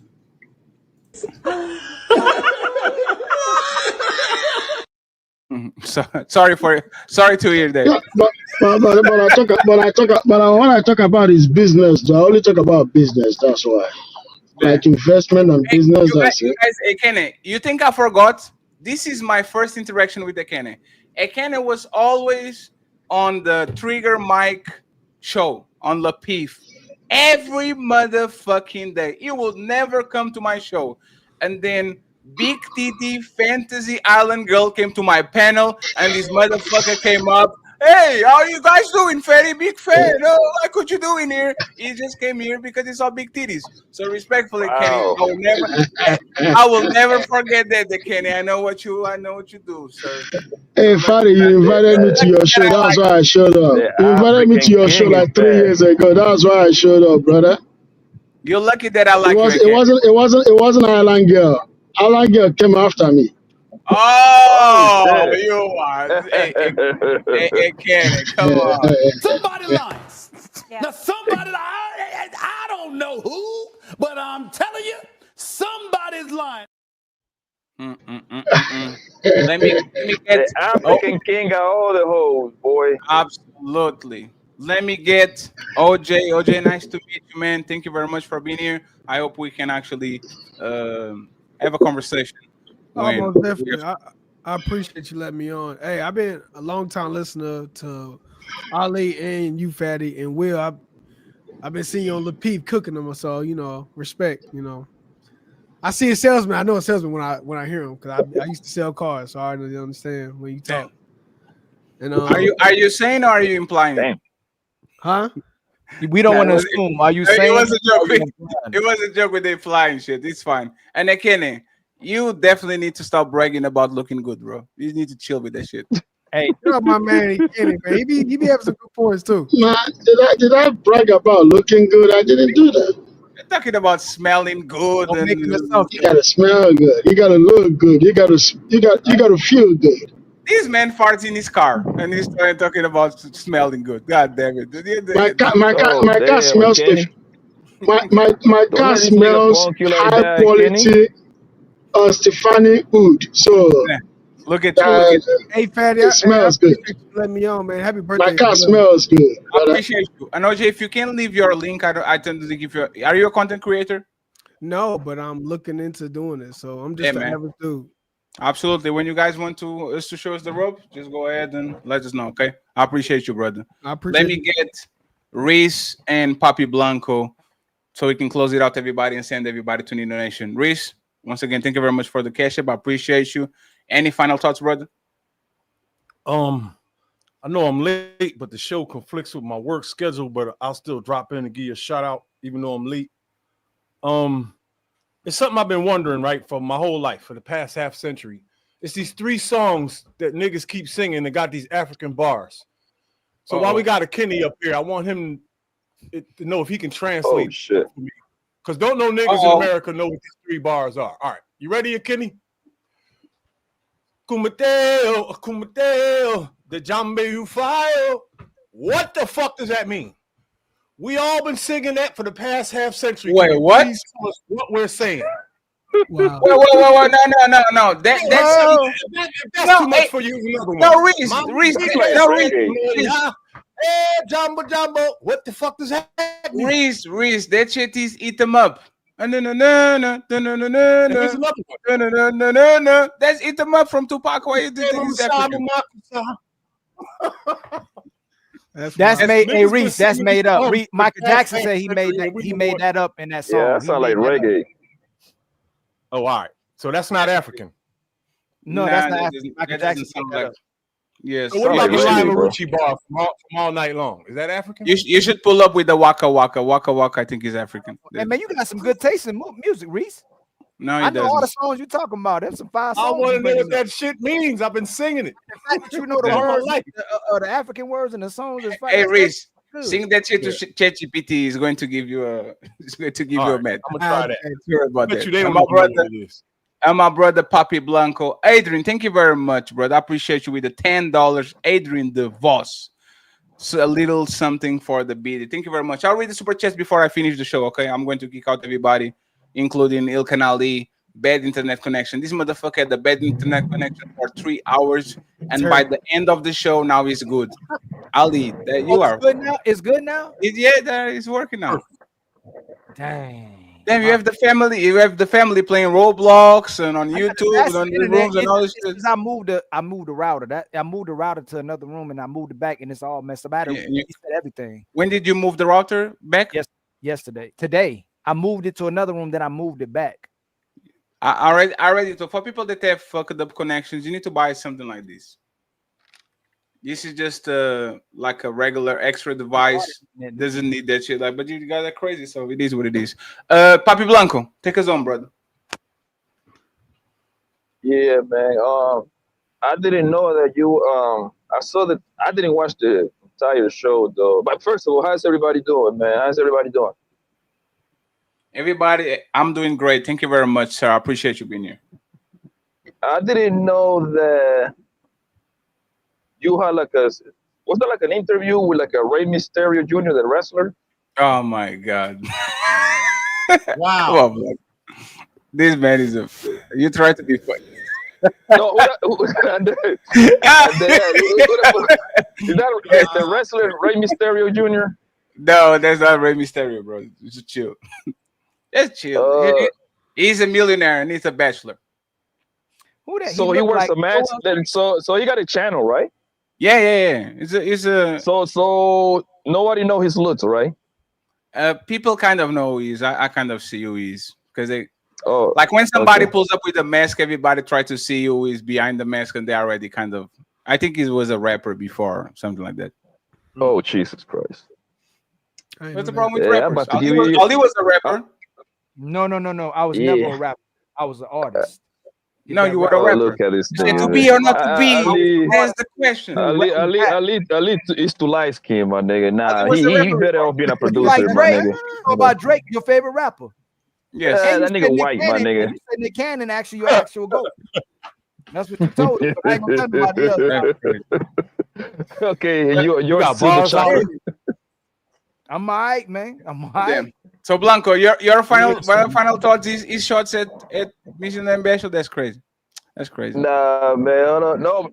I saw the thumbnail, my nigga. Like, nigga, I'm just barely getting up, man. I was like, I have been on a rampage for the past 2 weeks, but I gotta, gotta get back to normal. Damn. Yo, I said your birthday's tomorrow, right? It's already today. It's already 3 a.m. in my country. So. Happy birthday! Yeah, I forgot you live in My there. birthday party will be tomorrow. I'm going to lunch with my parents, and then so I'm gonna tell you happy birthday tomorrow then, because it's not tomorrow for me. Yeah, let's pull up 5 p.m. Let's have fun. Yeah. If you don't have a wallet, friends, I know life is rough. forgot. So don't need to don't need to bring the wallet. You bring a drink, okay? Yeah, I forgot you live in that whack ass country, man. You're like 12 hours ahead of us. Okay. So, sorry, time sir. to end the show, friends. I appreciate y'all, but y'all going to be kicked because of Papi Blanco, okay? Will, OJ, Ekene, Reese, Papi Blanco. I appreciate y'all. See you later, fam.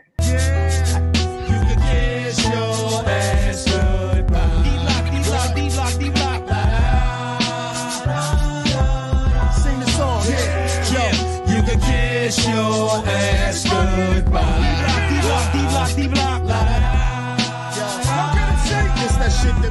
Buckle up, everyone. It's time for some super chats.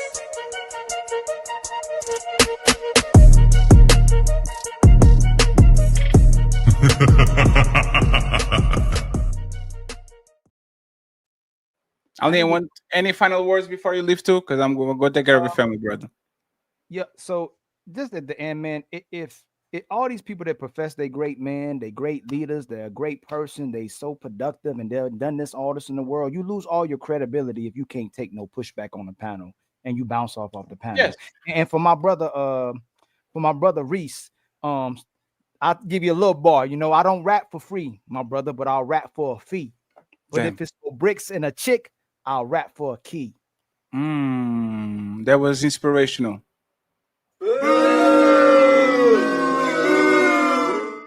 Are you ready to get kicked out? Yeah, you can boot me off too, man. I see you on Sunday, I brother. was being funny. You know, I ain't pushing no keys and nothing like that. I see. No brick. Allegedly, didn't you say that you were a ghost?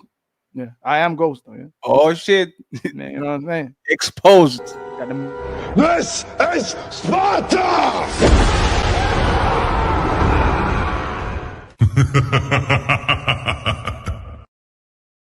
Their fucking shitty internet connection. You out. It's my show now. Let me read this real quick. 68, and then we go to Nino Nation, friends. 68. Justin Imes, $5. 2K and Public Defender on the same panel.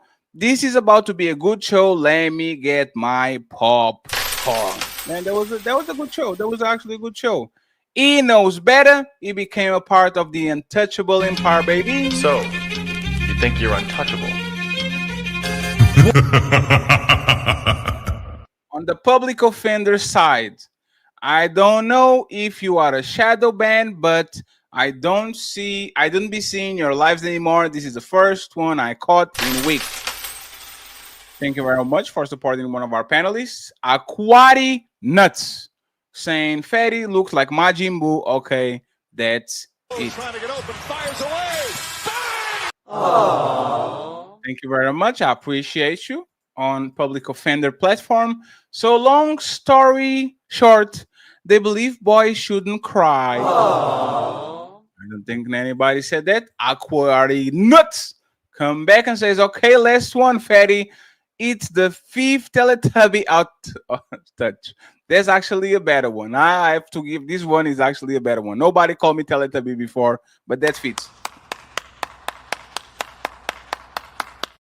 I have to give you that one. The Teletubby one fits. Thank you very much. I appreciate you. Jay Miller in the building saying studies prove women are more neurotic.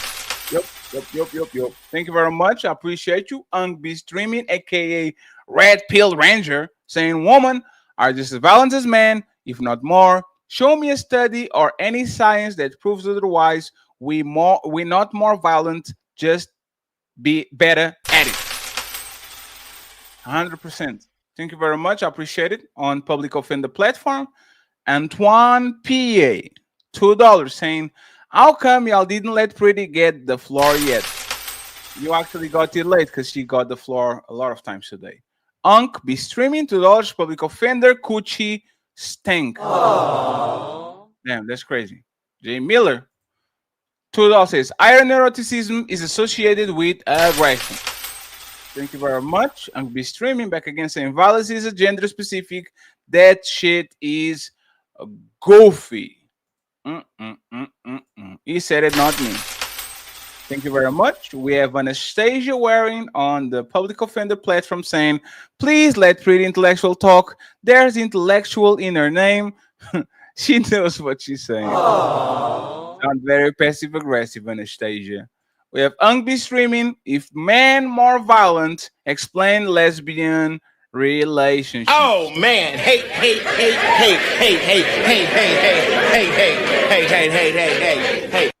My boy Resto is in the building and he says, salute Fatty, chat and mods. Fatty, check your DMs, my Majin brother.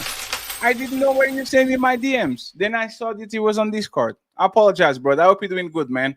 I want you to get on rotation extremely soon because we're going to try to reach out to the white panels again to make the panel a little bit more colorful. So I'll make sure that I'll bring my brother Resto and all the people from Valhalla. Thank you very much, Resto. I appreciate you. We have Bijou Biku Joe from Public Offender Side says, I want to hear that pretty intellectual. I want to hear what pretty intellectuals speak more. Damn, that was confusing. Unk, aka Redfield Ranger, says, lesbian DV is ISDV, they whoop butt. Damn, crazy. He knows better member for 6 months saying, woman have deleted 1/8 of the world. Stop it.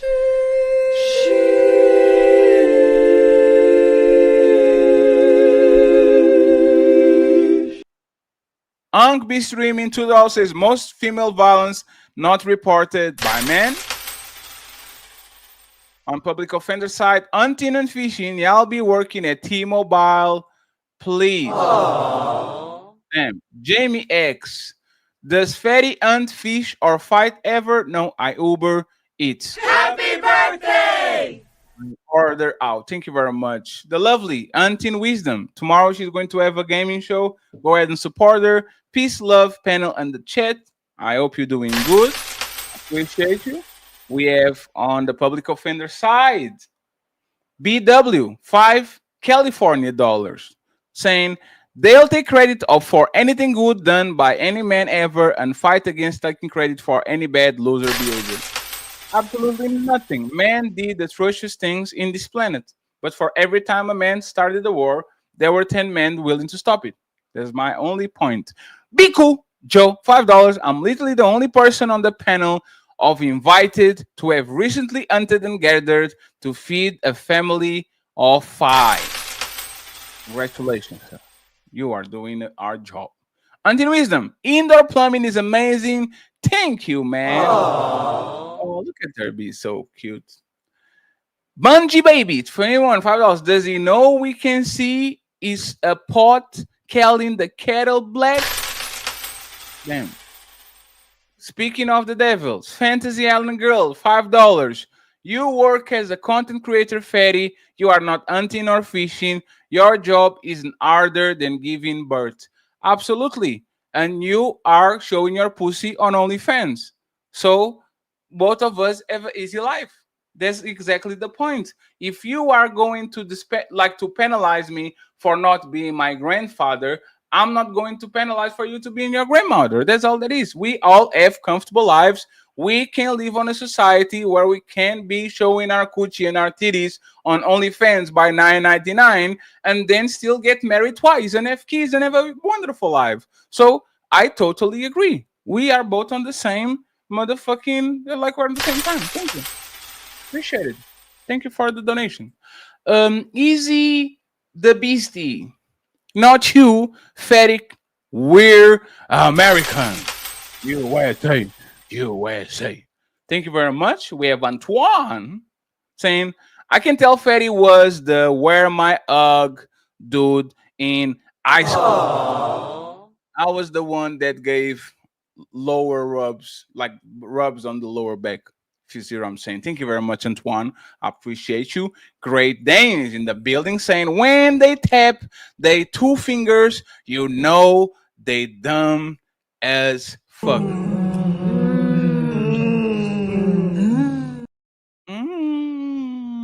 Aquati nuts. Fatty can't even see his yang under his full pop. Oh man! Hey!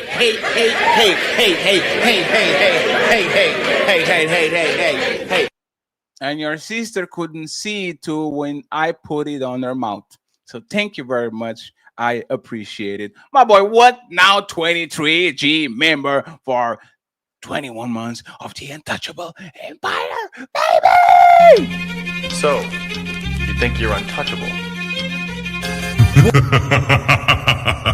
Thank you very much. We have 37 to go. We are at time. Shout out to my boy Tony Golden saying no one gonna do none, but he was saying men are violent. Damn, great fact, Tony. Tony in the building. I appreciate you. Rob Platinum, $2. Offender run a 9.63, 100 meters in the victim Olympics. Damn. Olympic status. I'm him, $2. Wait till Captain finds out he got a whole white wife. Oh shit. Oh man! Hey!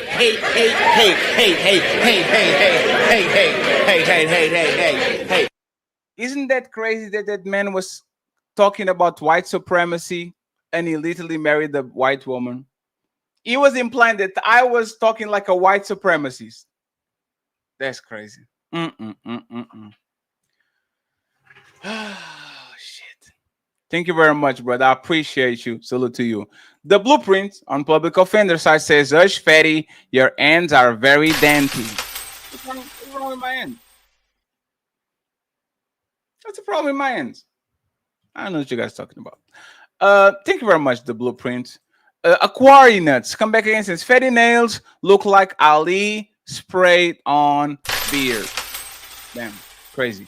BW saying men are homophobic because they're scared that men will do to them what they're done to women. I wish a nigga would. I'll cut your shit and throw it to the bushes.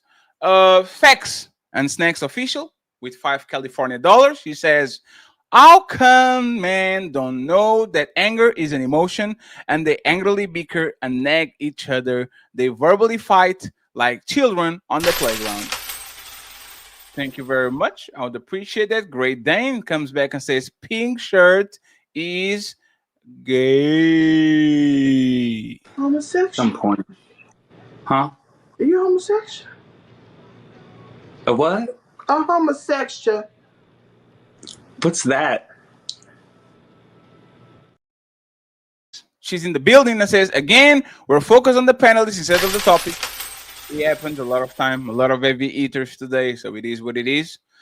Quarty Nuts, $2 says 2K beard is a problem. I suspect that too. His beard is too long for a bald man. I don't trust it. Cameron Aries saying, no cap, I think the public offender being on here gives them more views because usually this one man taking on the whole panel. And we give him more views too. So I think we are both good. Thank you very much. I appreciate it. BW, $2 California dollars. Why is this coward refusing to show pubs chat? No, I didn't refuse nothing. I literally showed everything. Why would I not post like these chats? Come on, man. Stop lying. Will Lee motherfucking Beeman. And thank you very much for the $100, buddy. I appreciate you, sir. Thank you very much for the massive donation. He says, arguing with a man that gets matching French tips with his wife is wild. Ooh, happy birthday! Rose trying to get open, fires away. We have 20 to go. Aquati Nuts saying somebody take 6K's worker. He shouldn't be online. Yeah, that was turning left. Willie, Come back and say shout out to the non-pin loving man on the panel. SD, Ilkar Ali, Fatty, Captain, and Opalin. It's not Canadian dollars, TK. It's California dollars. You should know better. And when people send money from Japan, is not yens, is YouTube dollars, because there's a W. Is the Y. I know better. Paper Trail Shorty in the buildings, and happy birthday to my guy, Fatty. Happy birthday! Thank you very much. I appreciate you, my boy KP from the KC5. How are you doing, sir? That boy sweeter than a Sour Patch candy. Damn, y'all going in on that dude. I just called him gay because he called him fat. I have no problem with fat people, as you can see. And I have no problem with gay people. Shout out to my brother Jabba the Rainbow Boogeyman. I think he's one of the realest people in this space. I just had to say, if you think we are not safe enough, why? Like, come on. Willie, 100% sure public SX offender wears lingerie under his clothes. Damn, y'all tripping. TJ Chip Chopper, $5 saying happy birthday. Thank you very much, brother. I appreciate you. Jamie X, a new friend, says poverty and over policing poor communities equal jail. Thank you very much. Leslie K, of course, in the building, saying happy birthday. Fat July Barnes for the win. We have 15 more to go. Paper Trail Shorty, $2 says, who ordered the Yappuccino from Pretty? A lot of highlights today. A lot of highlights. Thank you very much. Phoenix, first time I see you here, brother. Thank you very much for supporting. It says, happy birthday. Happy birthday. Bro, keep up the good work. I appreciate you. Thank you very much and welcome to the Untouchable Empire. I appreciate you, sir. Great Dane too. Welcome to the Untouchable Empire. Says she talking trash because she wrong. Damn, crazy. We have 10 more to go. King Sony said, oh my God. Come on, Sony. Just a little back. And damn, Sony. Damn. Great Dane, $2. She talking too much. Her thing, airy facts. Damn. Oh man, hey.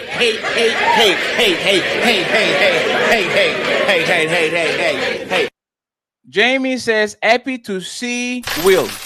Will, you know what's funny? Will is a beast.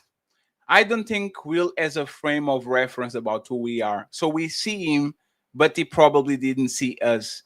And it's kind of funny to see him talking with Ali and kind of with me, because you know the Spider-Man meme where everybody's pointing at each other, like the Spider-Man is pointing at the Spider-Man. That's how these motherfuckers out, because we kind of look the same. So it was hilarious to see him and Ali going on the back and forth, because both of them like, oh my God, that's so funny. But I appreciate you. Thank you very much, Jamie. We have my boy Thomas Legacy in the building with a $10 ball. Let's go. We got $10. Sir, do you have any change? Nah, motherfucker, I'm broke. It says, woman is what they say online doesn't reflect their choices in real life. Oh, shit. Shout out to my boy Thomas Legacy. I appreciate you, brother. We have TS. He gifted 1 Untouchable membership for the Untouchable Empire, baby. So, you think you're untouchable? Thank you very much. I appreciate you. And friends, we're already on the 8,400 mark. I wanted 10,000 before the end of the month. It's going to be difficult. But let's try to get 9,000. Let's try to get motherfucking 9,000. That will be dope. Black TV $5 says, happy birthday, Fat. Thank you very much, Fat. Thank you very much, Black. I appreciate you, brother. I'm actually rooting for Black. I just can't stop picking on the man. Because our dynamic started with us fighting so bad that now when I'm on the panel, I can stop throwing shots. But I'm rooting for the brother, Black TV. I appreciate you. Thank you very much, sir. Happy birthday! We have the lovely Sunshine, you're my sunshine. She says, happy birthday! Hey, hope you're enjoying it. Thank you very much. I appreciate you. No, but I see you in the chat. Thank you very much too for the birthday wishes. Okay, I appreciate y'all. Even if you don't send super chats, thank you very much. We have Lord Jefferson with $7 California dollars. He says, when I take a step, ding, I take another one, bang, diggy, dang. Damn, that might be a song, Mr. Lord Jefferson. I appreciate you. Thank you very much. And now we have the lovely Talks with a $20 ball. Here you go, sir. $20. Get yourself some food to eat. If by food you mean drugs, then hell yeah, bitch. I'm about to get fucked up. Talks says, happy birthday, Fatty. Happy birthday! One of the day ones, even though she's quiet, she's always watching us, always in the shadow. So thank you very much, Talks, for all the love you have for me. I appreciate you. And E Black said, this is Sparta. This is Sparta!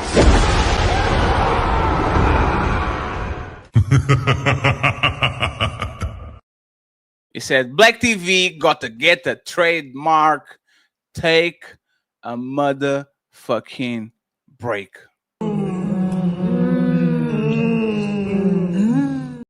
Very territorial, this man, E Black. Shadow Dragon TV, appreciate you, brother, being here. He says, Ali, tell the panel what God is thinking clip. Happy birthday! We don't have the clip over here, friend. Anyway, nope. That clip needs to be refined and cut a little bit. It's a great clip. It needs to have a little bit of a retouch.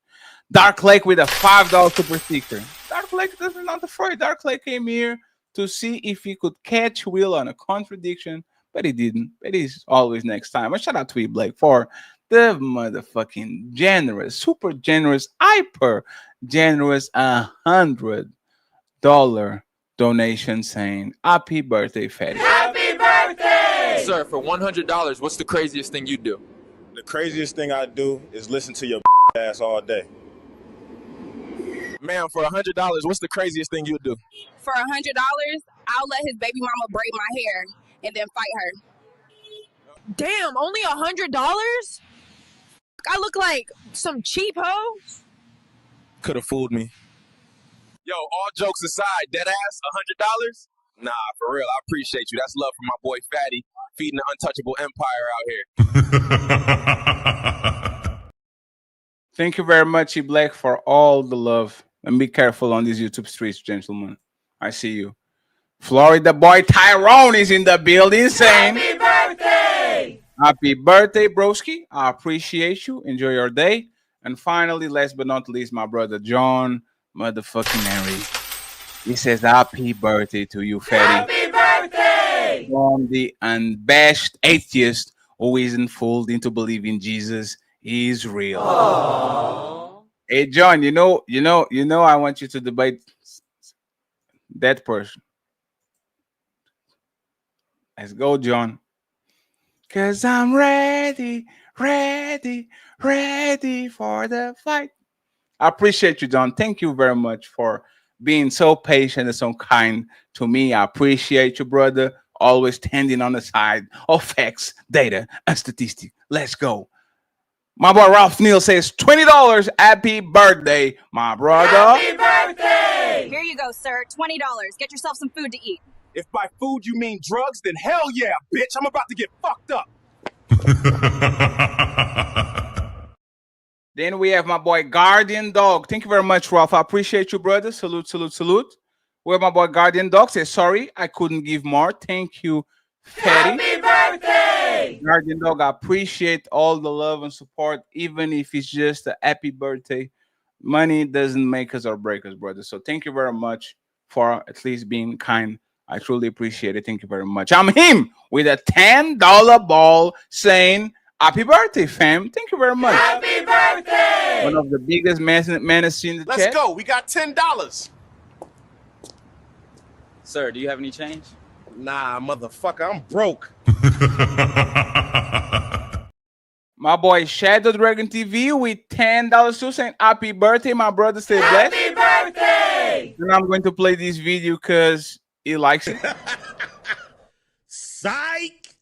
Who's calling that shit? Who's calling that shit? Who's calling that shit? Who's calling that shit?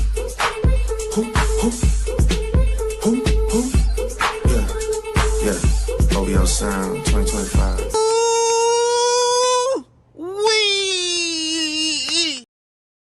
Thank you very much. Jet Live been extremely generous to the Untouchable Empire lately. He says, happy birthday. And he sends a $50 ball. Thank you, sir. I truly, truly appreciate it. Thank you very much for your kindness. $50 for lobster? Damn. It's okay, baby. You got this. Bitch, you AI. You ain't that special. Hey, did you know I saved 50% on my car insurance by switching to Geico? Well, I just made this $50 AI animation to not give a fuck. Okay, I'm looking at it. Reese comes in with $2 and says, just peace. I appreciate you, Reese. Thank you very much. Mr. Fantastic in the bill with a $20 ball saying, happy birthday. Thank you very much, sir. I appreciate it. Here you go, sir. $20. Get yourself some food to eat. If by food you mean drugs, then hell yeah, bitch. I'm about to get fucked up. Thank you very much. I appreciate y'all. Thank you. Thank you. Thank you. Mr. Fantastic. Wherever we go, Mr. Fantastic comes with us. Extremely solid brother.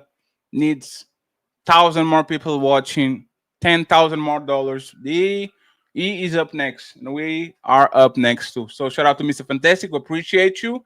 We have Adrian DeVos says a little something for your B-Day. Happy birthday! Thank you very much for the $10. I appreciate Let's go. We got $10. Sir, do you have any change? Nah, motherfucker, I'm broke. Appreciate you. Thank you very much. And finally, my future ex-wife and baby mama, Melanin, saying happy birthday, King. Happy birthday! With a $20 ball. Here you go, sir. $20. Get yourself some food to eat. If by food you mean drugs, then hell yeah, bitch. I'm about to get fucked up. Yes, Slutty Gorilla. That's a crazy name. Slutty Gorilla Biscuits. I appreciate you, brother. Thank you very much for the birthday wishes. Thank you very much for every single person that pulled up. Tomorrow is going to be my birthday party. John Henry, $2 says facts, data, stats, and reality undefeated. And of course, Slutty Gorilla Biscuits. He became an untouchable. Welcome to the Untouchable Empire, baby. The Untouchable Empire, baby. Thank you, thank you, thank you, thank you. I appreciate you. And again, generosity, another Untouchable membership. So, you think you're untouchable? Thank you, thank you, thank you very much for being generous, friends. The week is not over. Tomorrow, 5 p.m. Thank you very much, Gorilla Biscuits, by the way. Again, tomorrow we are going to have a birthday party where we're going to chill. I need a couple of things. I want to talk about a couple of things. Open panel. We're going to have fun. Okay. I appreciate you. Tomorrow we're going to do a little birthday party.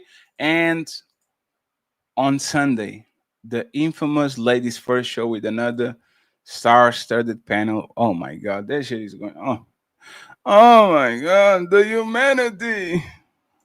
Friends, I'm going to send y'all to Nino Nation. I love y'all. I appreciate y'all. Next year, we're going to be, by this time, we're going to be famous as fuck. So thank you very much for riding with us when nobody was, nobody would, nobody will. English, Team Fatty, and the Untouchables signing out. Peace. But let me tell you about God, though. The fuck out of here. Is he beyond our understanding? Or do you know every fucking thing? Because you got niggas out here that's going to actually tell you what God is thinking and what God will do and what God won't do. Who the fuck is you, nigga? No, it's like this. God told me to take, God ain't tell you a bitch ass thing because he got my number directly, whole ass nigga. So look, if God is all that. Don't sit here and talk shit like what's going to pop up, what's going to do this. If you're going to cross the line, cross the fucking line. Otherwise, get the fuck out of here.